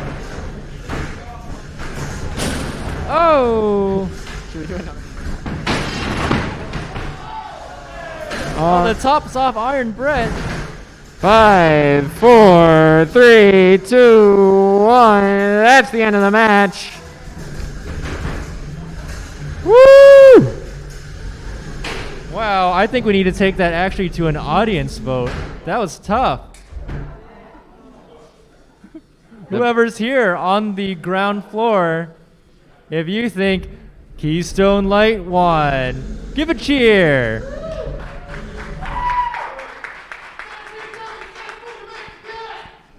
That was pretty good. That was pretty good. How about P12?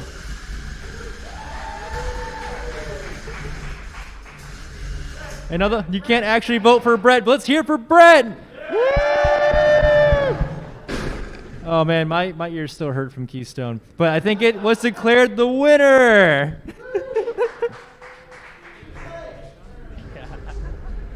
Keystone is our winner.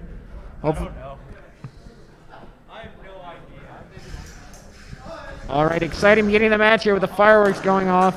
If you watch closely, you can see JMO and I jump.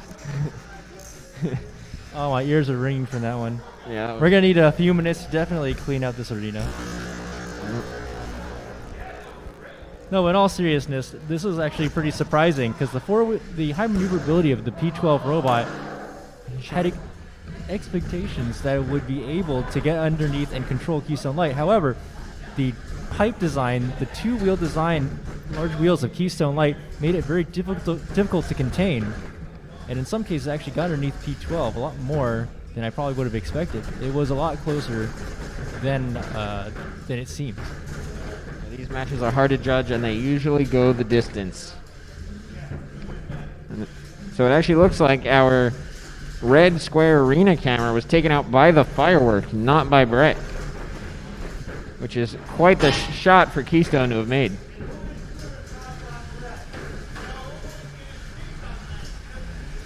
But I think Brett proved that he is as durable as our 12-pounders here.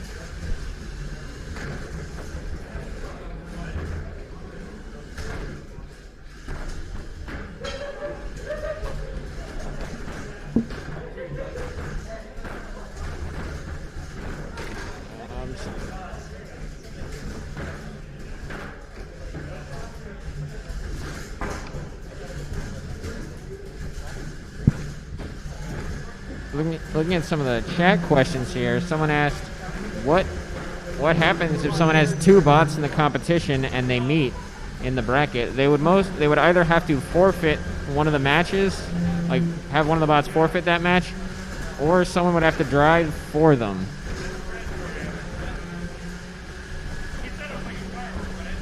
We're going to be taking a minute here to clean up the arena as we just made a big mess. Luckily, we have a ventilation system in the arena, so all the smoke is taken care of.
sound like that from your blade on my one. Although, BD took up the biggest one. Everything else seems to be pretty good. Very surprised.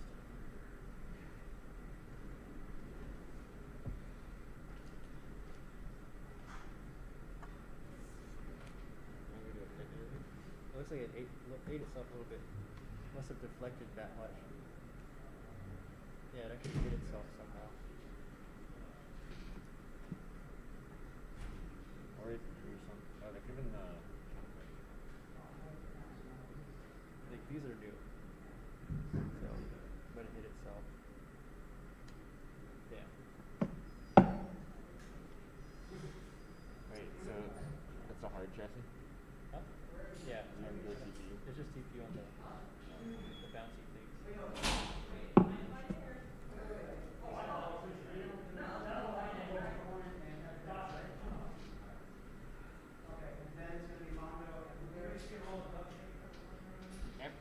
Epidemic is close.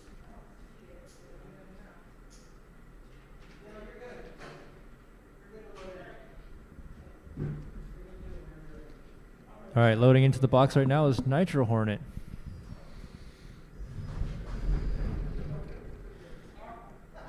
Nitro Hornet's going to face off against Epidemic. Which I believe is a blue vertical spinner. Epidemic is entering the arena.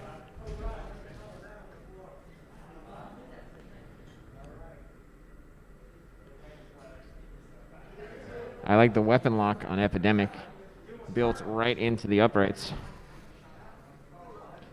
One important thing you want to think about if you're designing a combat robot is an integrated weapon lock, something that you're not just throwing on the end. That's right, safety should never be an afterthought. Okay, builders, let's close the arena door. Looks like both drive sides on Epidemic are working this time. Hopefully they stay that way. Epidemic still has the battle damage from the earlier matches. Okay, drivers, are you ready?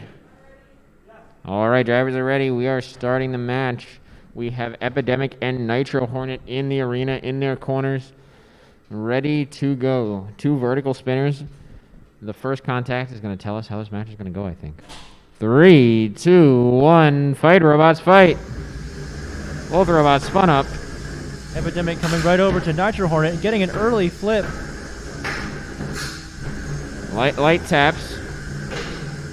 Both these robots gyro so much when they try and turn. Epidemic looks like it's planting its ground, trying to force Nitro Hornet to drive around him. There's the gyro from that massive weapon. Oh! Nitro Hornet delivering a powerful hit. Luckily that wedge on Epidemic can just take it.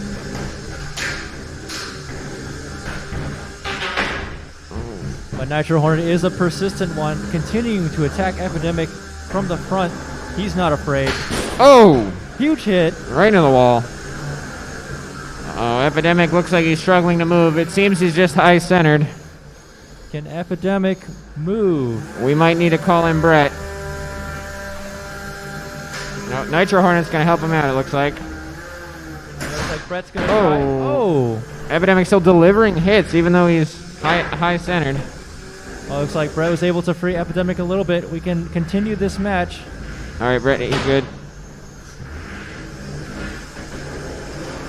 The Epidemic is crab walking. We will need to see some forwards motion.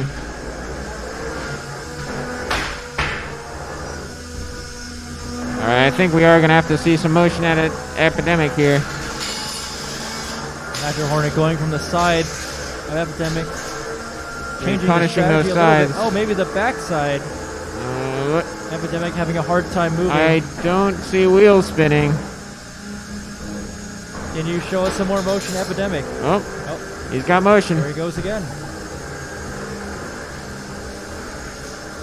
I know Nitro Hornet might have an issue on its right side now. Nitro Hornet's got to be careful near that spinner. It is no joke. It seems like Nitro Hornet's much stronger when he crab walks.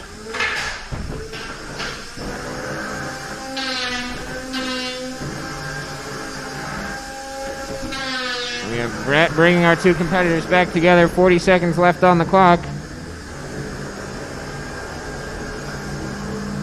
Looks like, oh man, is Brett gonna feed them in? Oh! Jesus. All right, Epidemic, we got to see some motion here. Epidemic is still crawling.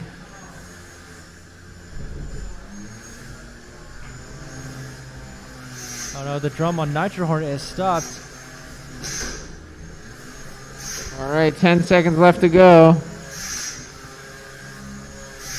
5, 4, 3, 2, 1. That's the end of the match.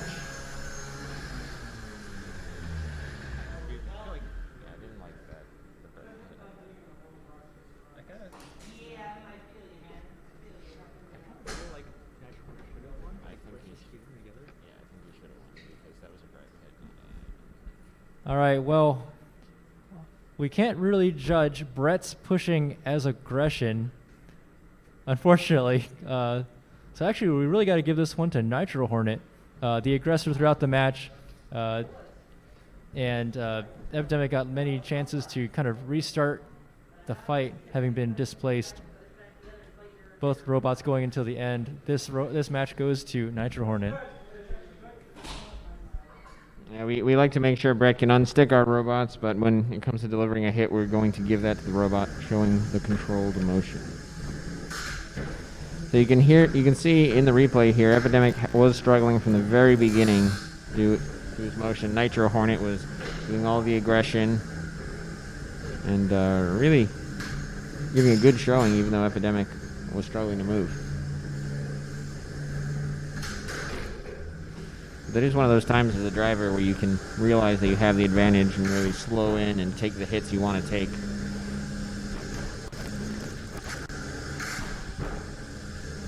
You can see there, Epidemic is winning the hits, and I think if his drive side was solid, we may have seen a different match. I totally agree. And you talked a little bit about knowing the outcome of this match. In the first few seconds, it actually looks like Epidemic has an advantage over Nitro Hornet in that respect. Epidemic, again, having drivetrain problems, probably being the real bane of this match for it.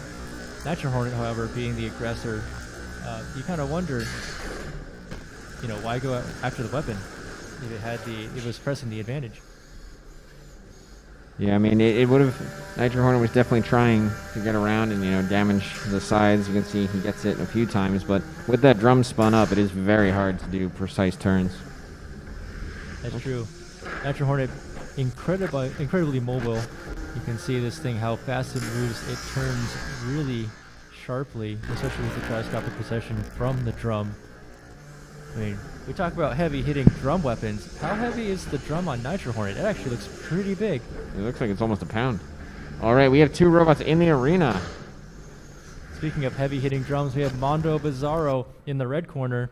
In the blue corner, we have Blueberry. Blueberry Drivers. seems to have his weapon back on as well. Are you ready? No. We have a sure and an good enough. We are starting the countdown. 10 seconds to the start of the match. Both our robots are in their corners. We have a horizontal spinner and a vertical spinner. This should be an interesting one. 3, 2, 1. Fight, robots, fight. Both spun up.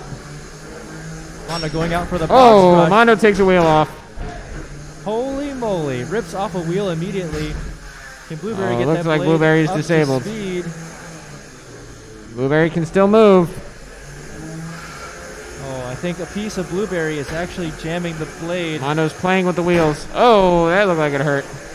All right, we Blueberry need to taps see out. some motion. Otherwise, that's going to be a knockout. Your winner is Mondo Bizarro.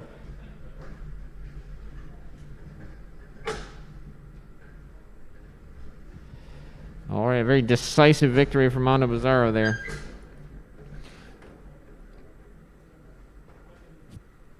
Let's take a look at the replay and see how that went down. You notice that Mondo Bizarro at the beginning of the match actually did not spin up the drum. He waited till about halfway through to start the spin up. He wanted to get that early box rush onto Blueberry before that weapon got up to speed. It looks like Blueberry gave him the old looks like Blueberry gave him the old dodge there. Was able to get a few spins before Mondo actually came up and nabbed that wheel. Yeah, I mean, this hit you see here in a second is the hit you never want to take. Once your wheel is off and your motor is exposed, that is an expensive hit to take for your robot. It also doesn't look like the weapon is bent there. It's hard to tell from I'm that not shot. sure. Maybe we can interview them or visit them later in the pit and find out how much damage they really take as a result of that match. All right. Maybe we could get the Blueberry team up to the announcer's box and take a look at the results from the match.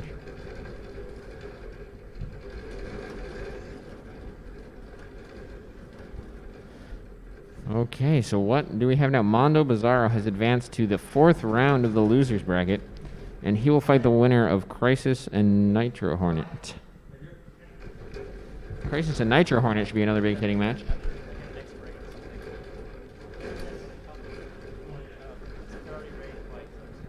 You can see Crisis getting ready in the pits. Looks like he's put on some new uprights.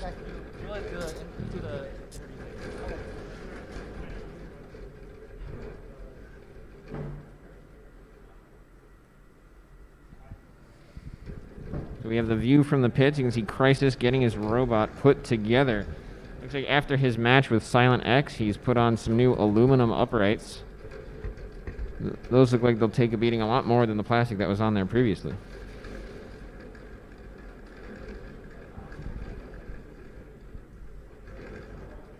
And it's good to see that he is almost fully back together with his robot. You can see some of the damage there on Nitro Hornet. Looks like the drum still spins, but it'll be interesting to see what caused it to stop spinning. Well, with these motor in drum designs, if anything, usually what happens is that these oh, he's showing us some. Sometimes the magnets break. When you go weapon to weapon on there, you've got your motor directly inside the weapon. When that weapon takes a huge shock, it transfers directly into all parts of the motor, including the magnets. And those magnets are not the most durable thing. They're actually pretty fragile. Yeah, that is one of the drawbacks of utilizing a hub motor. When it does get damaged, the motor and the weapon assembly get damaged. So you have to be careful of the delicate components in there, like the magnets. I know a lot of competitors, in order to reinforce those magnets, they'll take their motor apart and they'll epoxy the magnets down, if at all possible. That way, if they do crack, they kind of stay in position. You can keep spinning.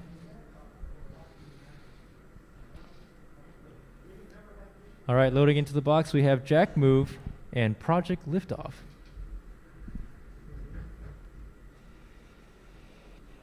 Project Liftoff has been bouncing his way through the competition. I don't think there is a surface in the battle box that he has not hit yet. Maybe the ceiling.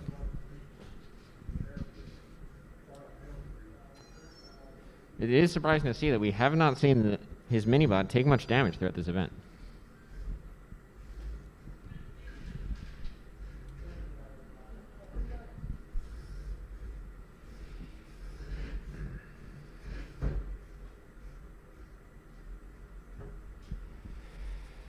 So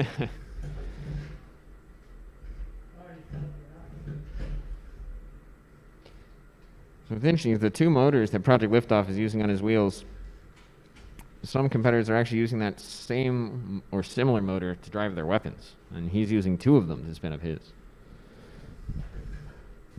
Well, that's part of the advantage you get from the Melty Brain design. You get a lot of power in your drive and your weapon. It's a 2-for-1 deal. All right, the box is being sealed. All right, competitors, are you ready? All right, we got thumbs up from both. I'm starting the countdown timer. We've got Project Liftoff and Jackrabbit inside the box. And in 7, 6, 5, 4, 3, 2, 1, fight, robots, fight! Project Liftoff, oh! Jack Move ignores the minibot, goes straight for Project Liftoff. Some friendly Now fire trying to from spin Project up. Liftoff. Oh, glancing blow flips over Jack Move. But Project Liftoff is uncontested for the spin up. The Minibot getting underneath Jack Move. The knocks off the Minibot has wheel. lost the wheel. Uh-oh. Project Liftoff is up to full speed. What will Jack Move do? Oh! Both weapons still spinning. Jack Move is not giving up. Jack Move almost unfazed from that hit. Everything still works, it looks like.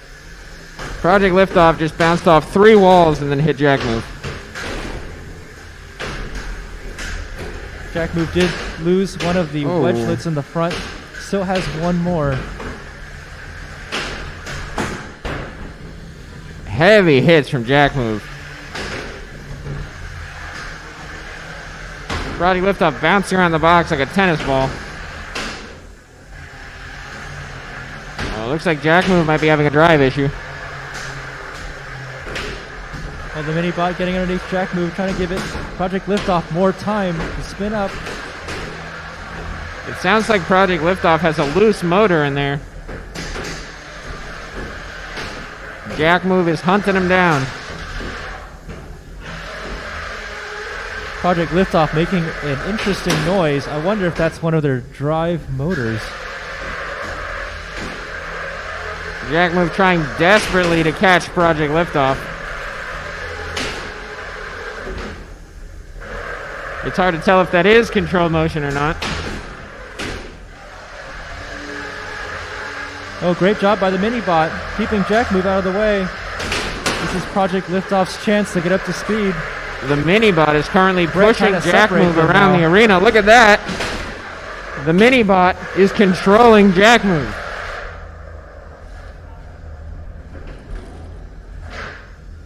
Oh, Project Liftoff. Uh-oh, Jack Move is going to go after that Minibot now. Nope. Oh. Coming up. 30 seconds remaining.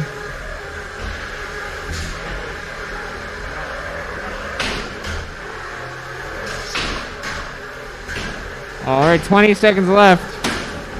This match might need an encore.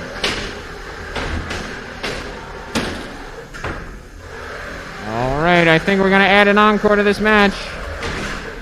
Encore! Encore. Oh, Project Liftoff trapped in the corner. Jack Move in for the kill. Can he do it? Oh. Can the Minibot free the Minibot? Yes, it The can. Minibot frees Project Liftoff. That's teamwork. The Minibot is sacrificing itself now for the big one. Oh, Jack Move finally bit into the Minibot. And they might be He's high stuck. centered. Brett's coming in to free him. Unless Jack Move wants to hit.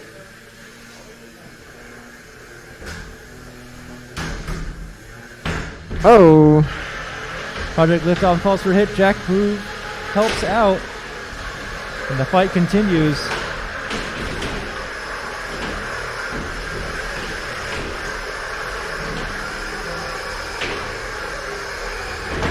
Oh.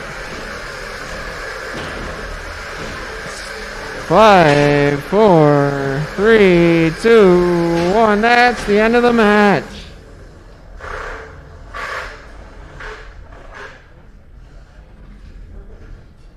And your winner is Jack Move. Or Jack Rat. Should be Jack Move. Jack Rabbit's different.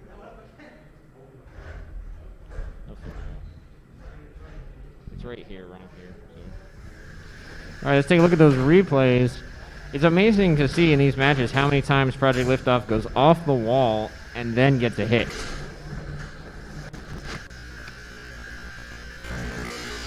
Yeah, I think unfortunately those every time it hit the walls, it slowed down their overall speed. There are a few moments where Project Liftoff was actually able to get to full speed, and it was deadly when it was able to get there, like this moment right here. Great strategy by Project Liftoff using the Minibot to isolate Jack Move. It was pretty impressive to see a Minibot able to push a 3-pounder. It's pushing a robot 3 times its weight and not having any difficulty. There we go, big hit here. Jack Move upside down, but still very aggressive. Oh, look at that. I believe he just hit all 4 walls of the arena off that hit. That was a fantastic hit. Unfortunately, after that, Project Liftoff had a difficult time reaching that top speed again, thanks to Jack Move staying on him and the 4 walls of the arena. You see Really. that hit? Hold on, can we get that in slow-mo?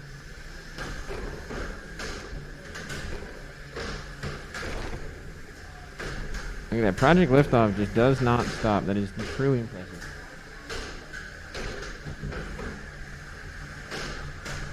And some shots from the Brett cam there.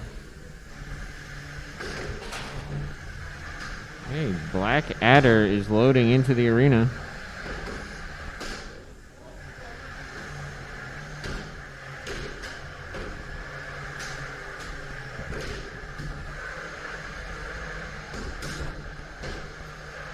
So coming up next, we have Black Adder and Mad Cat Disease. Black Adder is a horizontal spinner, and Mad Cat Disease is a wedge lifter. So this match should go the distance, as the wedge on Mad Cat Disease is very strong. It actually looks like a new wedge on Mad Cat Disease. Competitors getting ready and in the arena.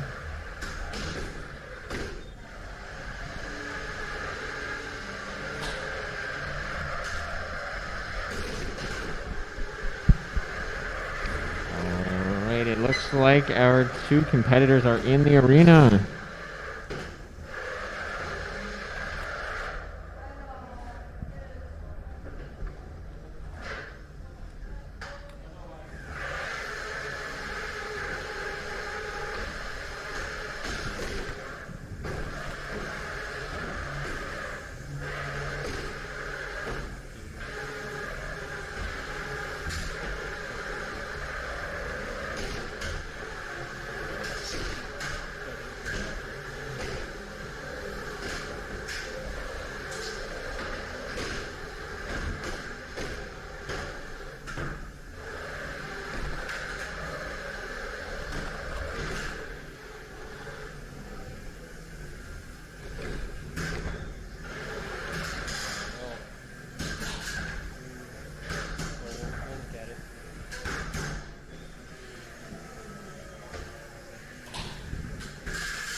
Okay, our robots are in the arena. Let's go to our corners.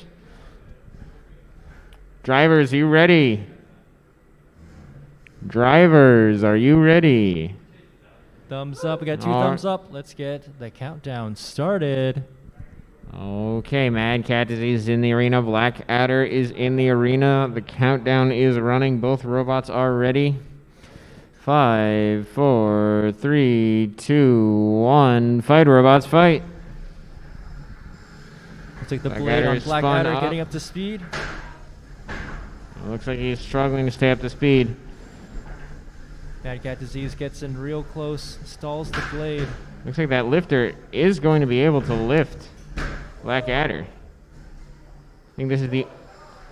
Oh, he's getting up to speed. Black Adder, spin, spin, spin. Oh. Mad Cat is getting the flips in. That's really great to see. You don't see a lot of lifters. We need to see some movement from Black Adder here.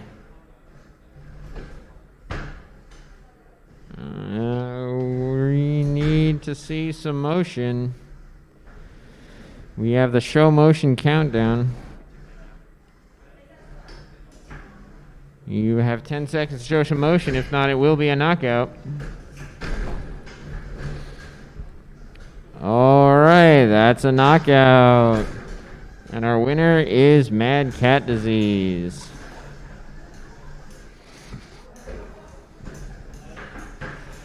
Be interesting to see what happened there. Maybe we'll bring AJ up here and ask him about his robot.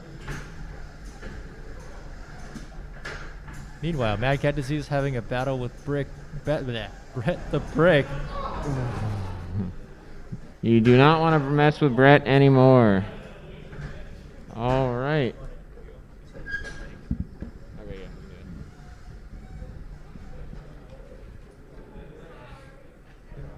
hey, AJ. AJ, do you want to bring your robot? Sure. I'll just ask you a few questions about it.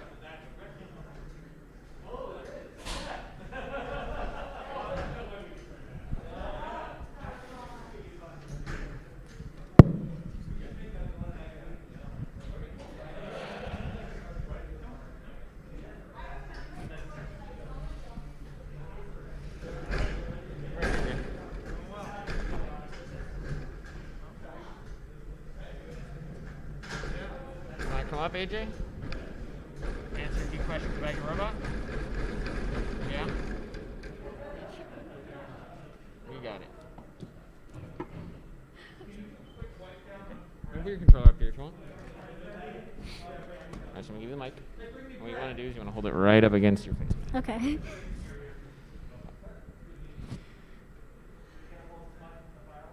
We might do it after this match. All right, I have AJ up here from our previous match. So AJ, your robot Blackadder, how did it perform today? It performed okay. Yeah. Yeah. I think you did a really good job earlier today. So you worked on this robot with your dad? Yes, and my grandfather. Yeah. And it, so what do you think is your favorite thing about building the robot or about driving it? You know? I don't know. Well, it is great to have you here, AJ. We think you you. did a great job today, and we hope to see you again. Okay.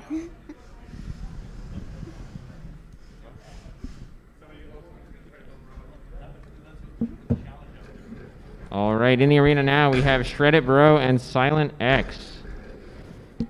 This will certainly be a match to watch. Here we go.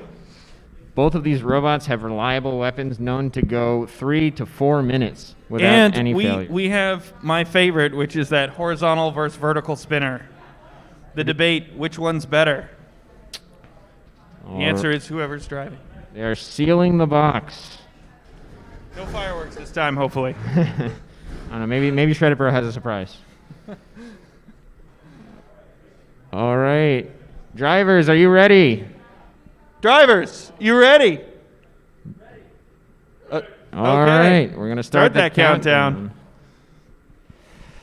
So Here we go, down the neon highway. Silent X and Shred It Bro ready and waiting in the arena. Yeah.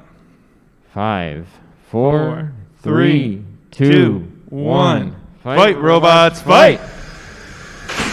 Oh, big hit. Silent X is up in the air. Shred It Bro's capitalized. Shred It Bro's got. Oh! Silent X just hit the roof. Oh, they are going for the camera again. Oh, there's the camera. On its side. Silent X is spinning up. Shred It Bro is coming in for the kill. That wedge on Shred It Bro doing a lot to stop Silent Spring from doing damage. Oh. Whoa! Sparks flying. Shred It Bro. Sparks. Shred It Bro staying aggressive. Silent X is whoa. Shred It Bro is really winning all these little hits here.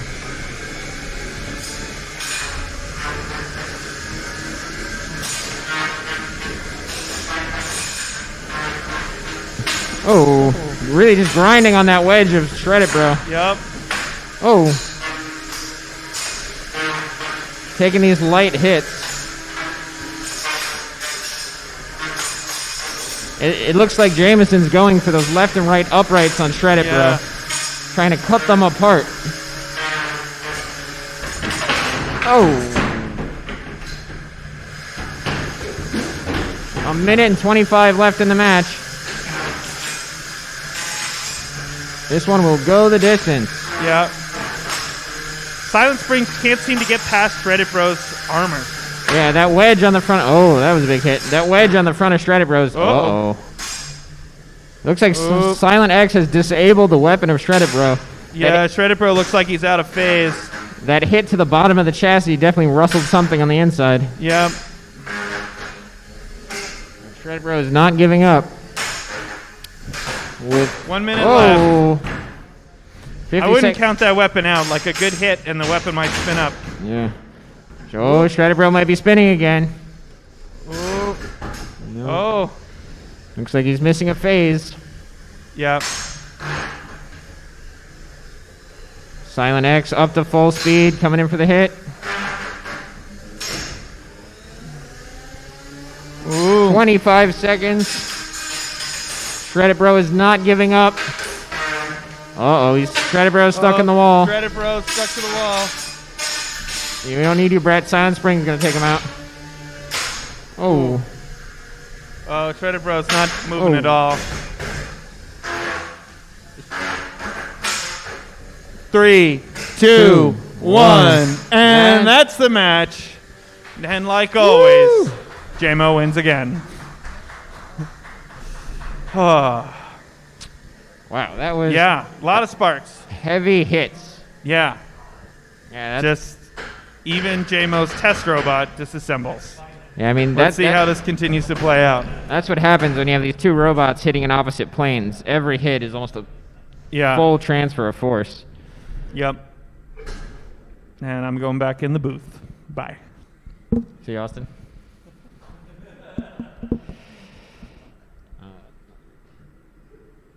Returning to live. Tough match there for both of them.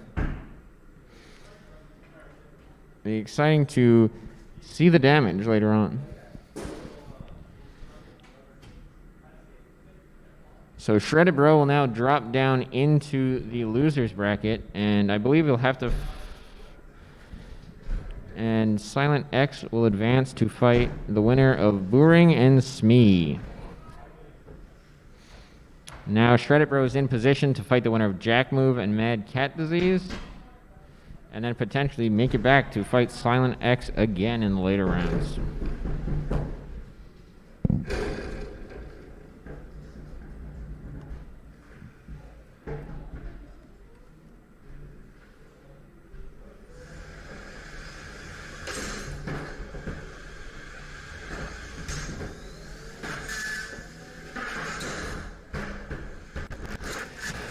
These the hits in this fight are crazy. Every contact. Look, Silent Spring hits the roof there and bounces back down.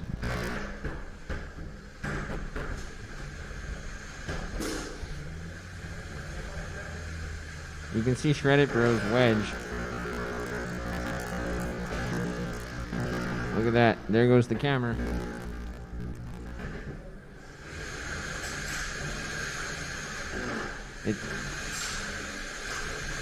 That wedge on Shredded Bro really did a lot to keep Jameson from going weapon on weapon. Really forced him to have to get around and do damage to other parts of the robot, which is not an easy thing to do with that big front wedge on Shredded Bro.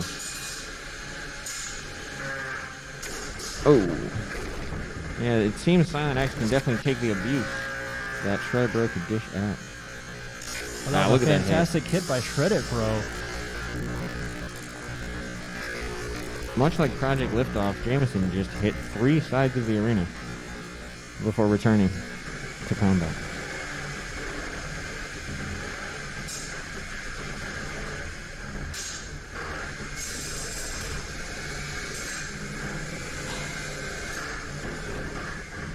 It did look like Silent Spring was much more willing to tip upwards on that. Do you think that's due to the extra moment in the weapon?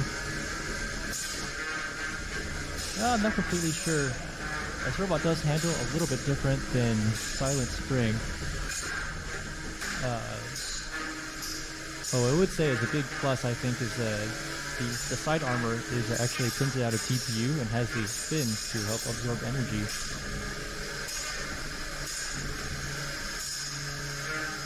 they're more meant for horizontal spinners, but I think in this case, they actually proved to be quite effective. Shred Bro seemed to hit it a few times on the side.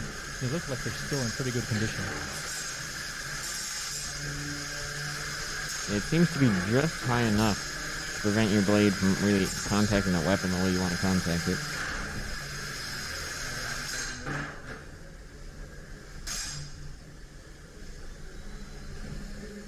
And Shred Bro does not let up during this match. He's keeping the pressure on. Even when his weapon is off, he's not letting Silent Spring get that room to maneuver.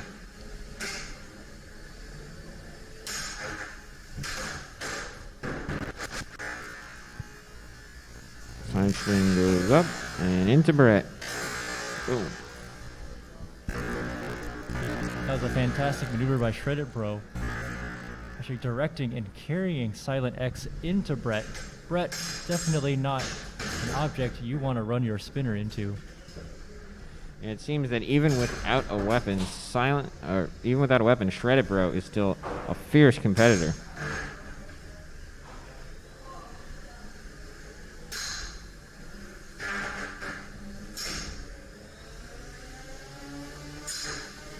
And so it looked like during that fight, Jameson, you got a hit on the bottom plate of Shredded Bro. And after that, their weapon stopped functioning. Yeah, watching these replays is really helpful. I actually don't remember very much from that fight. Just trying to keep the weapon up to speed, pointing at him. Keep the gyro dancing from happening. The robot definitely gyro danced a significant amount there.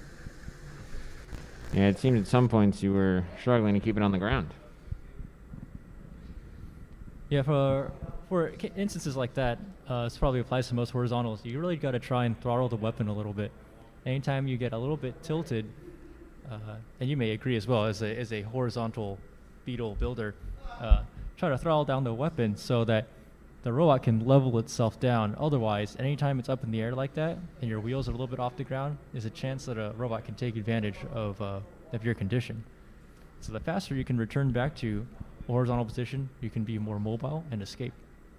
It certainly is interesting how much control that the RPM of your weapon has over the movement of your robot. For vertical spinners, it's very apparent because when they try and move forward, if their weapon's spinning, when they turn, they tip. So you're going to see that motion, but on undercutters and horizontal spinners, they want to pull upwards, or depending on their direction of rotation. Looks like Crisis is loading back into the arena. I think you may be here for testing. Are you here for testing or a match? All right, we have Crisis versus Nitro Hornet coming up. Ooh. Crisis is in the arena. Again, we can see that unique walker design that weighs 5 pounds. It appears after his last match, he has put on new uprights to his robot.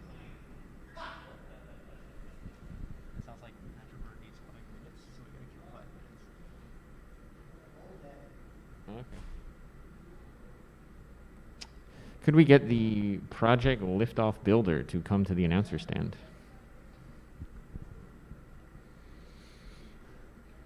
So, when talking about weapon RPM, one thing that's important with weapon RPM is contacting and hitting other robots. So when you're going into a hit, do you do anything to adjust your weapon speed? You're talking about bite? In basically? a fight, yeah. Oh, well...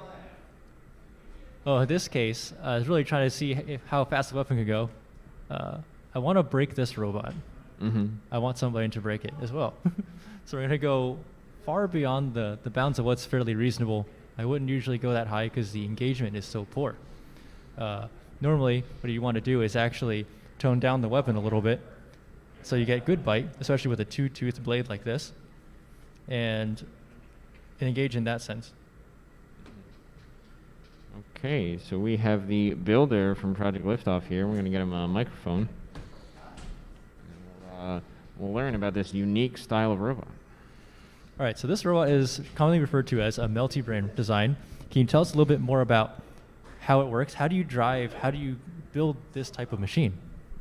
So a multi-brain works using this principle called translational drift. So while the robot is spinning, you attempt to use some sort of computation to maintain a heading. And so you have this virtual heading that remains constant. And then using that, you'll pulse the motors as you spin, potentially up to 100 times a second. And so as I reach this point, this motor will pulse forward briefly, and so it'll nudge the robot in a direction. And so you're running code inside the robot to try and do that as quickly as possible. And so obviously that's a huge challenge inside the battle box because you need to use an LED to maintain heading, account for like robot slip. Obviously you're bouncing around a lot because you're not maintaining traction. The wheels have a hard time maintaining static friction because they're always going everywhere. So it's a big challenge to overcome. So most of our builders here are just using a transmitter and a receiver. So what else do you have filtering those transmitter outputs on your robot? So inside that robot, it starts at the motors. These are 14-phase brushless motors. So we use a BL-Heli32 ESC to calculate the motor RPM because the ESC knows when it's pulsing the motors. And then that's communicated to a TNC through a logic bridge to convert from 5 volt to 3.3. TNC runs on 3.3 logic. And then the TNC does all the math that it has to do to determine robot heading and then sends that all back.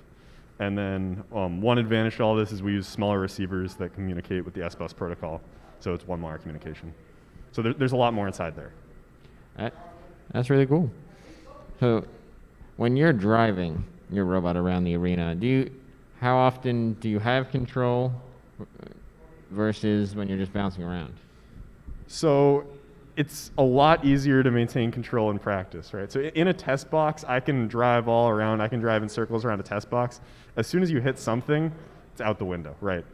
Like all plans fail as soon as, the first shot's fired, as soon as you hit the first thing. So once I'm there, I'm just trying to either maintain RPM if I think I'm in a good spot, or I'm trying to drop RPM to regain control and remaneuver to a good spot. So it's a combination of the two. And so what you saw in the last match is I was just trying to keep RPM up and hope I got a lucky bounce and hope that my mini bot could maneuver the enemy into a position where I could hit him more easily. Is there anything from a mechanical standpoint you need to do to some of these parts, or maybe tips on the design to make everything robust enough to survive all the high Gs that your robot puts out? So this is the 4th iteration, and with every iteration, the RPM's gotten a little higher. So on the outside of the ring, parts can experience up to about 400 Gs. So obviously shock mounting all the components is huge. One of the things that I learned early on is that even against a barely shallow, like a shallowly curved surface, your battery will actually flex out under those Gs. So it's really important to have the battery solidly enclosed with a flat wall behind it. It's simple things like that. And then maintaining motor structure is huge. I had some issues yesterday that I had to iron out, so these weren't the motors that I planned to go with. But just finding the right motors, you have to experiment with a lot of motors to find the right one. Interesting. Well, very cool. And thank you for sharing those details about your robot design. And I think. Thank you. thank you for joining us.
so worn down it's not gonna bite. So he's just gonna shove it in the wall.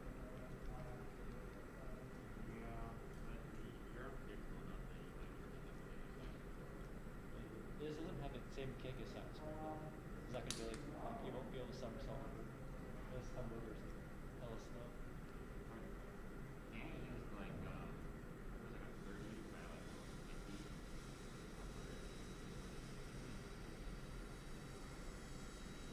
No sushi.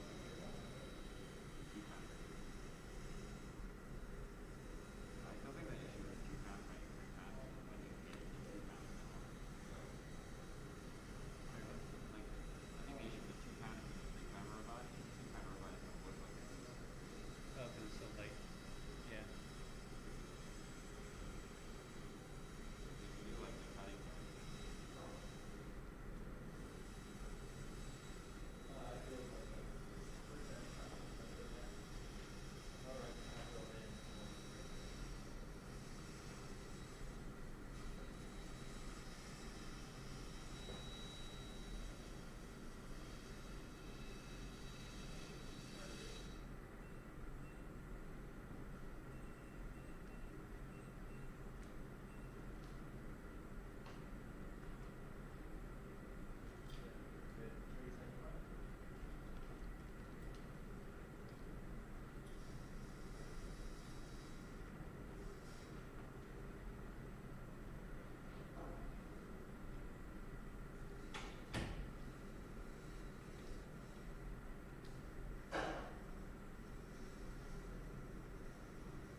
Looks like a wheelbarrow.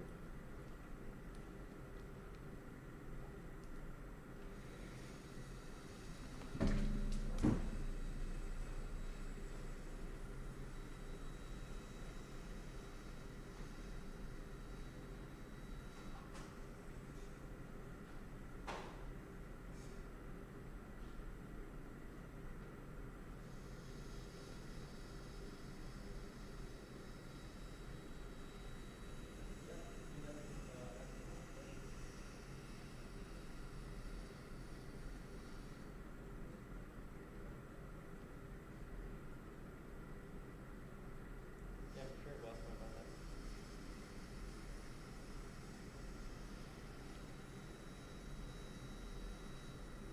Sounds like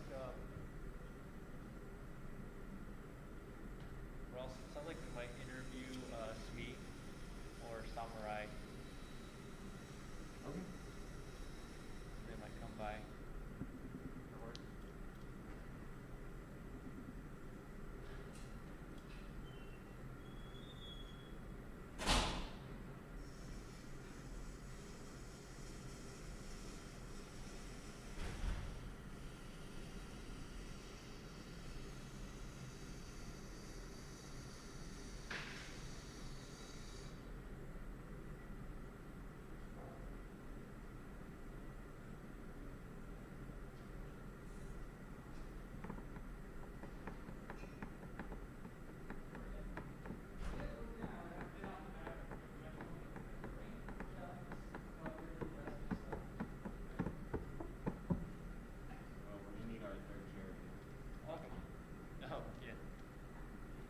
can also just chill out.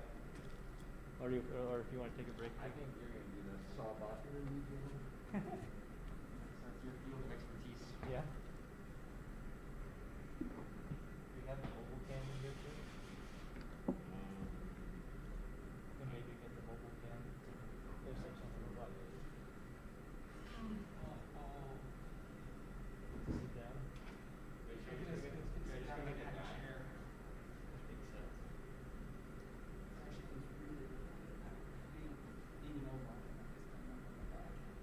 We have Samurai at the desk. We can get the mobile cam to look at the robots in the row.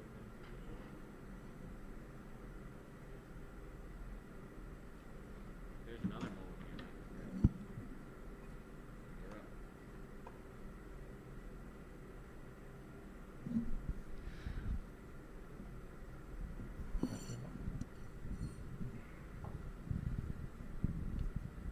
I'm here with Ryan Beaver and his robot Samurai. Ryan, tell us a little bit more about your robot at this event, or maybe just the general design of how you came up with it.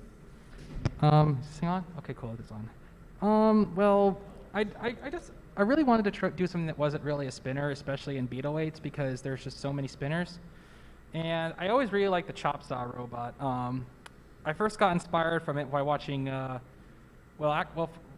earliest inspirations came from actually your beetle weight Ron all those years ago. And then it got solidified after the famous Motorama fight, Gloomy versus Hyper Thing, where Gloomy managed to set Hyper Thing on fire by sawing right into his battery. And that was sort of what really sparked my interest in chop saw robots. See what you did there, sparked his interest. So scaling that design, let's say scaling Gloomy down to the beetle weight size, what do you have going on? What were some of the challenges that you went through in putting this design together? The biggest challenges I would say is definitely trying to fit 4 motors into this robot. Because unlike a lot of other spinner robots, which have 3 motors, 2 for drive, I have to have a 3rd motor to power the arm, which in this case is a servo-steady gear motor, which is also problematic when you look at my spaghetti wiring. But yeah, there is a gear motor in there. It's hard to see, but I see it underneath the arm over there. It's actually also additionally driven by a gear here. But yeah, this is a design I've been wanting to attempt for a while. This is the 3rd version of this robot, the 2nd under the Samurai name. The first one was actually called Little Yama, which was named after the villain's robot from Big Hero 6. But the reason I switched names is because I thought of a pun one day and thought, crap, now I have to use that, which is how most of my names come up. Well, it is quite a good name. I do enjoy it very much. Today, your fights haven't had too much of good luck. What do you think were some of the reasons why, what things that happened? I think one match the shaft popped out. What do you think happened? What's the cause, and what do you think you're going to do different to fix that? Well, for the first fight, the biggest cause for that was I put on bigger wheels to help itself right, but the problem was it made it wheelie easier. And when you wheelie like that, or especially against a fast, low robot like Boring, it's very hard to get under and almost impossible. So for the next fight, I used smaller wheels, but I had lost the scoop. And the reason the scoop was so weak is because I actually cut holes in it to reduce weight, so I could fit under the weight limit. And because of that, it made it so much structurally weaker. The previous version had a solid Lexan scoop, and that took a lot of hits, but this was completely destroyed in a matter of seconds. So right now, I'm actually still working on building a new scoop. I need to put something under here. But as for the shaft popping out, I did not put on shaft collars, so this just sort of slid out on one of the hits. But now I have shaft collars, so any future events or as compete set should be much better off. Well, very cool, very cool. Mm-hmm. Are you competing tomorrow as well? Yes, I am. Awesome. Well, we'll hope to see if the improvements that Ryan's made after today's event will show up in tomorrow's event. You have anything else that you'd like to tell our audience at home? Let's see. One thing to say. Build more weapons. Build more weapons. Build more cool robots. Yes.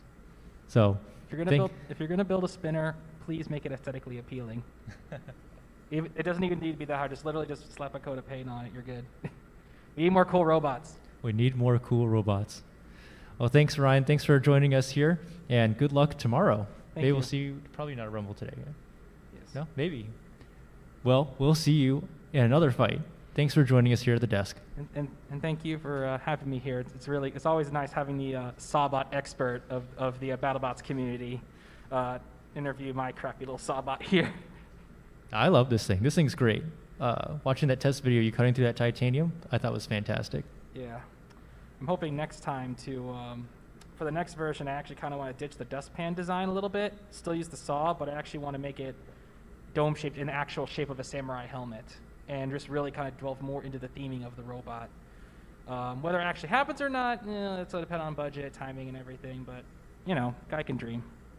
Yep, we can dream, and we can dream of cool robots. Yes. Build cool robots. Yes. All right. Thank you for having me, Jameson. Thanks for joining us. All right.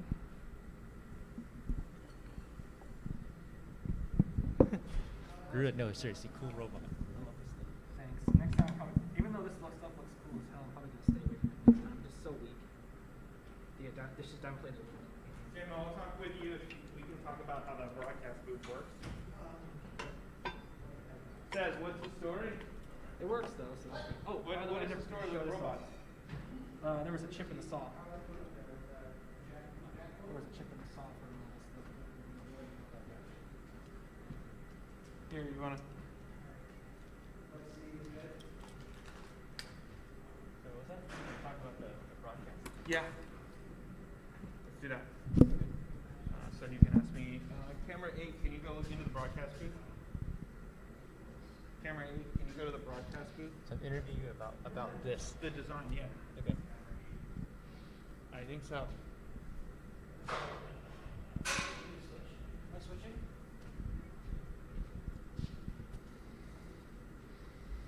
So we're going to spend a few minutes and just talk about how all this works. So that's why we'll take some video from inside the broadcast booth from our wireless camera. So you'll see Adam in there.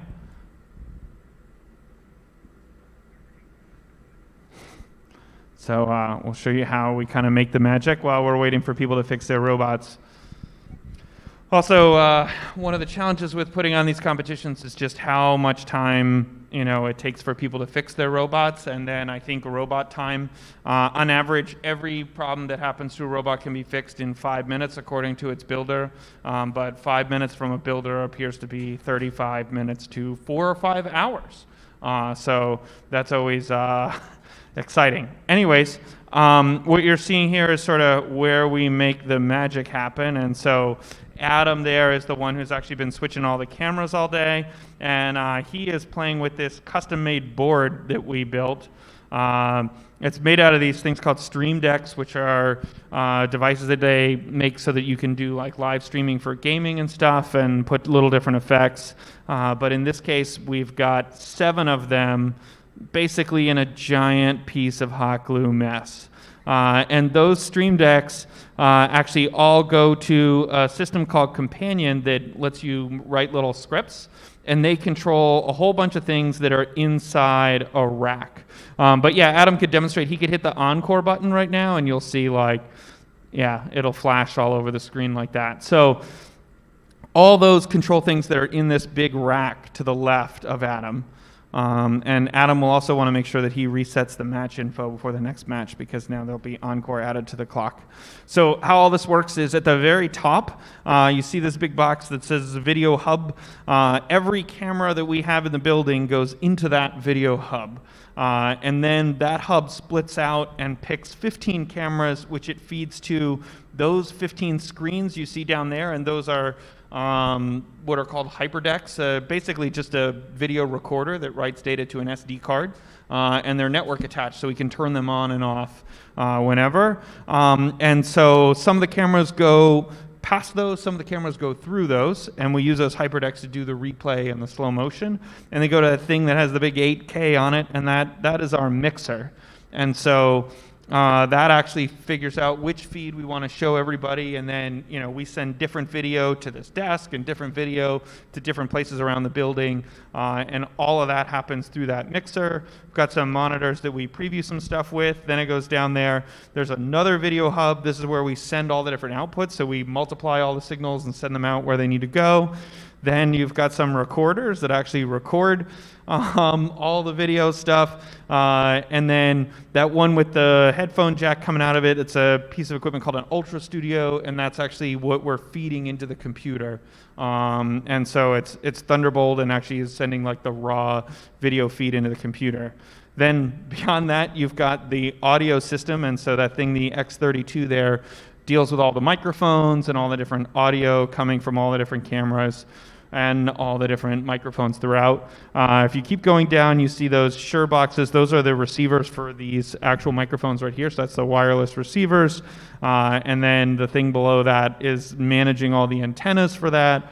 And then finally, like at the very bottom, you've got an amp that just does the speakers around here. So that's sort of how you put all this together, and it feeds this wall of television sets that sits back there, so you can see all the different audio levels, all the different feeds as you zoom out. And there's just a ton of different cameras and pieces that we move through, and of course you get that cool effect of like, oh, video wave. But yeah. So figuring out what comes up next and how to put on all the different graphics is like a ton of work, and Adam does this for a living, so he's pretty good at it as far as figuring out which button to push. And we're still not perfect because this is a hobby, but Adam has like 200 buttons in front of him, and he has to push the right one, and if he pushes the wrong button, then it's just bad all around, because he'll just do that and then like, oh no, like show motion, yep, see, just lots and lots of tears. But yeah, so that's a little bit of how all this magic happens, and ultimately ends up being like what takes up almost all of my time is ensuring that that works. And it's kind of funny because I started that I wanted to build robots and somehow ended up building that room instead. But we've made good progress, and we continue to try to like improve the quality of the live stream and keep it interesting for people. And our goal is obviously to try to have matches as quickly as possible.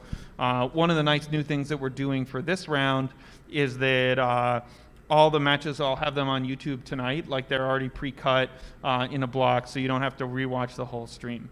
But yeah, so that's a little bit of what we've been working on. And I don't know, you've been to the BattleBots TV show. Like, how does it compare? Oh well, I don't want to compare, but this is definitely a fantastic setup in terms of the Insect Class Arena, Insect Class competitions. This is top notch in terms of the whole setup, the competitor experience, the production behind the scenes. I mean, just look around. I actually want to ask you if you want to talk about what you have inside the arena here, because arena is a large part of the competition, of course, and your arena is tricked out in very many ways. Do you want to describe about what you've got going on inside here?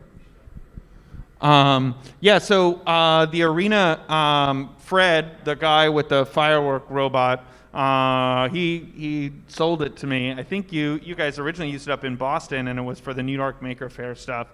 So the actual welding of the arena is not something that I did. We've upgraded and changed out the Lexan, largely because it just gets scratched up. We added the wood sides are at the low level there, so that robots have something to hit that isn't just metal. And that means that when your robots hit the side, they don't break nearly as often, which is a good thing. There are a total of 5 cameras, in the arena in fixed positions. So we have 2 down low, 2 up high, and 1 in the back. And then we also have on the top of the arena, there's some vents, and we have really big fans that are sucking air out of the arena, so that if there's a fire, if someone sets off a firework, that all of that gets sucked out of the arena right away. And then one of the suggestions that we got early on was like, hey, you should make the arena more interesting to look around. So Ryan and I made up a whole bunch of fake sponsors that we're pretty proud of that go around the edge of the arena there. And then, of course, like the thing that everyone really likes in the arena is Brett. And he's just started out as a brick and has grown into just this metal monster. And I think Like we just want to keep making bigger ones, and I can't wait till there's like a Brett that's big enough that I can like sit on and ride across the parking lot, because like they're fantastically dangerous and powerful, and Brett's pretty awesome. Well, speaking of which, on that, chat has been asking about when heavyweight Brett. What do you think? Like a 250-pound Brett. Like a 250-pound I mean, I think it might be more fun to do 5 Bretts. Each one of these is 50 pounds, right? Yeah. There you go. Like, and just a total gang up, and these things are just big, heavy bricks. Maybe we give each of them like some sort of weapon or something they can do. But yeah, I mean, Brett can take a beating. Granted, if you knocked him on his back, he's not going to drive anymore because his wheels are only on the bottom.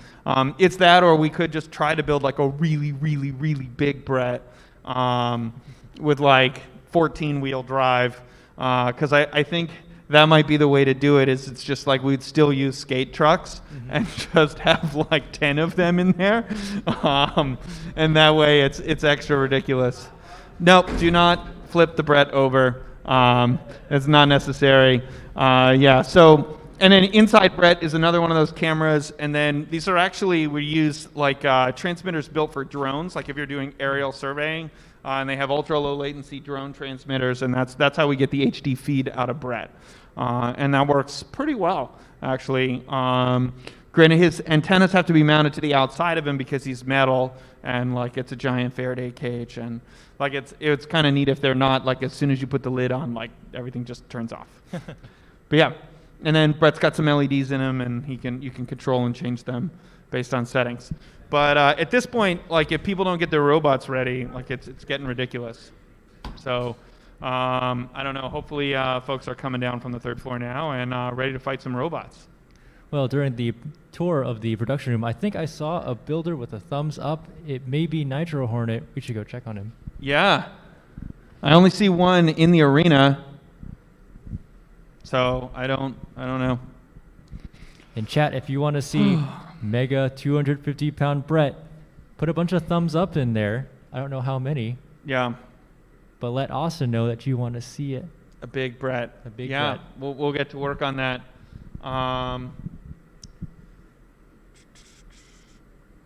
Yeah, but yeah, and then pretty exciting that we'll be doing this all again tomorrow. And so if there's definitely people in the area and they want to come compete. Let's do it. Just show up. There's a lot of first-time competitors, which is always a good thing to see. See people try out new things, crazy stuff, robots that break, blow up, robots that you built overnight, robots you built in 4 hours. We'll try to make it interesting, make sure that we match them up so that you don't have to take on JMO right away. Yeah. I mean, I have a robot that I'm going to enter tomorrow that I'm really excited about, and have like drawn it all out, planned it, and like my favorite thing about this robot tomorrow is that its wheels are rolls of toilet paper, and that like we had this great toilet paper shortage, and we realized like this is past now, and what are we going to do with all this excess toilet paper? And so I think this robot will be interesting to see how it handles. Well, I'll definitely be here, maybe not competing, but maybe we can do a grudge match and see what happens. Sure. Well, it's also a flamethrower, so the combination is good. This is perfect. What could possibly go wrong? Toilet paper's never caught on fire. It's probably not flammable at all. So I think it'll be fine. But it'll definitely be bright and colorful. Yeah. And and then the other one that I have, it's got a center motor, and then there's like 2 saw blades, but they're just attached by like a cable, so that it spins around and the saw blades just get pulled out to the edge. So it's like instead of actually being mounted to the motor, they're just like, maces on the end of a chain. Well, I can't wait to see it. That sounds super cool. Yeah, we just got to actually get some competitors down here so that people can compete. No, I don't need a fire extinguisher. Fire extinguisher, we'll lose. Let me ask you one other question, too. So this, the July Jamboree, and I think there was one, I forgot the name of it, in January. Yeah. It's just those are 3 events out of a whole host for the 2020 season. year. The 2020 season. We're struggling with, the COVID factor, but yeah. We want to try to get enough events in so that we can have a really good final. The winners of these events, the top 4, get invited to the final, and there's a very large cash prize for the winner of the final, which is pretty cool. That is very cool. Yeah, but Nitro Hornet, seriously, come on, get down here. And builders from across the nation, make your way over. You want to compete here. This is a great event for the assuming you can legally travel here. Safety first. That's true. I felt really bad because we canceled the March match like a week ahead of the match. Or maybe it was even a few days. It was really close. And a team flew from Brazil to come compete here. And they showed up, and we had canceled, and that sucked. But we sort of let them drive around in the arena and everything, and it was totally the right call to cancel because like the world was on fire. Yeah, people have come from far and wide, and we hope that the world gets better and people can come from far and wide, and we can continue to do it. It's a really fun hobby for people to get into, and that's kind of the nice part is that you can start with something really simple, and as you get better, you eventually end up with something that you've got that's really refined that can take an enormous amount of damage. But I mean, like RC cars with grill lighters glued to them, like I'm all for it. So, like I definitely want to see more of the crazy stuff too. Mm-hmm. Actually, want to bring a flamethrower robot to this event someday. The only event I think that allows the flame effects these days. Yeah, it's also interesting, like in building the flamethrower robots is finding what you can build at that size that burns. So like WD-40 is flammable, and that works, but and you can get it in a small container. You can also get non-pressurized WD-40, but the weight of including a pump to spray it is tough. We looked at alcohol, just like straight rubbing alcohol, that burns, and is interesting, but the flames aren't nearly as bright. But it can get on the other robot that you're competing against and just sort of melt them. Like the 3D printed stuff does not like 99% ethanol. And so that's an interesting route. But it's hard to aerosolize it. And I looked at a whole bunch of stuff. Like I tried the gas of just like an alcohol gas. So I put a glow plug in a container of alcohol, boiled it to create the gas, and then tried to burn it at the end. And creating the volume that you need is really tough. Butane is great, but again, getting the canisters in the size and in an easily controllable way is tough. And if your thing's not sealed, the butane will just go away because it's pressurized, so it will just escape. But yeah, flamethrower at a low weight point is really hard. Fireworks, rocket engines are easy, but they don't really do anything. Yeah. Well, it's definitely a lot of 3D printed robots in the 3-pound weight class. For those of you who are getting your, the gears turning and your ideas, just be safe, please, when you're playing with these flammable objects and hot stuff. Just be very safe. Yeah, for sure. Yeah, hopefully we will get, because I feel like this is what's displaying on us right now. Come on. Can we just show some motion in the pits? Can people fix their robots? We all want to eat dinner someday, and in order to do that, we have to finish the robot fight. Well, we're here. That's grinding metal. We're here in the pit right now, the outdoor pit. This is Samurai actually making his wedge for tomorrow. Now, that's a smart idea he's working on. He's getting ready for the event tomorrow. Unfortunately, had an early exit in the competition this morning. Yeah. And transitioning over to the other table, there's the builder of Nitro Hornet. He's coming in the building. Sweet. That is our strategy, actually, to get you to come compete, is to chase you with the camera. That's a 12-pounder. That has to be, right? That's a 30-pounder, actually. That's a 30-pounder. Yeah, we gotta get an upgraded cage for that. He's tempting you to build a 12 and 30-pound arena with that. Mm-hmm. Yeah, we need to be able to bring in a larger group of people to do it. Oh, we got the two are going in the box. Looks like we are getting ready. Hopefully that encore button didn't screw things up too much. But we are actually going to fight some friggin' robots. We got Crisis versus, what is Nitro that? Hornet. Nitro Hornet in the red. Nitro Crisis Hornet in the red blue. and Crisis. All right. Yeah, we just want to make sure we're good with graphics. They've been busy. We've been chasing all sorts of stuff around. Looks like we're good. And let's get this match started. 15 seconds on the clock. Nitro Hornet versus Crisis. And 5, 4, 3, 2, 1. Fight, robots, fight! Nitro Hornet getting up to speed. Whoa, Crisis getting really up to speed. I don't know what Nitro Hornet had to fix, but right now it looks like Oh, it's in boy. tip-top form. Crisis being run to the wall. Holy Whoa. cow. Uh-oh. Crisis Took a looks chunk stuck. out of somebody. I think a little breath freeing. Looks like Crisis lost one of the horns on its inverted side that allows the blade to spin. Without that blade spinning, it might have a hard time turning itself back over. I'm going to have to show motion here. Brett giving Crisis an assist, trying to Yeah, knock I it don't over. I don't know if that counts. Let's Brett Oh, see if we can give Crisis. him a hand, otherwise we're going to have to count out Crisis. Yeah. And I think that's it. I think it's a knockout, and we're going to give this one to Nitro Hornet.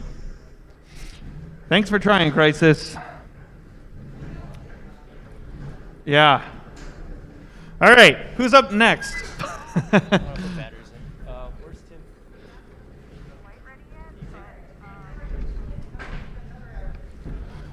Yeah, let's do it. Smee versus Silent X. Let's make it happen. All right, so we're going to go take a look here. How did Crisis lose this big chunk out of the side of him? So you can see Nitro Hornet was chipping away there.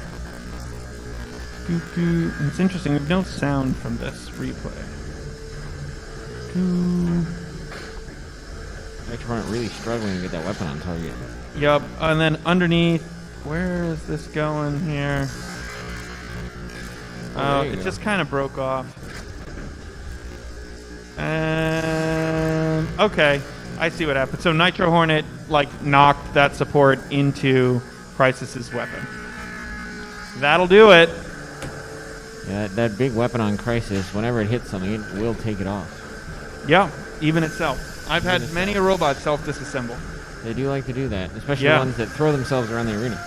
I think it's kind of impressive when you think about it that all the energy, so when you have those robots flying around the arena, that energy is stored in the battery. All of that energy started in the battery, and then you moved it to the spinning weapon, and then eventually you exert it into the robot or into hopefully somebody else's robot or any of those other things. And so, people wonder, it's why are lipos so flammable? And it's wow, there's a lot of energy in that battery. Yeah, I mean, it's really shocking just how much power some of these robots are able to output. Almost all of them can continuously output about 700 watts for the whole match. And For that's, 3 minutes, which is just yeah, a horrifying thing to do to a battery. yeah, that's about 1 horsepower per robot, which is crazy because they're only 3 Yeah. pounds. Yep. Yeah, well, it's like a power drill. Yep. A power drill that can move a little faster. Yeah. I mean, some of the Yeah, competitors. you can see over here, Crisis and what was lost there. Hopefully he'll be able to patch that up or come up with a way to make it a little bit more reliable for tomorrow. And it sounds like Smee is on his way down. Silent X is approaching the arena. Yep. So what are the differences in Silent X versus Silent Spring? We touched on a few of the differences earlier in the stream. One of the differences is that we have a hub motor here instead of the belt-driven system. there's different side armor here. This is made out of TPU instead of the UHMW material, and some different geometries as well. So it's flexible. Here's some long ones, here's some short ones. Maybe the long ones take hits better. Inside here is a different speed controller than what I usually use. Actually made by one of the folks on Team Ribot, has a website called Rectified Robotics, sells a dual channel controller for the brush gear motors. So we got that running, some of the same geometry, just so we can know, what's new actually doing better or worse. And I got to say so far, it seems to be pretty rock solid. So Yeah. How is the driving performance comparing to Silent Spring compared to the original Silent Spring? Because I know your weight distribution is very different on this robot. definitely drifts around a little bit more. Another thing that's different about this is actually I increased the voltage to be more complementary for the hub motor. So it's running 5 cells instead of 4 cells. The robot is, as a result, a little bit faster, a little bit more nimble. That helps the weapon, definitely. Does it help the drive? We'll find out. This robot kind of, as you've seen, tends to drive itself. So. All right. Thank you. One question, what changes did you make to that hub motor? Or never mind, we'll talk about it later. I do believe Silent Spring is normally belt-driven. Yep. It's Silent X. And we've got Smee. This is going to have to be a careful driving match for Silent X. Where's Smee's little friend? Ah. Absolutely, that's right. Smee. Some eagle-eyed YouTube folks noted that Smee did not have an active weapon. And so we made it very clear to Smee that he would need an active weapon if he was going to continue to compete. And so Smee came up with probably the most ingenious method we've seen so far of a way to add an active weapon while supporting his own weight, because he created a mini-bot that is solely an active weapon. As far as I can tell, I don't think that bot has any drive in it whatsoever. It does not. When he's running the other plow attachment, it does magnetically attach to the robot. But in this case, there's no attachment whatsoever. It's just a spinning brick. Yeah, I believe. I'm very excited to see this. This could be very dangerous. It's just going to fly around and ding things up. Hopefully it won't do any damage to All right. Competitors, are you ready? Okay. 15 seconds on the clock. Got Silent X and Smee alive on the streets. Match begins in 5, 4, 3, 2, 1. Fight, robots, fight! Silent X is up to speed. Smee's holding off from pushing in. Looks It's like a little landmine. Silent Spring trying to climb over that wedge. Whoa! This looks to be a spring steel wedge that Smee is running. Mm-hmm. Or spring steel on top of UHMW. Very strong combination. Looks like Brett's trying to sit this one out. Silent Spring stuck in the corner.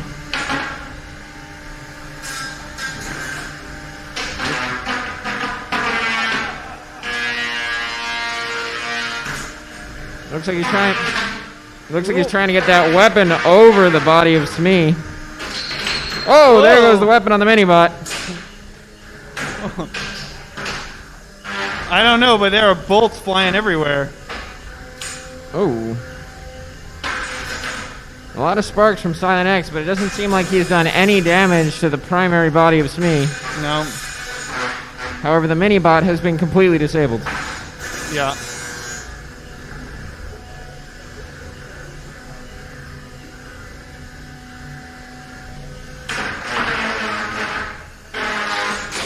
Oh! Big sparks. Nice hit on Brett. We got a minute that might and be a 20 real left. strategy there for Smee to just press into Brett. Oh.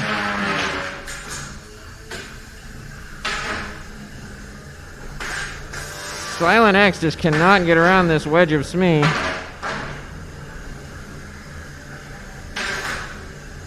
We're down to 1 minute. Oh. Ooh.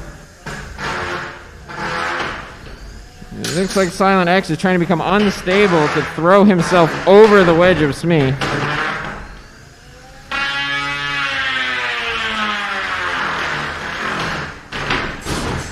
Whoa. Although Smee's kind of like a turtle. He's all armor on the front, but Yeah. soft underbelly on the back. I mean, there's something to be said for the fact that Silent X can't even flip Smee upside down.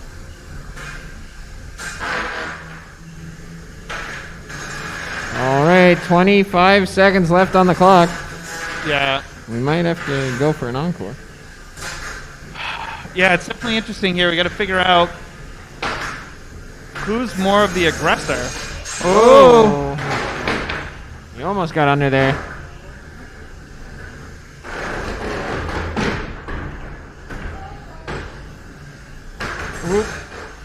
Oh no, we gotta get. I'm putting a little more time on there. We gotta go for the encore. We have an encore. Smee's Yeah. wedge is taking this beating.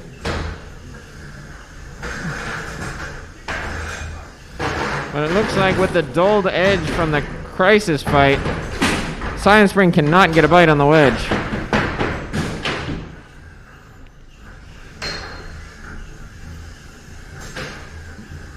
Believe it or not, that bouncing I 30 believe, is seconds. a part of Silent X's strategy to try and get around Yep. Smee. Oh, it's on the back.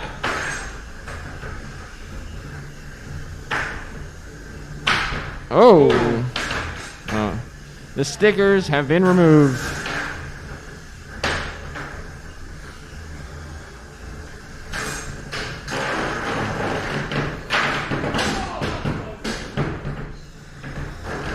All right, 5, 4, 3, 2, 1, and that's end. All right. So, in thinking about this, it's interesting.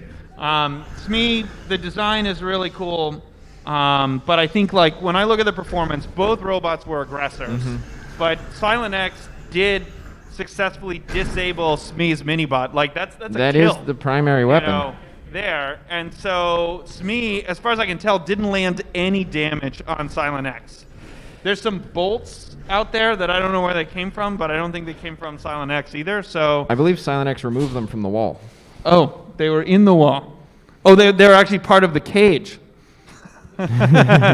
So Silent X. So yeah, so I think, you know, we got to hand it to Silent X for this match, and we'll see what happens. You know, Smee is in the winner's bracket, so he's now down to loser's bracket. He may end up back here with a grudge match, and frankly, if he didn't lose his other little bot, you know, it might have been a different story. Yep. One danger with classing that minibot Yeah. as your primary weapon is that is your primary weapon. If it's Yeah. disabled, you've lost your primary weapon. Yeah, that's tough. All right, hopefully we've got some good people up next. But first, the replay, which I'll leave to you.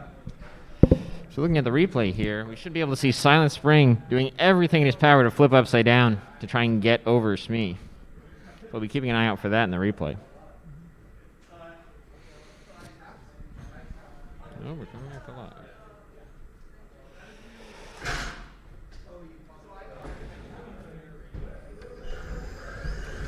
So here we go. Silent Spring coming right out of the gate, trying to get into Smee as fast as possible. That weapon gets up to speed really fast.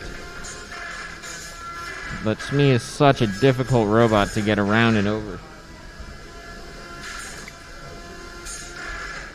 It does look like Silent Spring is cutting his own mounting bolts as he moves around the arena.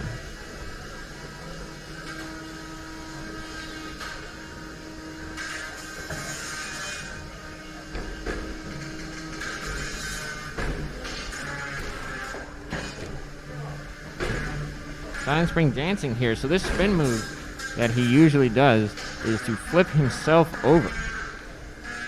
It appears that it's a little bit easier to do on the version of Silent Spring, not Silent X.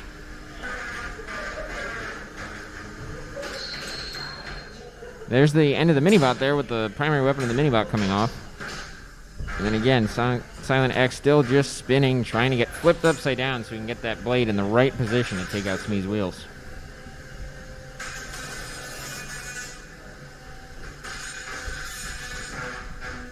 And Smee is just denying all the motion of Silent X here.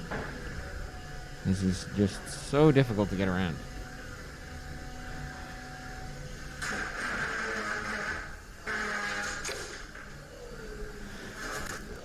Silent Spring gives Brett a little love tap here while he's in the air. Boom!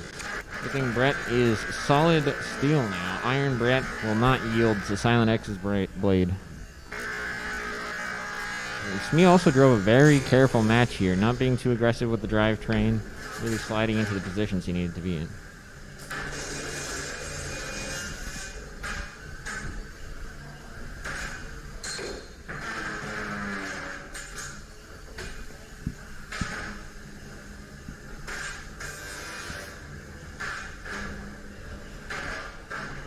Still left in the bracket, we have Crisis versus Nitro Hornet.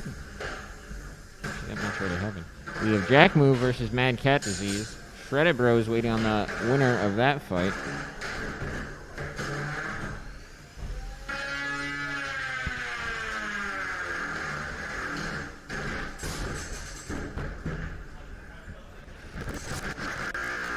You see Silent Spring here just launches himself throughout the arena, really using the walls.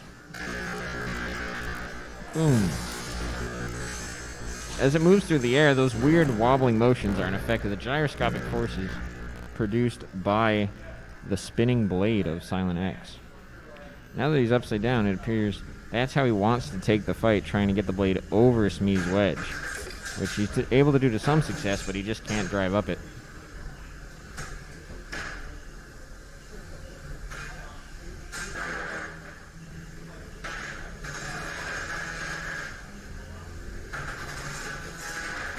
And it seems like Smee's winning the pushing match here, but he's really doing his best to keep Silent X controlled and not pushing him into the walls aggressively. Oh.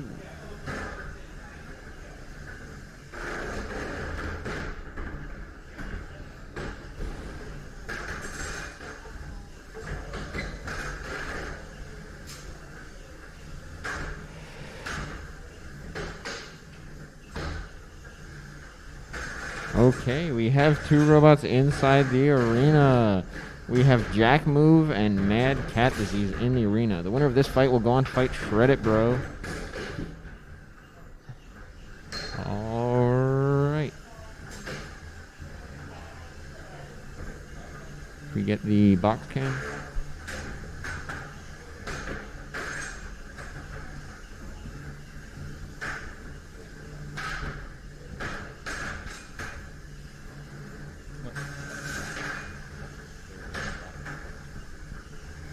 We have two robots.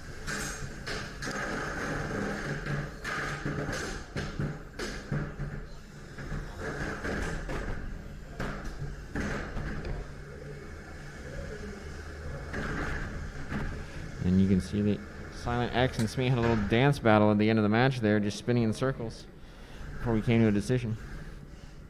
I think Smee danced way better. That's how we should be judging the matches. How about a dance-off between the drivers? The loser has to drive blindfolded. If a dance-off can save the universe, dance-off can win you the match. All right, back to live. So we have Mad Cat Disease, our lifter wedge, and Jack Move, our vertical spinner with wedgelets. All right, drivers, are you ready? All right, both our drivers are ready. Let's start the countdown. All right, we have Jack Move in the red square, Mad Cat Disease in the blue square, and we're about to get going in 5, 4, 3, 2, 1. Fight, robots, fight! Jack Move is getting up to speed. Mad Cat are being cautious. It's the wedge of Jack Move getting underneath Mad Cat Disease there. Well, that's a dangerous spot for Jack Move to be in. You can do some damage.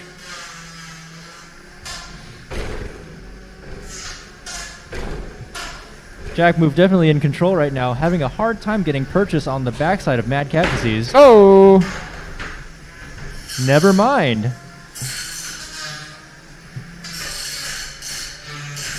Oh, Bringing that- gutsy move. Mad Cat Disease bringing the arm down onto Jack Move to trying to slow down that vertical spinning bar. It appears. Oh, Mad Catter is just getting flipped over and over again by Jackrabbit. It appears Mad Catter can't move. Mad We need Cat to Disease see some taps motion. out. Your winner, Jack Move. All right. Where's my stop match button?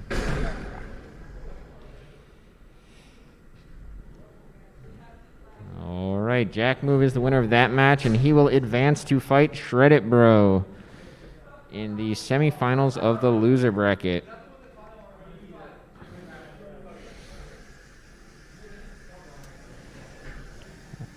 Coming up next, we have Nitro Hornet versus Mondo Bizarro. Hopefully both these robots are ready. I know Nitro Hornet has been doing a lot of repairs this event. We can see him in the pit cam.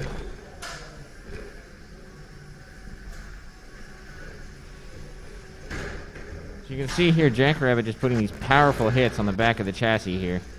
That's a dangerous spot, as most builders tend to use less material on the back of their chassis.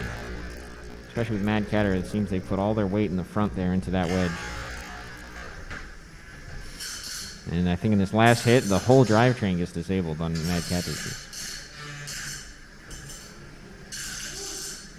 As we were saying earlier, James, bringing the lifter down on top of a spinning weapon is a very dangerous and risky move.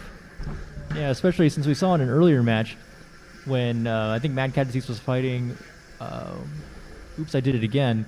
The spinning bar, Oops, I Did It Again, actually came down over the top of Mad Cat Disease, and we know that lid may not be held on by quite enough to take hits from spinners. So very risky move, but potentially could have paid off. Yeah, I mean, it seems that the compliancy in that assembly prevented Jackrabbit from getting good bite on it, which was very interesting to see. Yeah, it looks like that may have been made out of, again, like a TPU structure, a very flexible but somewhat stiff elastomer that could definitely help in the ability to dampen the impacts from Jack Move's weapon. Yeah, it seems like TPU is becoming an increasing favorite for the bot builders. I think it might be the UHMW of 2020. Okay. So the winner of our next match, Nitro Hornet versus Mondo Bizarro, will go on to fight Booring, who's hopefully repaired their weapon motor by now. They've had quite a few matches and a lot of downtime to get it going. So hopefully they had spares and they put it back together, and we'll get to see a big, exciting fight. And with that win over Mad Cat Disease, Jack Move advances to fight Shred It Bro. Yeah, I think that'll be an interesting match. Two vertical spinners going at it. So here in the pits, we can see Nitro Hornet repairing the robot as he is up next. Looks like there's a wheel off and the top plate is off.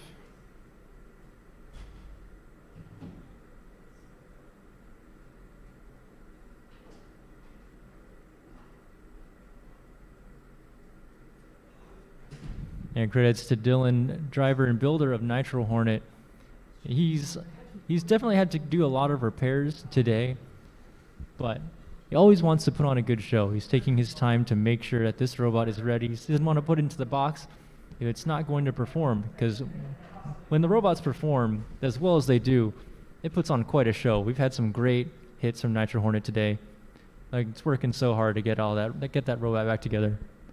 Yeah, I think the drum spinners have definitely been the hero of today, giving us multiple matches of hit after hit, exciting action, and that's really what we're here to see. Mm-hmm. Reminds us of a match we had earlier today, Shred It Bro versus Mondo Bizarro. Two very, very strong robots, and they showed us that in that match. I think that was probably my favorite match of the day so far. Yeah, I think. I mean, it's hard to find any that compared to it. They went for a full encore minute, 4 minutes. Weapons were alive. We only lost one drivetrain wheel, and I think that was just a FingerTech hub coming a little loose. Yeah. Good back and forth battle. Neither competitor backing down. It was definitely a solid fight. We might be able to take gearing up for that. Oh, here's a replay of that fight. So going back through that fight, Shred It Bro is in a good position to come out on top in the losers bracket. You can see just the aggression in this fight. They're both going at each other. No one's giving up. Yeah, you can see Mondo Bizarro has the upper hand here in the first round. Oh, look at that.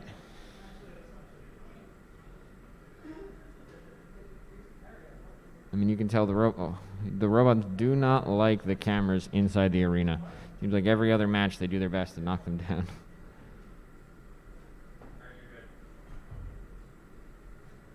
Okay, it looks like we have two 12-pounders inside the arena.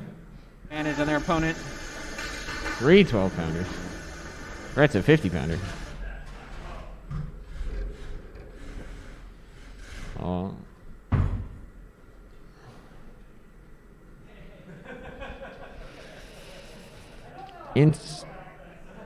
Returning to live. So now we have inside the arena some of our 12-pound robots. These are, again, 12-pound sportsman robots. They do not have active weapons. This is a growing class here at Norwalk. And we're hoping to see more of them.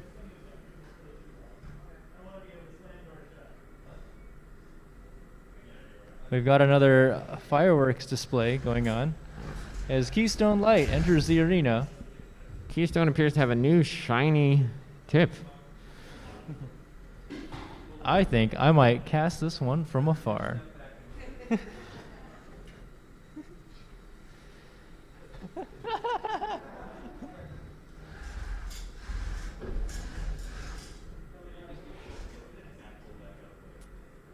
Keystone likes to put on quite the show for us. And it looks like P12 is rocking a new spoiler on his robot made of cardboard, I believe.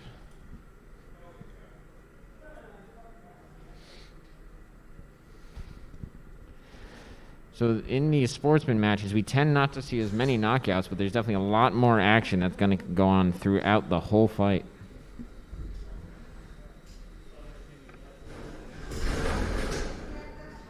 All right, the arena is sealed. I'm going to take us...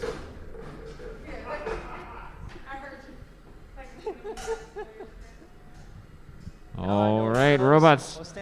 Drivers, are you ready? All 3 drivers? All right, the drivers are ready. I'm going to start the countdown. There is actually 3 robots in this fight. Technically 4 if you count Brett. 4 if you count Brett. He might be joining in later on. And in 5, 4, 3, 2, 1, fight, robots, fight! Oh, looks like the fireworks are going off. Whoa! Look at that. Oh, that was actually kind of cool. Torpedo seems to be controlling this match. I hope to see some of the flippers going off later on. Oh no, the spoilers come off. Fireworks have all gone out, but the robots have not given up. Oh, Torpedo's in a might get the position to lift get under in. P12. Can he do it?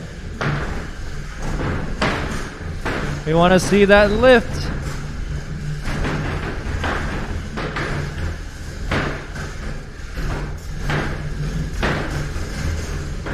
Oh, there we go. Torpedo almost with the lift. They're pushing P12 back and now forth. getting into Torpedo. Torpedo might get the lift in. Keystone's just getting batted between the 2 lifters. Torpedo attempts to clamp onto Keystone Light, but you can't hold that pipe down. You can see the It's lifter a piping coming hot up on mess. P12 there.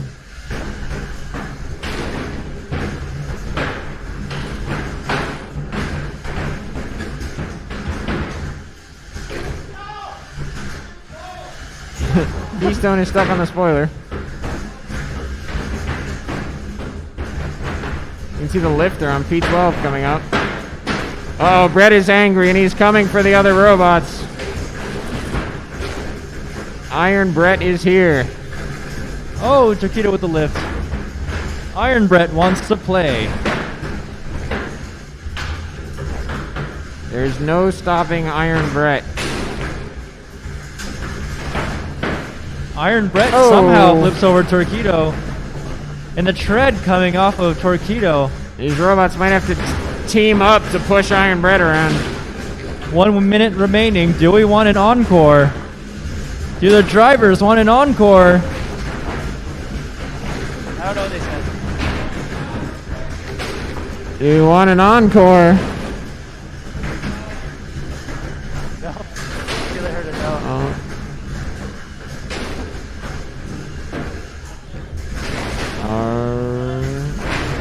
no. We've got 30 seconds on the clock. Brett is not messing around. Oh, P12 flipped over. P12 is asserting dominance.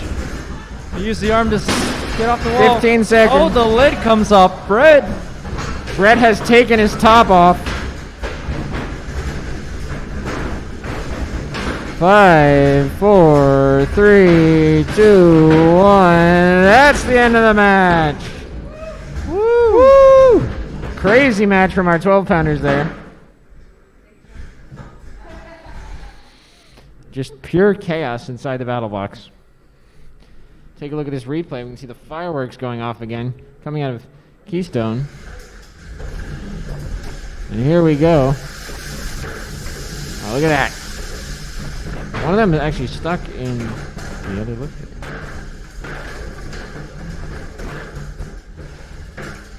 All these robots thought they had control until Brett got involved.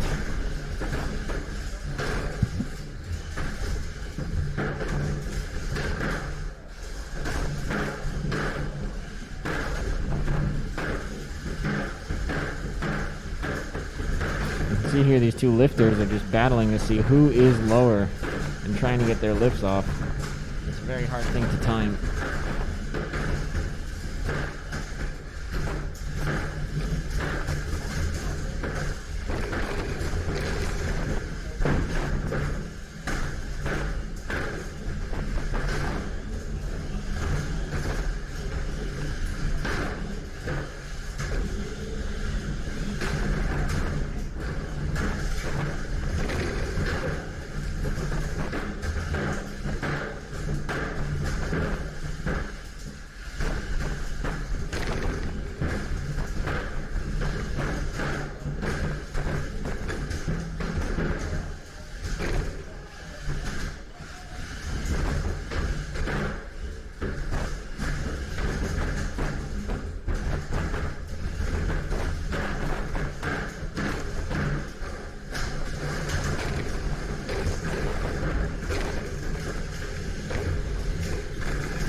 Always a lot of cleanup after the 12-pounders make a mess in the arena.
name's Joe. What's your name? Tim. Tim. Nice to meet you, man. All right, so I'm here with Joe, the builder of SME. So you're still in the competition. You just had quite a long fight against Jameson. What do you? Oh yeah. Sorry. That's important. What do you expect to see in these next couple matches? Namely, coming up soon is Nitro Hornet versus Mondo Bizarro. I'm expecting to see a lot of people struggling to keep their robots afloat because that gets really hectic at the end of these events, especially with so many high-powered spinners, and that's definitely been my trouble. And SME is actually holding up really well at this time. It's not really breaking yet, so fingers crossed. So you mentioned this time. So what upgrades did you make to SME Every to time, keep it competitive? Yeah, so this time I actually brought an active weapon that's a spinner rather than just the little lifters I used to have. And the reason for that is this event is very spinner heavy, and I feel like you have to have a spinner to compete. So the way I managed to fit a big spinner into the weight limit is by making it a multi-bot. And the multi-bot works by just connecting up with the spinner right at the beginning of the match, or maybe laying off until later. It's only worked once, really, but I expect it to work more later, maybe. Yeah, I mean, it was really cool seeing that, seeing it attach and do the match, because you actually got some hits in with it. Yeah, until it exploded, which was tragic. Okay, so one thing that we've discussed is that SME and some of the other robots you've worked on tend to have more drive power than a lot of the other robots. Yeah, so that's going to carry over to the heavyweight SME we have at BattleBots in that we don't like to use gearboxes. We like to just have a big brushless motor and one stage of reduction right at the wheels. And I think taking the weight you would put into a heavy gearbox, a proper gearbox, and putting it into the brushless motor instead is a better use of your weight, because you can just go so fast. You can spin and entertain the crowd. I don't think you need this much power, but it's definitely fun to have. That's good. I mean, it definitely seems that your width and your speed becomes a big advantage for you in a lot of the fights. So is there any secrets to the SME design that you would share with everyone? No, it's actually really simple, and I actually it's open source. Anyone can buy one, first of all, which is more fun because you don't have to do anything. But if you want, you can go to my website. You just search Smeedleweight, and it has all the files you can download. You can edit them, tweak them, make your own robot. I like to spread information as freely as possible. I don't like to keep any secrets. So, yeah, it's pretty simple. That's great to hear. So was this the first type of robot you built, or did you come into the sport with different kinds of robots? I tried to make something kind of conventional at first. I made like a drum spinner. I kind of put like treads on it, tried to make it interesting. But I like to make something that's completely wacky. I think it's more fun when you win if it's with something that makes no sense, and it gives the crowd something to think about rather than, just they had a better weapon or they had better armor. Mm-hmm. It becomes a matter of strategy and like, how do you counter this wacky robot? Yeah, I think that's what a lot of the teams are struggling with, and I think it could give rise to more robots with lifters on them, just to try and deal with your large wedge. Yeah, I would love to see more lifters here. I think that would be great because I wouldn't have to fix it so much. Yeah, I'm sure everyone would appreciate that. So how many wedges do you typically get through in a competition? The first SME wedge, I think I went like 8 competitions on it, and it was still holding, but it had so many holes in it, mostly from Silent Spring, that I had to eventually retire it. And this is a brand new wedge. I bring one wedge for drums and vertical spinners, and one wedge for horizontal. So this is the horizontal wedge. It's made from UHMW with glass fiber reinforcement. Mm-hmm. And your other wedge? It has it's a yellow one with the forks. It's good for getting under people because I was having trouble previously with drum spinners that had those nice little wedges that get right under the long flat surface of this wedge. Mm-hmm. Yeah, I mean, I think that was definitely a key thing. So I've noticed here, this wedge looks different than the old one. It's got some 3D geometry on the back of it. It's not just a flat plane. Yeah, I actually had to do that for weight, and also because I want to shift the weight balance as far backwards as possible. So the goal is to get the wedge as close to the wheel as possible. So to do that, I mean, nobody's breaking through the top usually. They're usually hitting on the bottom. So I would rather get the weight balance as far back as possible and maybe save some weight there and put it other places. Yeah, I think it would have been very interesting to see you fight Crisis. It's a shame it didn't work out, but you two are very opposite robots, I feel, because he's low mobility, big weapon, and you're high mobility. I mean, it could happen still tomorrow. Oh, there is still tomorrow. We will be back here tomorrow for more matches. I would love to fight another robot like that. That'd be cool. All right. Thanks, man. That sounds good. Appreciate it. Thanks for telling us about your robots. It's always great to hear about them, and good luck. Thanks, man. Good luck in the rest of the events today. SME is still in it. For now. All right. Mondo Bizarro is in the box right now. We are currently waiting on Nitro Hornet to begin our next match.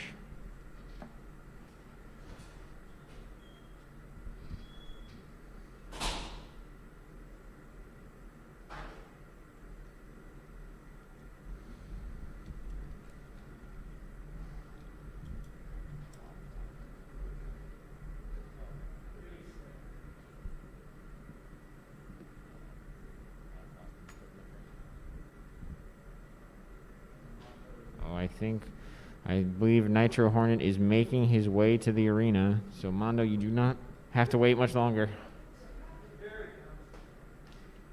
Here he comes. What we need is some like entrance music.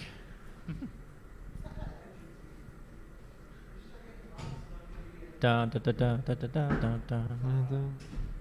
You gotta be careful. Dun, dun, dun. Legally distinct entrance musics.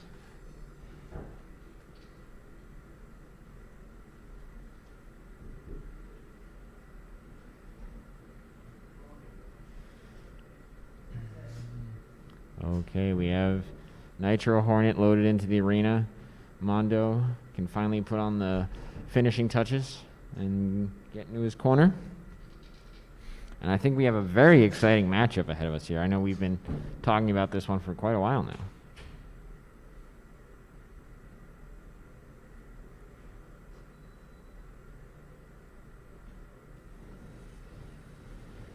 All right, let's get the doors closed up.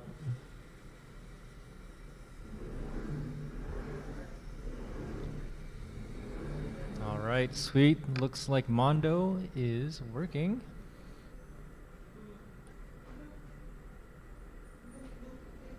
All right, Ryan has locked the box.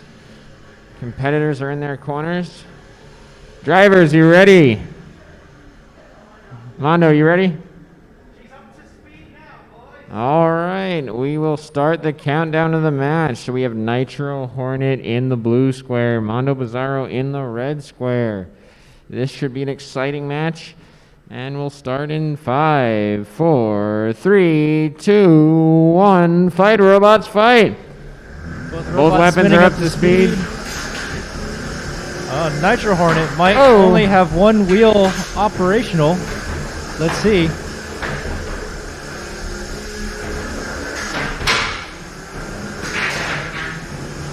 So with these two weapons, you only need one good hit and one wheel to move. The Nitro Hornet stuck in you the can corner always there. put out a ton of damage. Mondo analyzing, chewing, grinding on the front of Nitro Hornet. Mondo Bizarro trying to take out those wheels. Oh! Mondo Bizarro makes contact with Nitro's weapon. Both still spinning.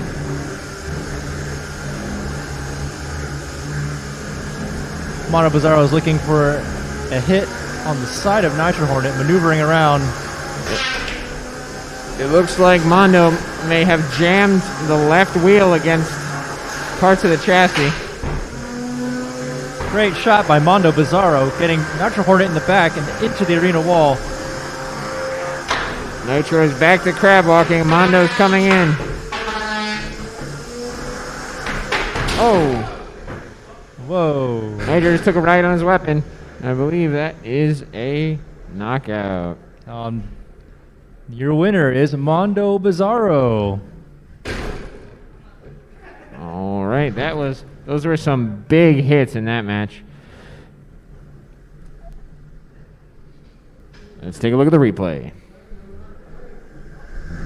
See, Mondo Bizarro coming in full speed without his weapon on Nitro Hornet. And then that hit there was devastating. I think it actually jammed part of the chassis there against the wheel, making it difficult for Nitro Hornet to drive for the rest of the night.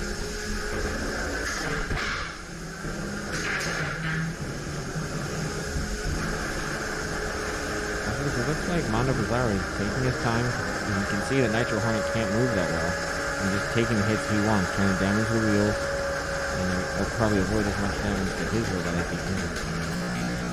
And Mondo did a great job there, realizing that he has the advantage, and being methodical with his driving to avoid the damage, because he knows if he wants to go late into this tournament, there's not that much repair time left. We're pretty late in the day as it is. There's probably not going to be much repair time. He can't take that much damage in these earlier stages. He's going for the long haul. Interesting to see that back plate on Nitro Hornet is holding up so well against those big hits that it took. I believe that's carbon fiber on the back plate.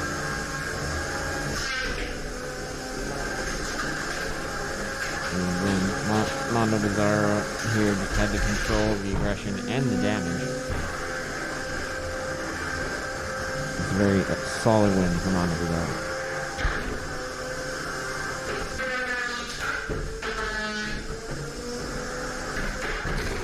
Look at that last hit. Mondo Bizarro actually pops Nitro Hornet. His weapon runs into the ground.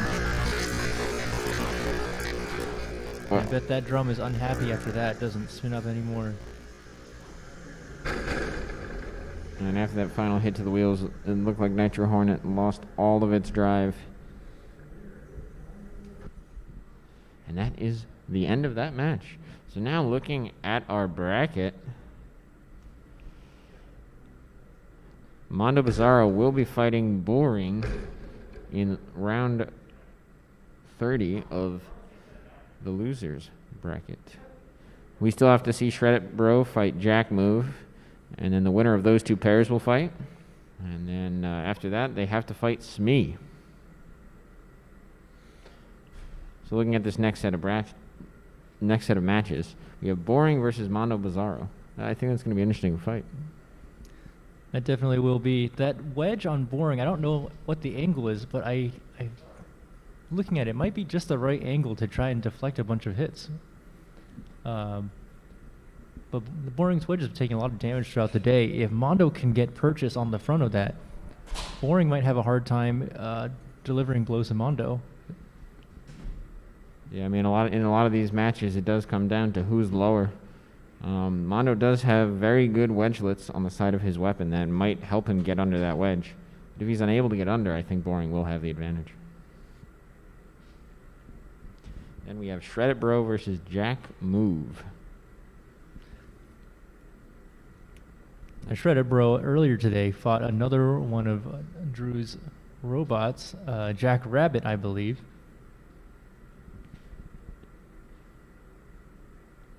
And Shred It was able to shred the front wedges of Jack Rabbit. Now Jack Move actually has hinged wedges instead of the static ones. That might work to his advantage.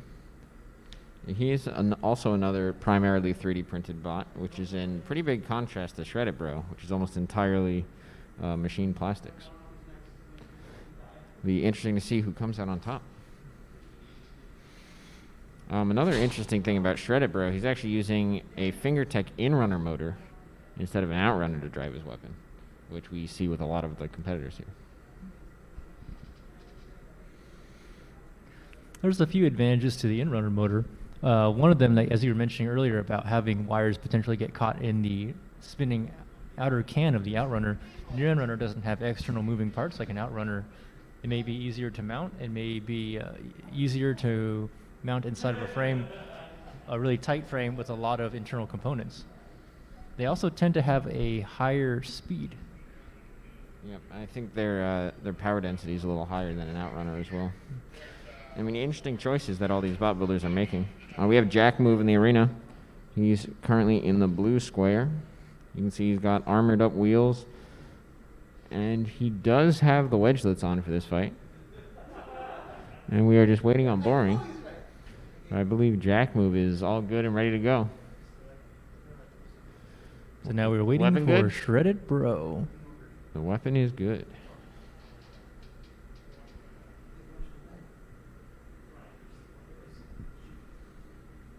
Interesting. Shred It Bro did have their drum stop moving in the last match. So it'll be interesting to see who takes the victory. And Mono just fought, so let's ask him if he's got a second battery on the charger or something.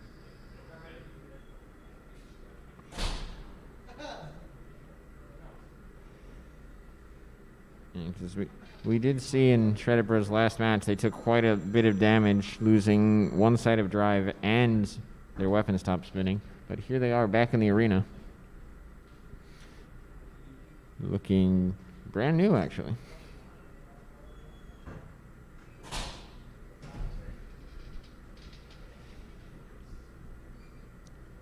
And actually, speaking of which, both these bots look almost brand new. Both their builders did a fantastic job putting these bots together after match after match after match. Yeah, they keep holding it together. All right, let's close the doors in the arena.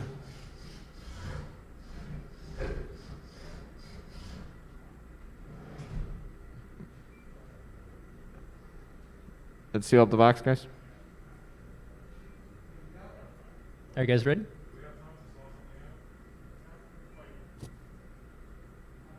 Like, what are you thinking?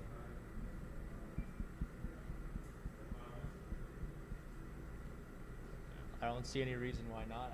The next fight's not ready.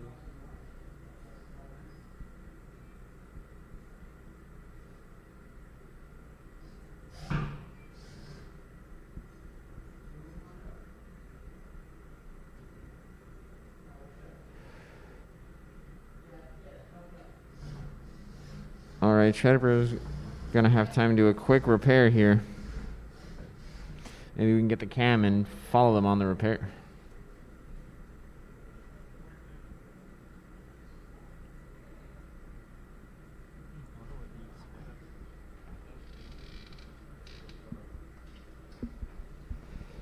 Shredder seems to be having some sort of drive issue that we're gonna give them a few minutes to work on.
Taking a servo out of that, I'm putting it in a front hinge flipper for myself. Put it on it, so I'm building servo. Oh yeah. I'm not gonna get too I miss China. That's crazy. I'm gonna put like a touch on it or something so you can see the servo so much. The servo, actually, yeah, you're right. You're right. The servo never mess up. It's just I put like this cheap down on the servo horns on there and it just trip. Taking a shot. Pocket hand sanitizer. There's nothing like it. Yep. So I was wondering if you potholes, do you like it or noticing that? It's not as fun as the real ones, but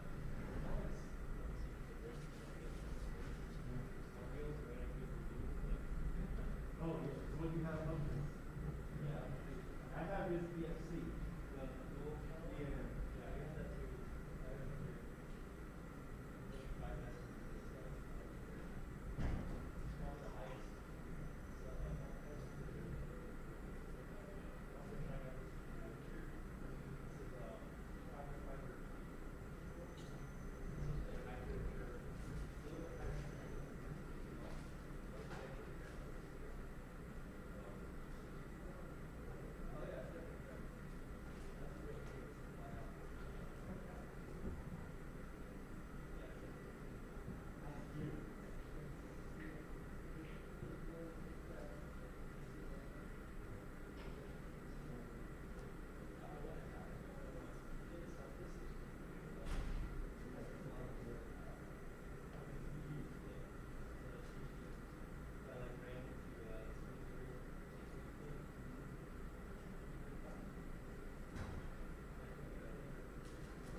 Shred It Bro has entered the arena.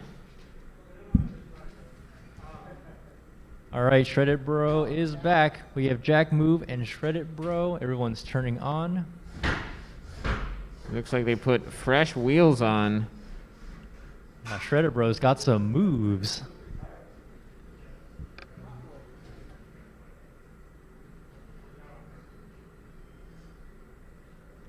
All right, we're getting ready to lock the box.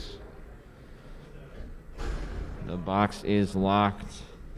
The robots are in.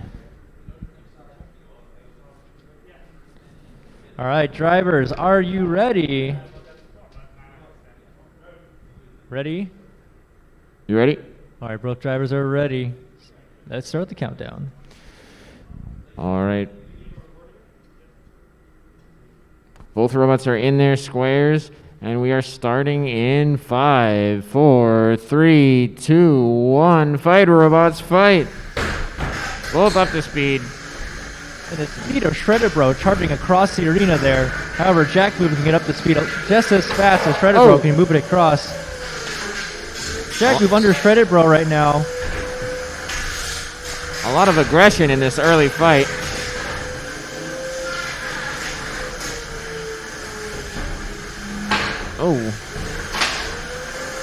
Oh, Shred It Bro actually ripped off the wedgelets on the front of Jack Move.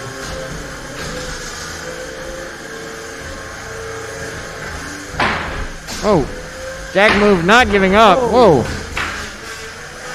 It's a nice self-righting maneuver by Jack Move hitting Shred It Bro to self-right, but Shred It Bro put him right back on his back. Unfortunately, it seems the only way for Jackrabbit to self-right is going to the weapon of Shred It Bro. Oh! Massive Nice hit hit from by Shred It Shred It Bro. Bro. Well, losing those wedgelets affect his ability to... Jack Move has stuck Shred It Bro on the wall. Oh, I think he's going to need help.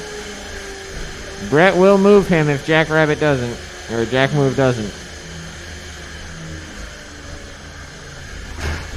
Oh! Nice position by Jack Move. Right off the wall, he goes for an attack. Weapon to weapon. Oh! Shred Bro back on the offensive. He fires right back onto Jack Move. Jack Move managing to keep control. Excellent driving from these two drivers. Looking at these two hit weapon to weapon, I think Shred It Bro might have the faster blade. Oh. Not the wheels. Shred It Bro trying to shred those wheels. It gets underneath Jack Move. Still going weapon on weapon.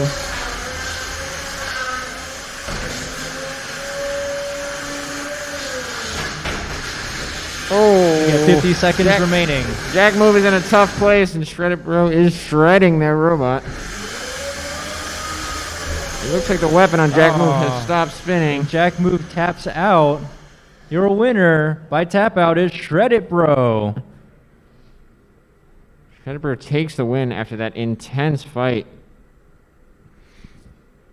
That was back and forth for a while there. Wow, that was something else. I think that Jack Move had a strong start. Don't know where exactly that turned around.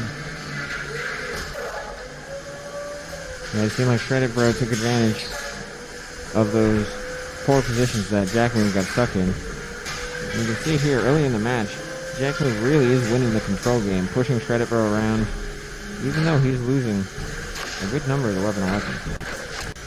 Wow, big hit coming in here. And so he removes that first wedgelet and now comes in for the second. You can see the wedgelet shoot off, hit the ceiling.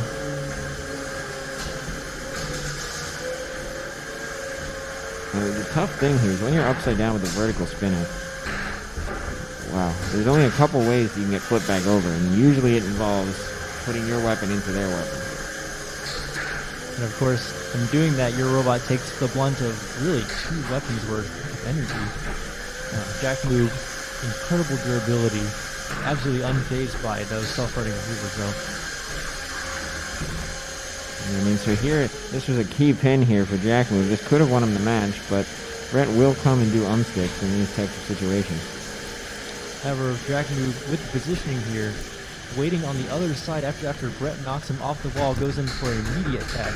That's smart thinking. He doesn't give Shredder a second there. But it seems, I think, right about now is where the match turned around.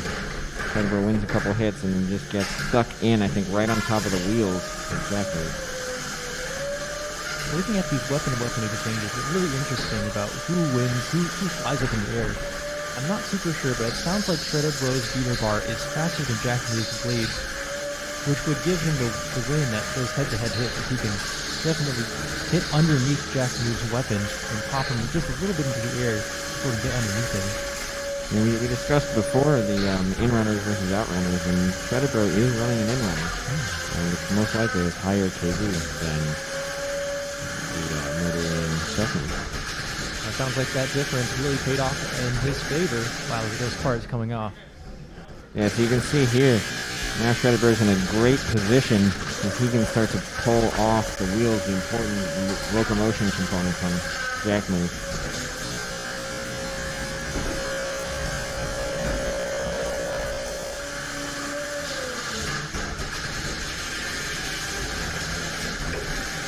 Yes, there you see parts. I believe that was part of the top of the chassis that got pulled off there. And that's there's the tap out. Ooh. He got shredded, bro. But I believe we will see Jack Move, the builder, and some of his other robots here tomorrow. That's right. Jack Move and Jack Rabbit, I believe, are going to be competing both days of the July Jamboree. This is a 2-event, 2-day extravaganza of a weekend. So we're going to have a brand new tournament. The slate is clean. Some of these bots will come back again. We'll have new bots tomorrow, perhaps. Tomorrow. So we'll see them again, luckily. We will have another day and another dumpster tomorrow. Another day, another dumpster. It looks like we have an interesting robot in the box now. This robot is Woody. Oh. What's left of it? A 12-pound hammerbot. Woody had the unfortunate pleasure of fighting... Oh, Woody now weighs 8 out of 12 pounds now. It had the unfortunate pleasure of fighting our visitors from Brazil. I think it was like maybe a 3 or a 5-on-1 match. And they helped remove weight from Woody strategically. All right, this will be a... Woody is heavily outweighed here with Brett weighing in at 54 pounds and Woody weighing in only at 8. How do we balance the scales and make this a more fair fight? The driver of Brett must drive from the camera only? From the booth? Brett must drive with the controller sideways or upside down. That's not actually that hard, I guess.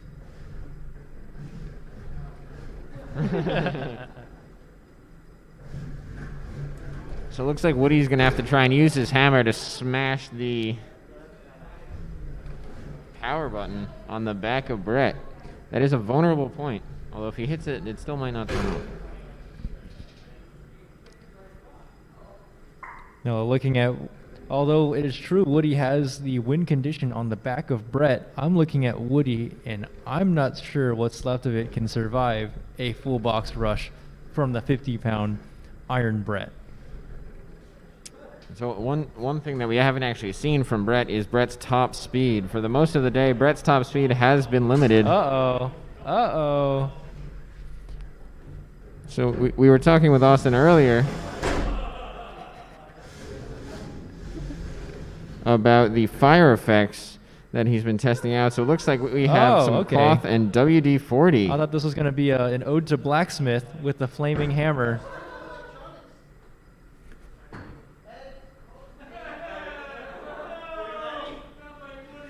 I believe we're about to have a Viking funeral for Woody. Everybody ready? You guys good? We're ready. Are you ready? Our drivers, are you ready? Okay, we're going to start the countdown. All right, hit the countdown. The drivers are ready. All right, the countdown is going. Unknown bot versus unknown bot. The fire is on. 5, 4, 3, 2, 1. Wow. Let's Fight, robots, fight. Let's get whatever this is Or happening. Burn, robots, burn. That's some of the power, as mentioned earlier, the power of WD-40 and paper towels on fire. Whoa. That WD-40 really burns more than I expected it to. We may want to get that fire away from the wall if we can.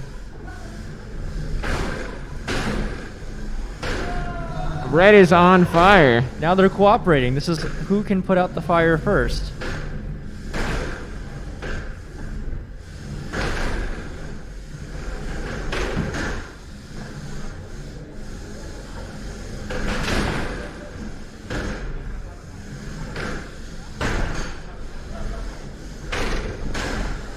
Seems the robots have finished fighting the fire and now are free to fight each other. Oh!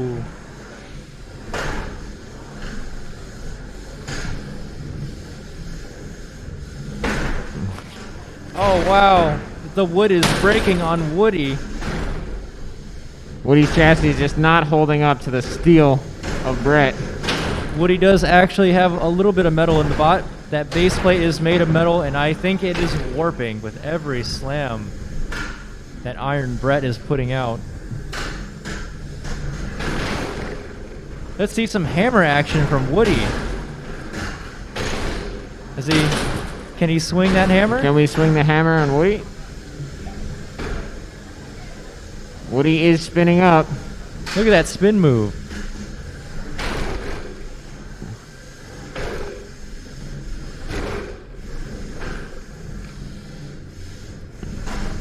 Brett is breaking apart Woody for his next campfire. Oh. Oh! Oh, and the top comes off. Iron Brett, here's your chance, Woody. Swing the hammer. Oh. You were made for this fight. Brett's angry. Oh! Now that the top is off. Oh.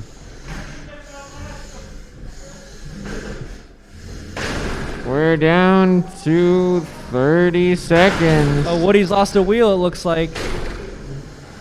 Woody's chassis is still holding. But Brett is relentless. Brett's going easy on Woody. Oh.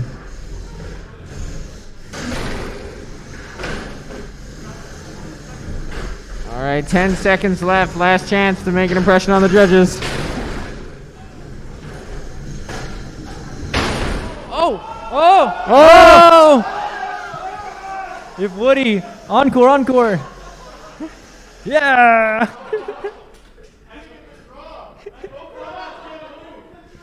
If Woody can move, we need Cinder Block Brett to free Iron Brett from Woody. If Woody can move, he wins. Woody can still win this.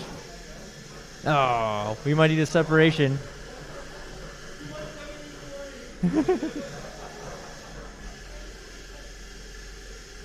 All right, well,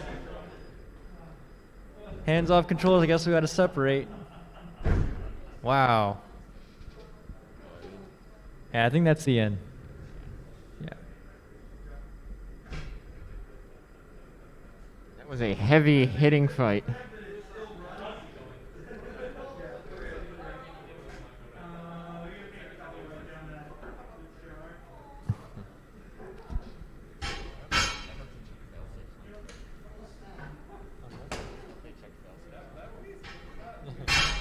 Well, the wooden thing, he laid the controller on his face, so it was like, ah.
loading into the box. Mondo Bizarro and Boring. Is it actually pronounced boring? Oh, with more O's. Boring. You need a wider robot. You need to fit in more O's. You need a wider robot so you can fit more O's in the title.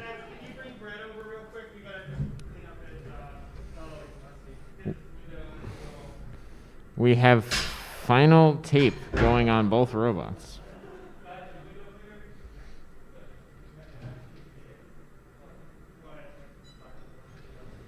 So I don't think today we've seen Mondo's weapon stop spinning during a match.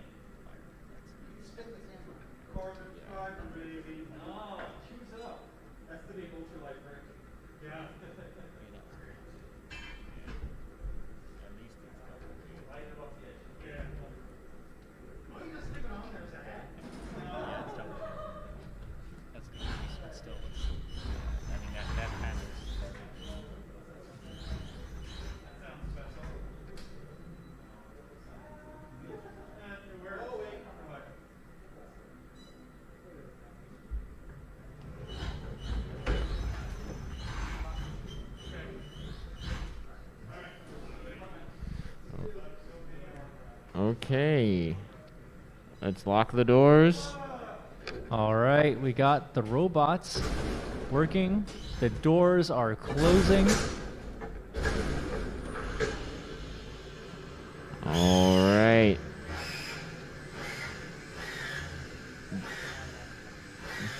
Builders, are you ready? Wait for Boring to spin down. You're All right, ready. Boring is ready. All right, we're going to start the countdown. We have Boring in the red square, and we have Mondo Bizarro in the blue square. Both these robots have active weapons, and we're underway in 3, 2, 1. Fight, robots, fight! Both weapons up to speed. Oh. Boring gets the early advantage underneath Mondo Bizarro. Mondo has to spin down.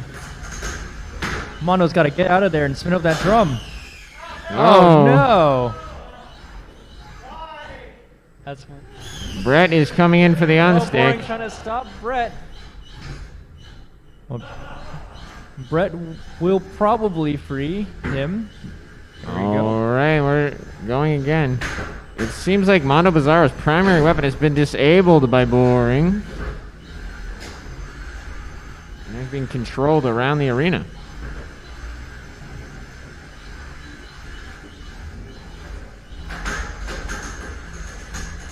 Oh, it seems Mondo Bizarro is not afraid of the primary weapon of Boring.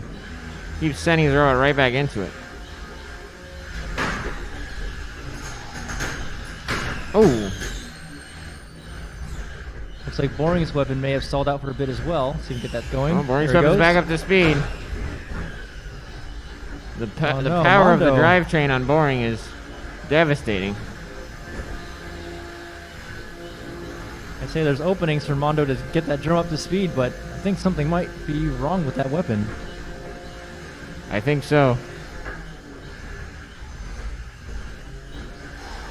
Boring, again, is doing such a great job of keeping the wedge pointed towards Mondo. It's also going to help him have more pushing power. Oh!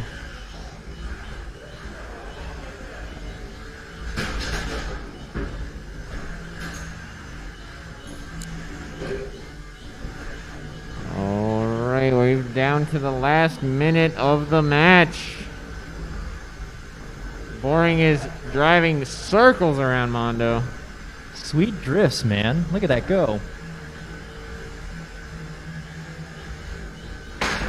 You know, despite the name, I find this robot to actually be pretty entertaining. Yeah.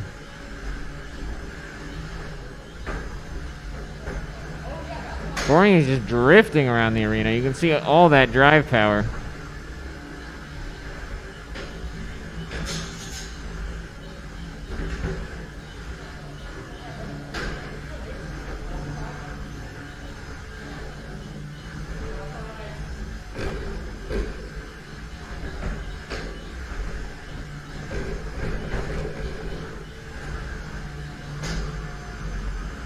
Has 10 seconds.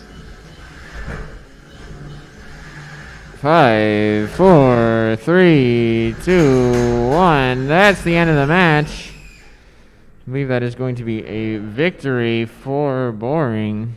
Indeed. Your winner is Boring. We can take a look back at that. Maybe we can try and figure out what caused Mondo Bizarro's drum to stop spinning. So Boring out here with the early rush. Mondo's drum is spinning at this point. Boring gets a pin on Mondo and the drum just slows down. And it's almost a wonder if that was some internal damage that happened to Mondo Bizarro. Maybe a loose wire. Doesn't take much to knock something like that loose. Unfortunately, it doesn't. Often why you'll see a lot of the builders inside their robots hot gluing their connectors together. Some even use epoxy. Just to make sure they don't have any unfortunate wires coming loose. That's right. I personally tape all of my connectors together as well, and in some cases I really don't want them to come apart. I'll just heat shrink over the entire thing. They actually make a glue-lined heat shrink for things. Whenever you heat them up, it shrinks, but it also melts the glue, and then it never comes apart almost. Interesting. I generally go for a different option. I hot glue all my connectors in, my PWM connectors, and then anything else I won't use a connector on. So my brushless motor I solder directly to the ESC. No bullet connectors, just because I've had them fail in the past.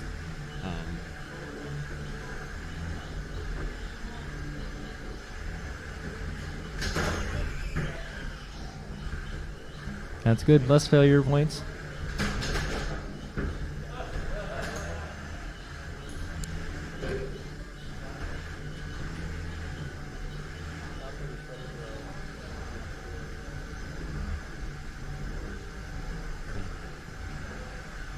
Alright, so at the conclusion of this match, that does mean that Boring will be fighting Shredded Bro in the semifinals round of the loser bracket.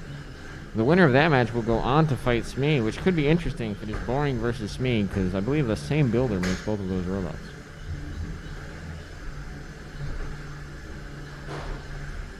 Maybe he'll have to drive with one hand on each controller. Well, I'd be interested what happens to find out when you have two wide robots going straight at each other. Because the same spin move that's been very successful for Smee in some of his earlier fights may not work as well against Boring, who is an equally wide robot. Yeah, that's true. He does take most of his driving advantage in the fact that he has a more powerful drivetrain and a wider robot. And if that fight happens, he'll have neither of those things. But he will have to get past Shredded Bro first to find out. And that's true. We will find out in our next match, whenever that is. Because I'm sure Boring might have to do some repairs after that match. And then waiting at the end of this bracket is Silent X,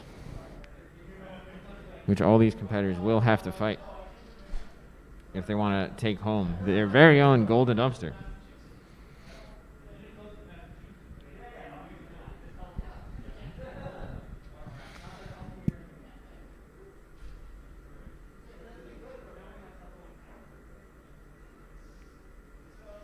So if anyone does have any questions, feel free to throw them in chat now. We're taking a look at it.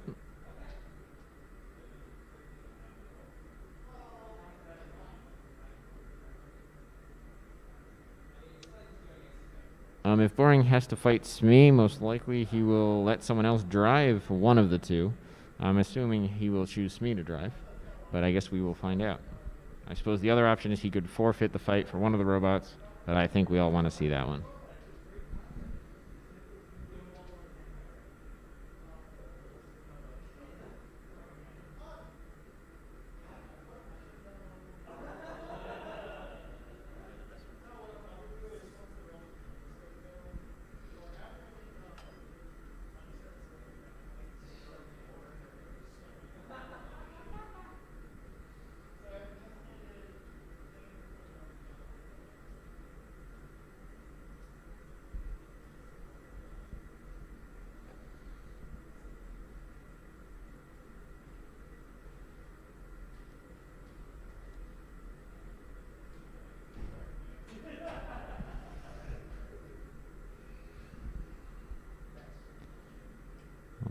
if we have no chat questions.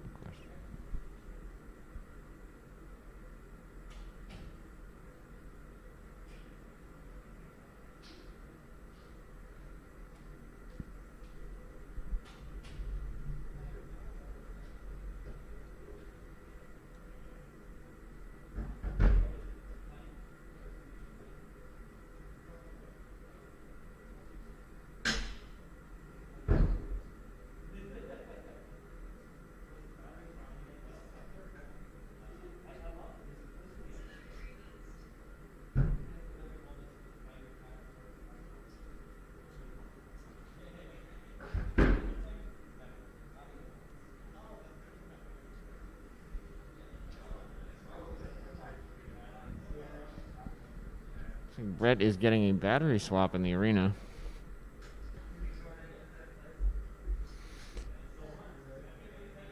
In Brett's last set of fights, he was really getting through the battery power because he is driven by 4 longboard motors.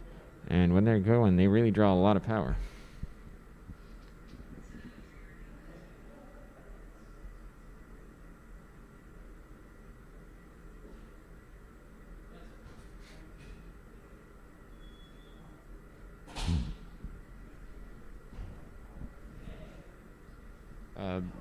Brett has 2 batteries. Ryan, do you know the size of Brett's batteries? What? Do you know the size of Brett's batteries? Size of Brett's batteries. 10,000 milliamps. Brett uses. 10,000 milliamp 6Ss. Brett has 2 10,000 milliamp hour 6S batteries.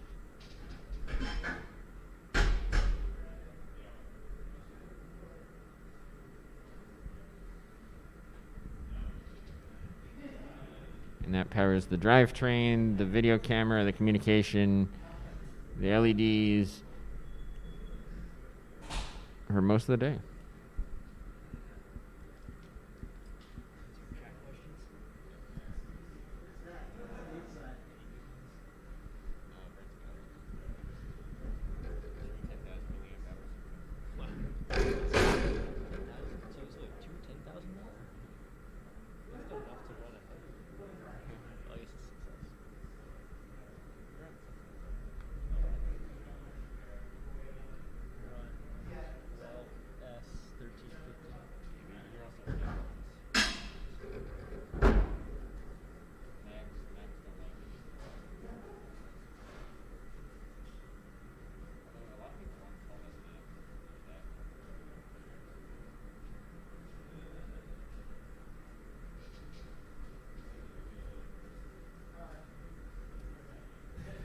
All right, we're going to load in an exhibition match. Oh no, P12 has already lost its cardboard spoiler.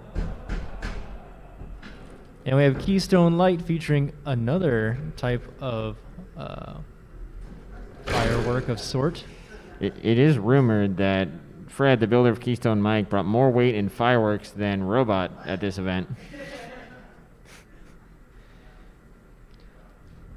Part of me wishes we had this on the 4th of July, because we could really use this spot in celebrating.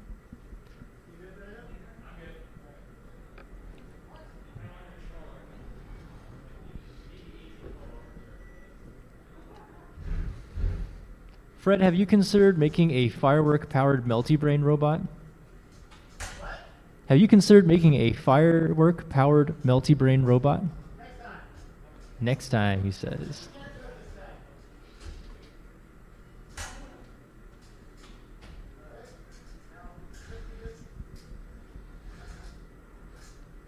Nyum.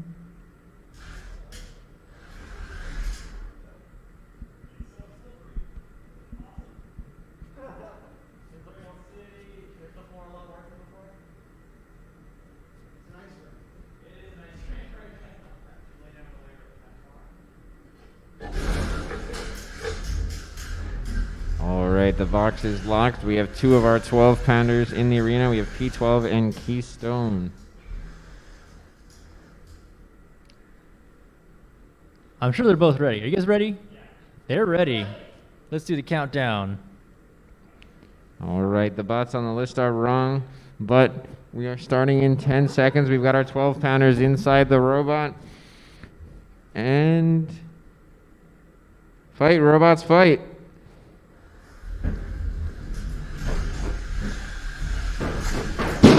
Whoa! Whoa!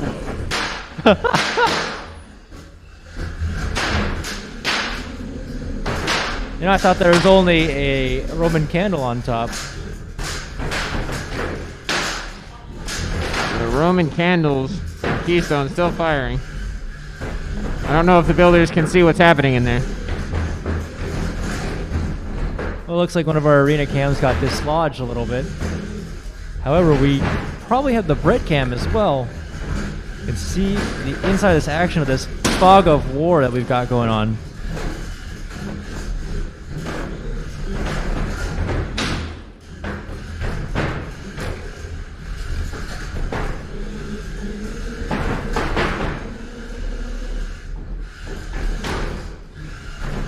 Oh.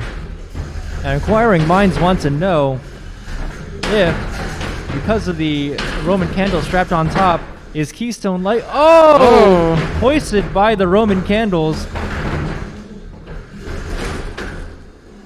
Uh-oh, is Keystone Light invertible with the Roman candles? Actually, maybe more stable. Oh, P12 is stuck in the wall. Can Keystone capitalize?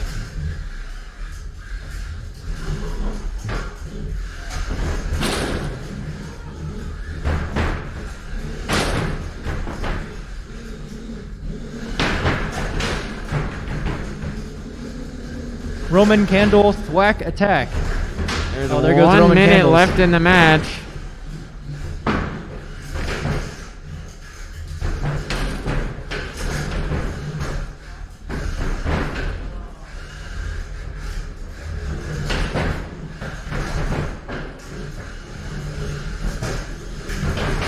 There goes the camera.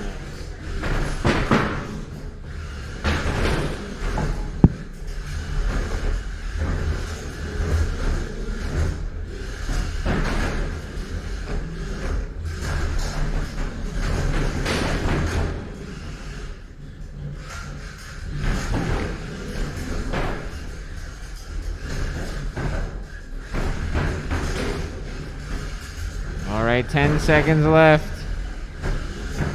10, 9, 8, 7, 6, 5, 4, 3, 2, 1. At the end of the match. Or if you guys want to keep going, it's really up to you.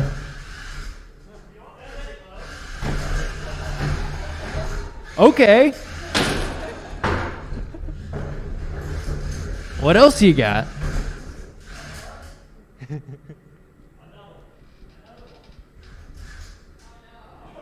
Uh-oh.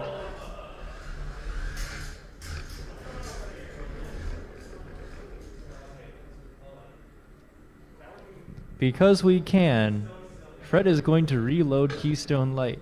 And now that I actually know what's inside the tube, I'm going to back up.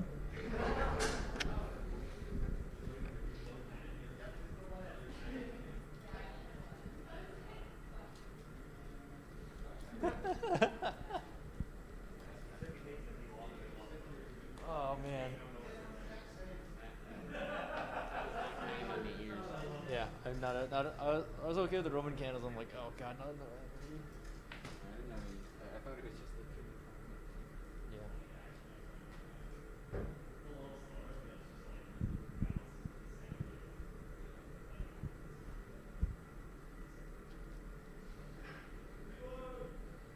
Also, your LiPo, I came over here before. Yeah, I was giving a low battery when I was stopping. No, you did the right thing. I tried to charge it on. Trying to charge it yourself to BS. So thanks for plugging in. You definitely did the right thing. I'm sure everyone here is going nuts.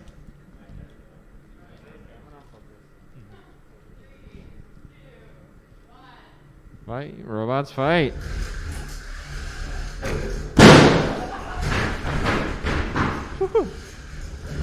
Another fireworks display. It is from so much Keystone. cooler, like 12 feet away.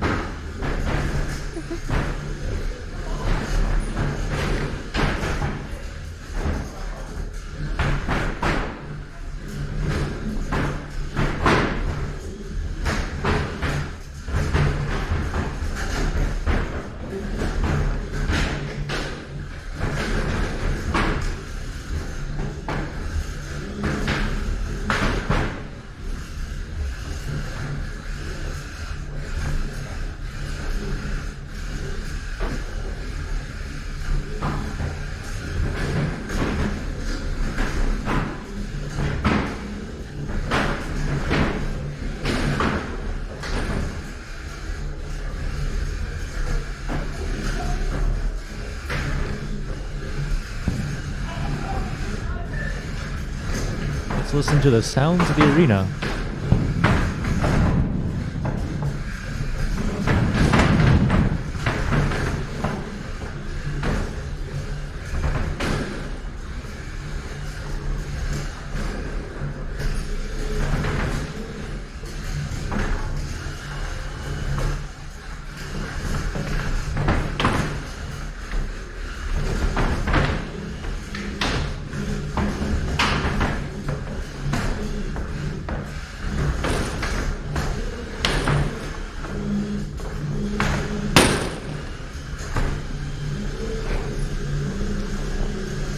Oh wow, Keystone Light actually engaged with the front fork of P12 and locked up.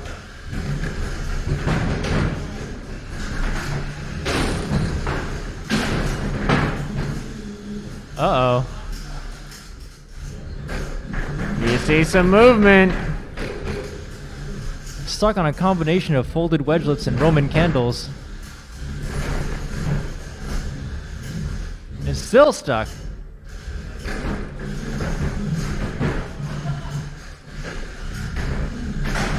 Look at the sportsmanship of Keystone Light.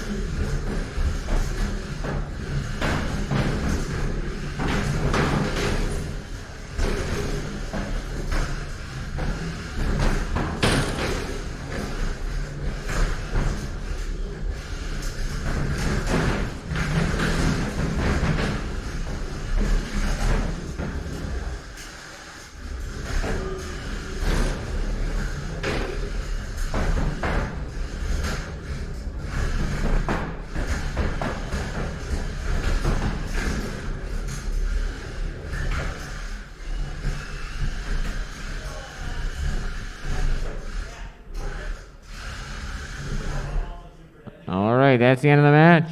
Woo! Competitors are called it themselves before they had a lipo fire. And we don't want the robots themselves to become additional fireworks.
All right, we've got 2 robots loaded into the arena. We have Shredded Bro in the blue, and we have Boring in the red.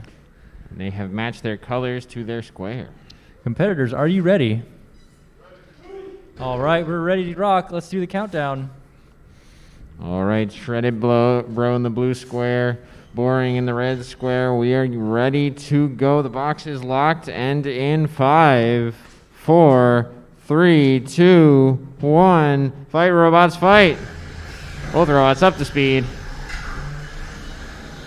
Shredded Bro going slow on the beater. Oh, there he goes, up to full speed. Flips over Boring. Uh-oh, that's a dangerous position to be in. Boring so fast it popped right over, no problem.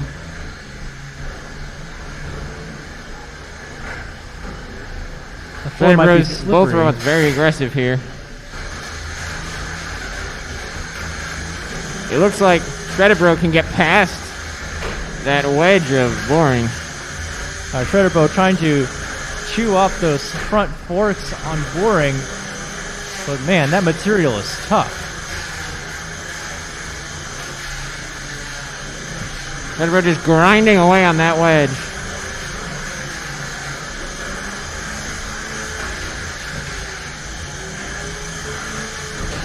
Trying to get those wheels, but Boring is just not letting it happen. Oh, nice hit by Shredded Bro. Oh, big hit by on the Shredded end Bro. is bent up a little bit now.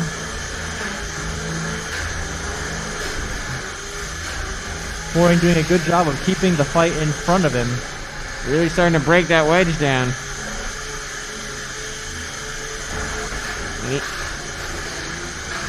Boring is keeping the pressure on, not letting Shredded Bro get around.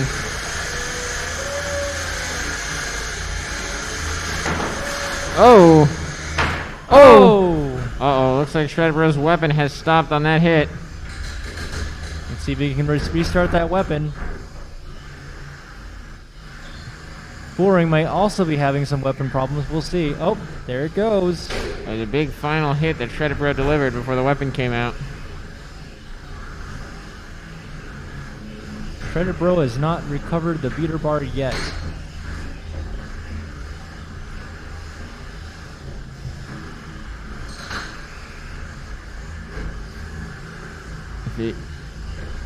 If Boring gets that weapon spinning, he might be able to spin it back up again. We're getting down to 40 seconds soon. Dancing robots. They are doing a very nice dance for us today. Each robot will receive a separate dancing score for this match.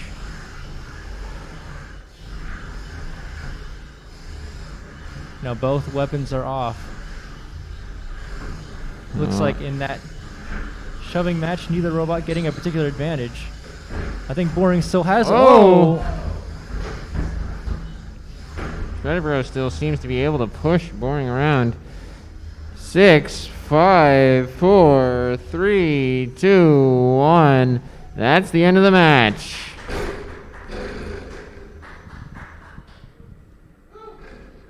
I'm going to take a second to decide the winner. I kind of feel like Shredded Bro, but what do you think? I mean, I think this might have some functionality, but I don't know if the weapon loss is due to something that.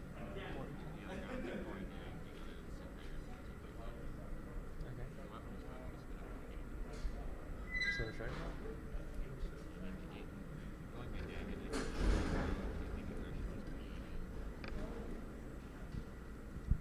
Okay, let's say Shredded. All right, and your winner is Shredded Bro.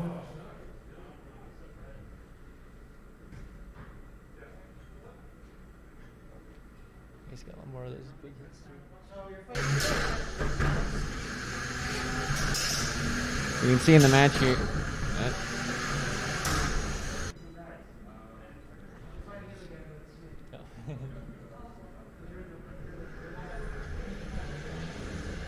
So with that victory, now Shredded Bro advances to fight Smee.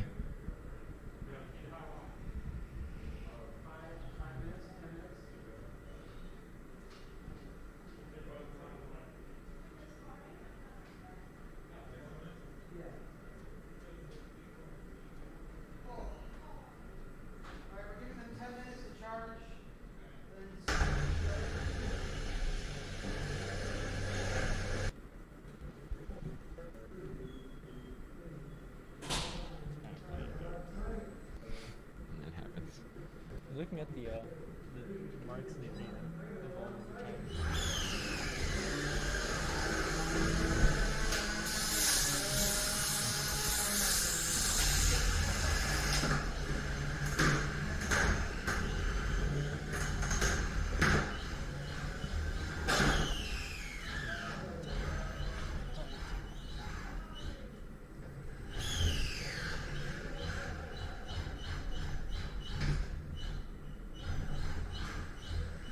Yeah, so here's that last match right here.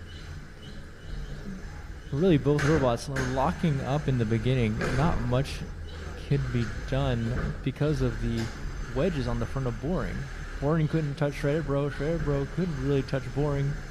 It looks like some chunks of the TPU plastic, the elastomer, flying about in the arena with continual shredding. Yeah, Shredded Bro was just relentless here, doing everything he could to shove that weapon as far up Boring as possible. Through the duration of that fight, there were a few big hits, and that allowed Shredded Bro to get some impacts on the top and the back of Boring, eventually losing the weapon on Shredded Bro to a mysterious cause. Yeah, I mean, I think we can see in the beginning on their first spin up, they definitely weren't spinning up as fast as they usually were, so that would lead me to believe that maybe they're having some issues with their motor. Yeah, that was the big hit there. That big hit on the side of Smee's wheels was pretty devastating. You can see he also got the back of the chassis. Now you can see some hairs on the chassis as evidence of the layers that's been 3D printed. It's been hit, maybe split and frayed.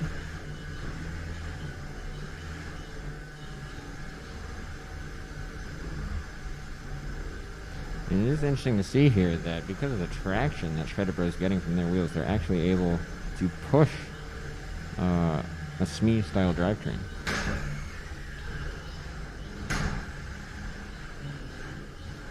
Now we see the beater bar stalled on Shredded Bro.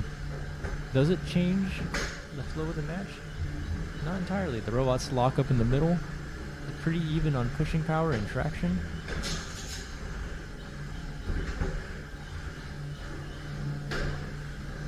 I think we even see a pin from Shredded Bro at some point.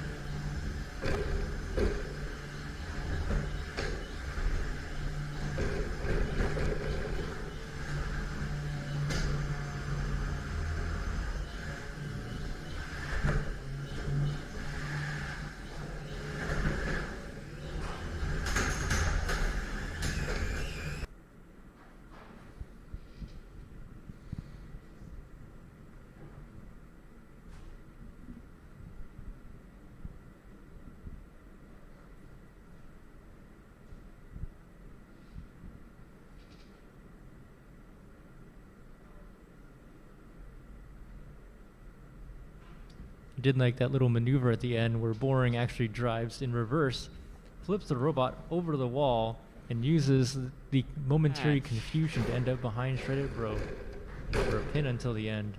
That was a very cool trick. Yeah, so now we will have our final match of the losers bracket, where it will be Shredded Bro versus Smee, which will probably be a reoccurring nightmare for Shredded Bro, as he just came out of the last fight losing his weapon to a very similar robot. He just can't seem to get away from those Smees, and actually that fight, the upcoming match will actually, it seems to be the last fight for the day. The finals for the July 18th event will be conducted tomorrow in the morning. So if you want to see the conclusion to who gets to fight Silent X in the final round, that will be happening tomorrow morning.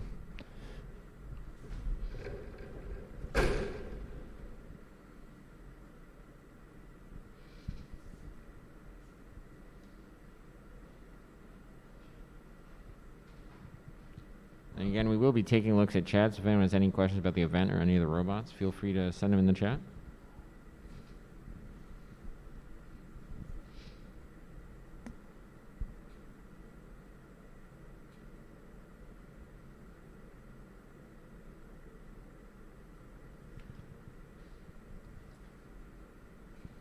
Maybe we should have chat judge a match. Chat judge a rumble.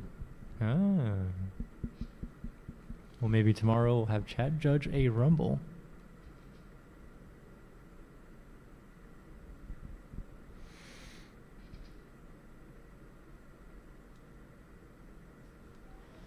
So let's take a look and go through some of the matches that are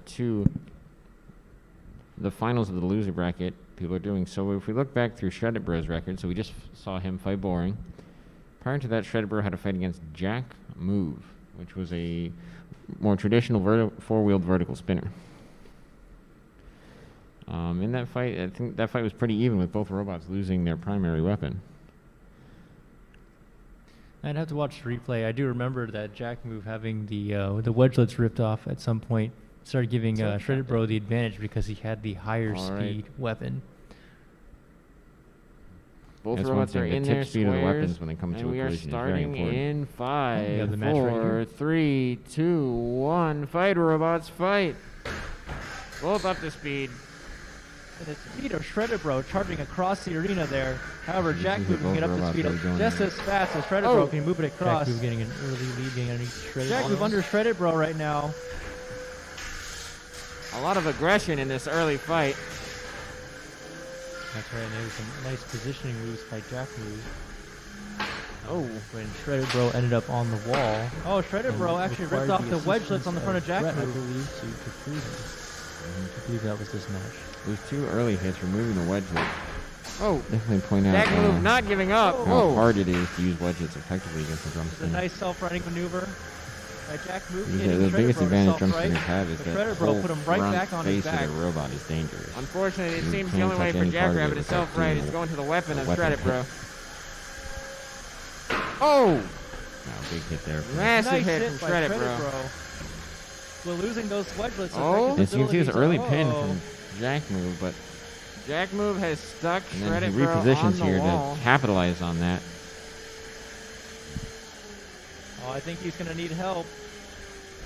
Brett will move him if Jackrabbit doesn't, or Jack Move doesn't. Oh! Nice position by Jack Move. Right off the wall. He goes for an attack. Weapon to weapon. Oh! Shredded Bro back on the Bro. offensive. He fires right back onto Jack Move. Jack Move managing to keep control. Excellent driving from these two drivers. Looking at these two hit weapon to weapon, I think Shredded Bro might have the faster blade. Oh. Not the wheels.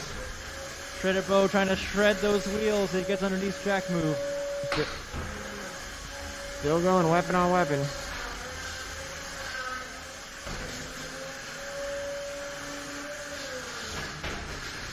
Oh. We got 50 seconds Jack- remaining. Jack Move is in a tough place, and Shredded Bro is shredding their robot. It looks like the weapon on Jack Move Oh. has stopped spinning. Jack Move taps out. Your winner by tap out is Shredded Bro. Shredded Bro takes. The drivers are ready. All right, the countdown is going. The countdown of the match. So we have Nitro Hornet in the blue square, Mondo Bizarro in the red square. This should be an exciting match, and we'll start in 5, 4, 3, 2, 1. Fight, robots, fight! Both robots weapons spinning are up up to to speed. Nitro Hornet might Oh. only have one wheel operational. Let's see.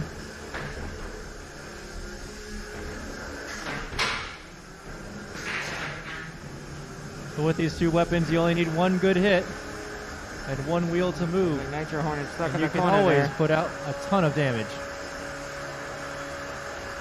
Mondo analyzing, chewing, grinding on the front of Nitro Hornet. Mondo Bizarro trying to take out those wheels. Oh! Mondo Bizarro makes contact with Nitro's weapon. Both still spinning.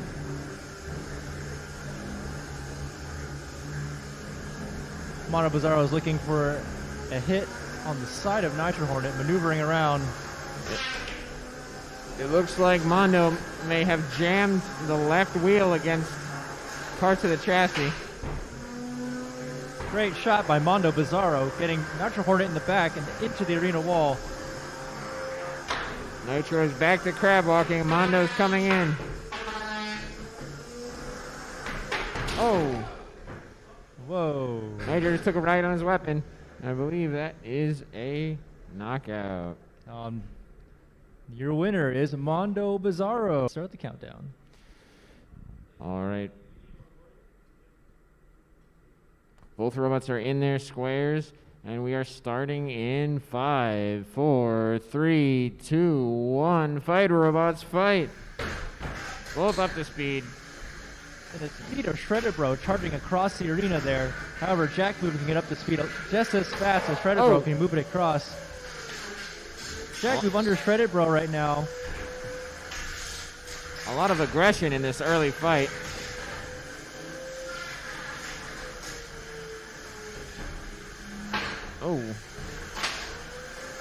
Oh, Shredded Bro actually ripped off the wedgelets on the front of Jack Move.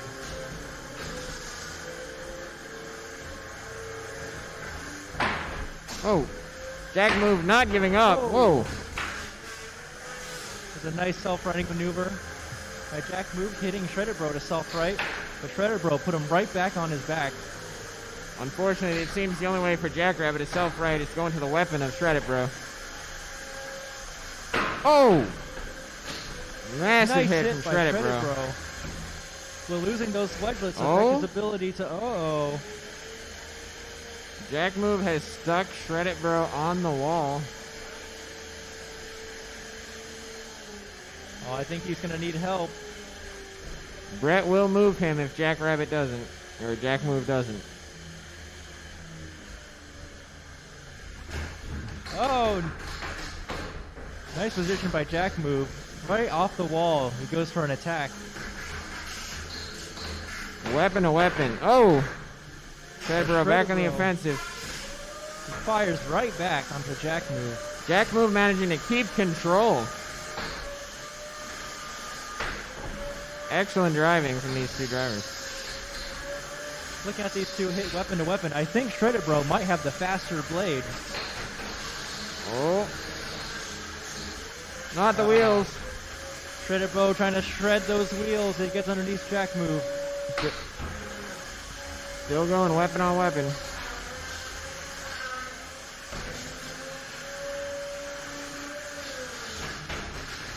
Oh. We have 50 seconds remaining. Jack Move is in a tough place, and Shredded Bro is shredding their robot.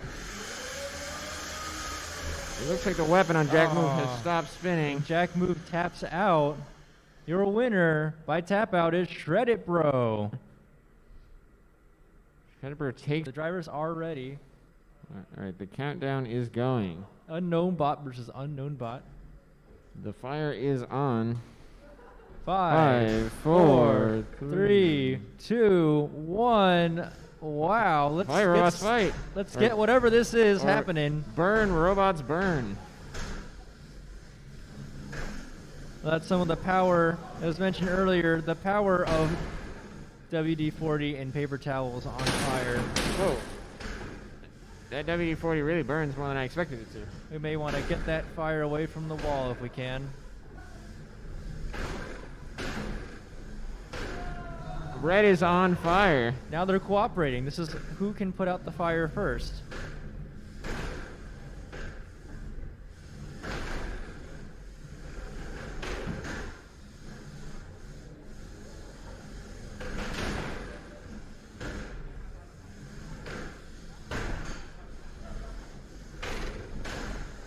It seems the robots have finished fighting the fire and now are free to fight each other. Oh!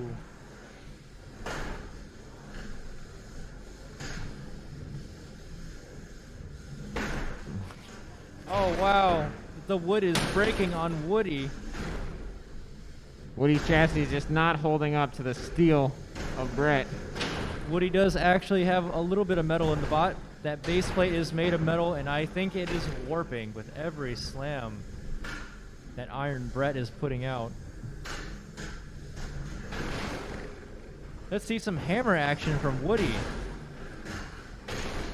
As he Can he swing that hammer? Can we swing the hammer on Woody? Woody is spinning up. Look at that spin move.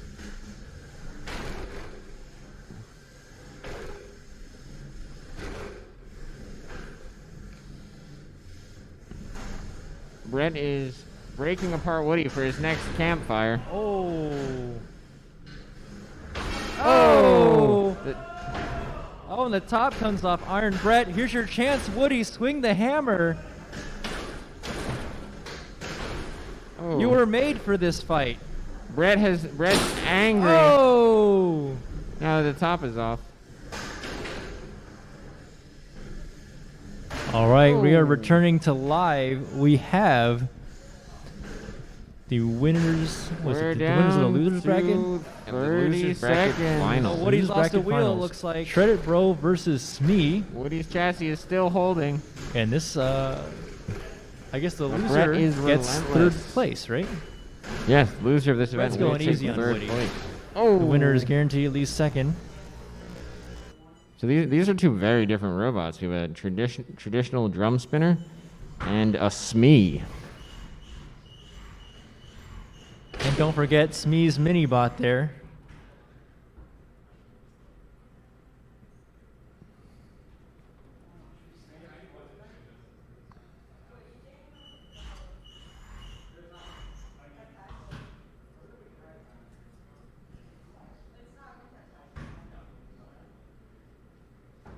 Precision adjustment on the Smee chassis to get it to ride just against the floor.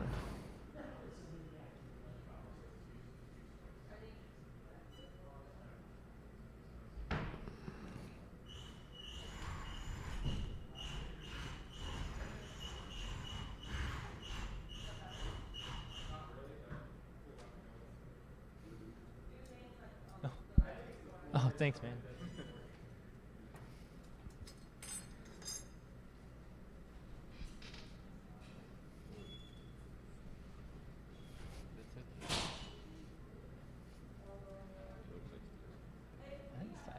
It's light enough to be.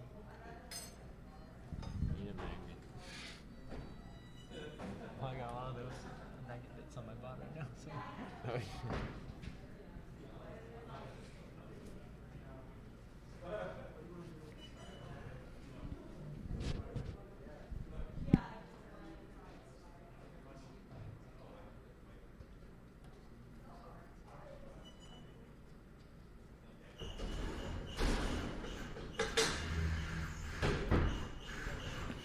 All right, we've locked the arena.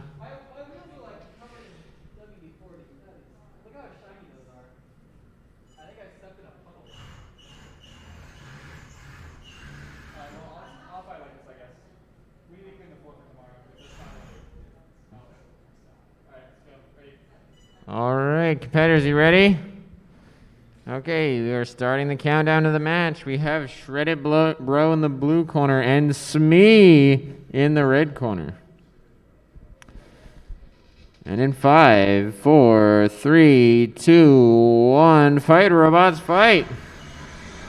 Both competitors struggling with a slippery floor at this point in the day. Oh, Shredded Bro spins up. The bar jams against the wedge of Smee. Oh, wow. Stance, Smee.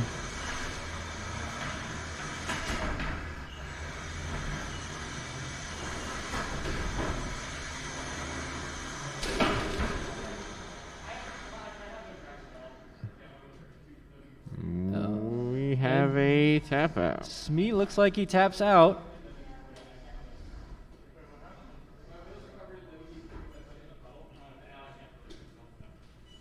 Sounds like the arena, the condition of the arena definitely contributing to the mobility of Smee. The driver decides to tap out and save it for tomorrow. That means your winner is Shredded Bro. Moving on to the finals. And Shredded Bro will be fighting Silent X tomorrow morning for the final of the winner's bracket. So tune in tomorrow to see the epic conclusion. Who wins this golden dumpster? And don't forget, we have another competition all together as part 2 of the July Jamboree, a entirely new. Are they still fighting? No. Okay, just having fun. An entirely new tournament starts tomorrow with some of these robots you've seen today and some potentially new robots. So tune in.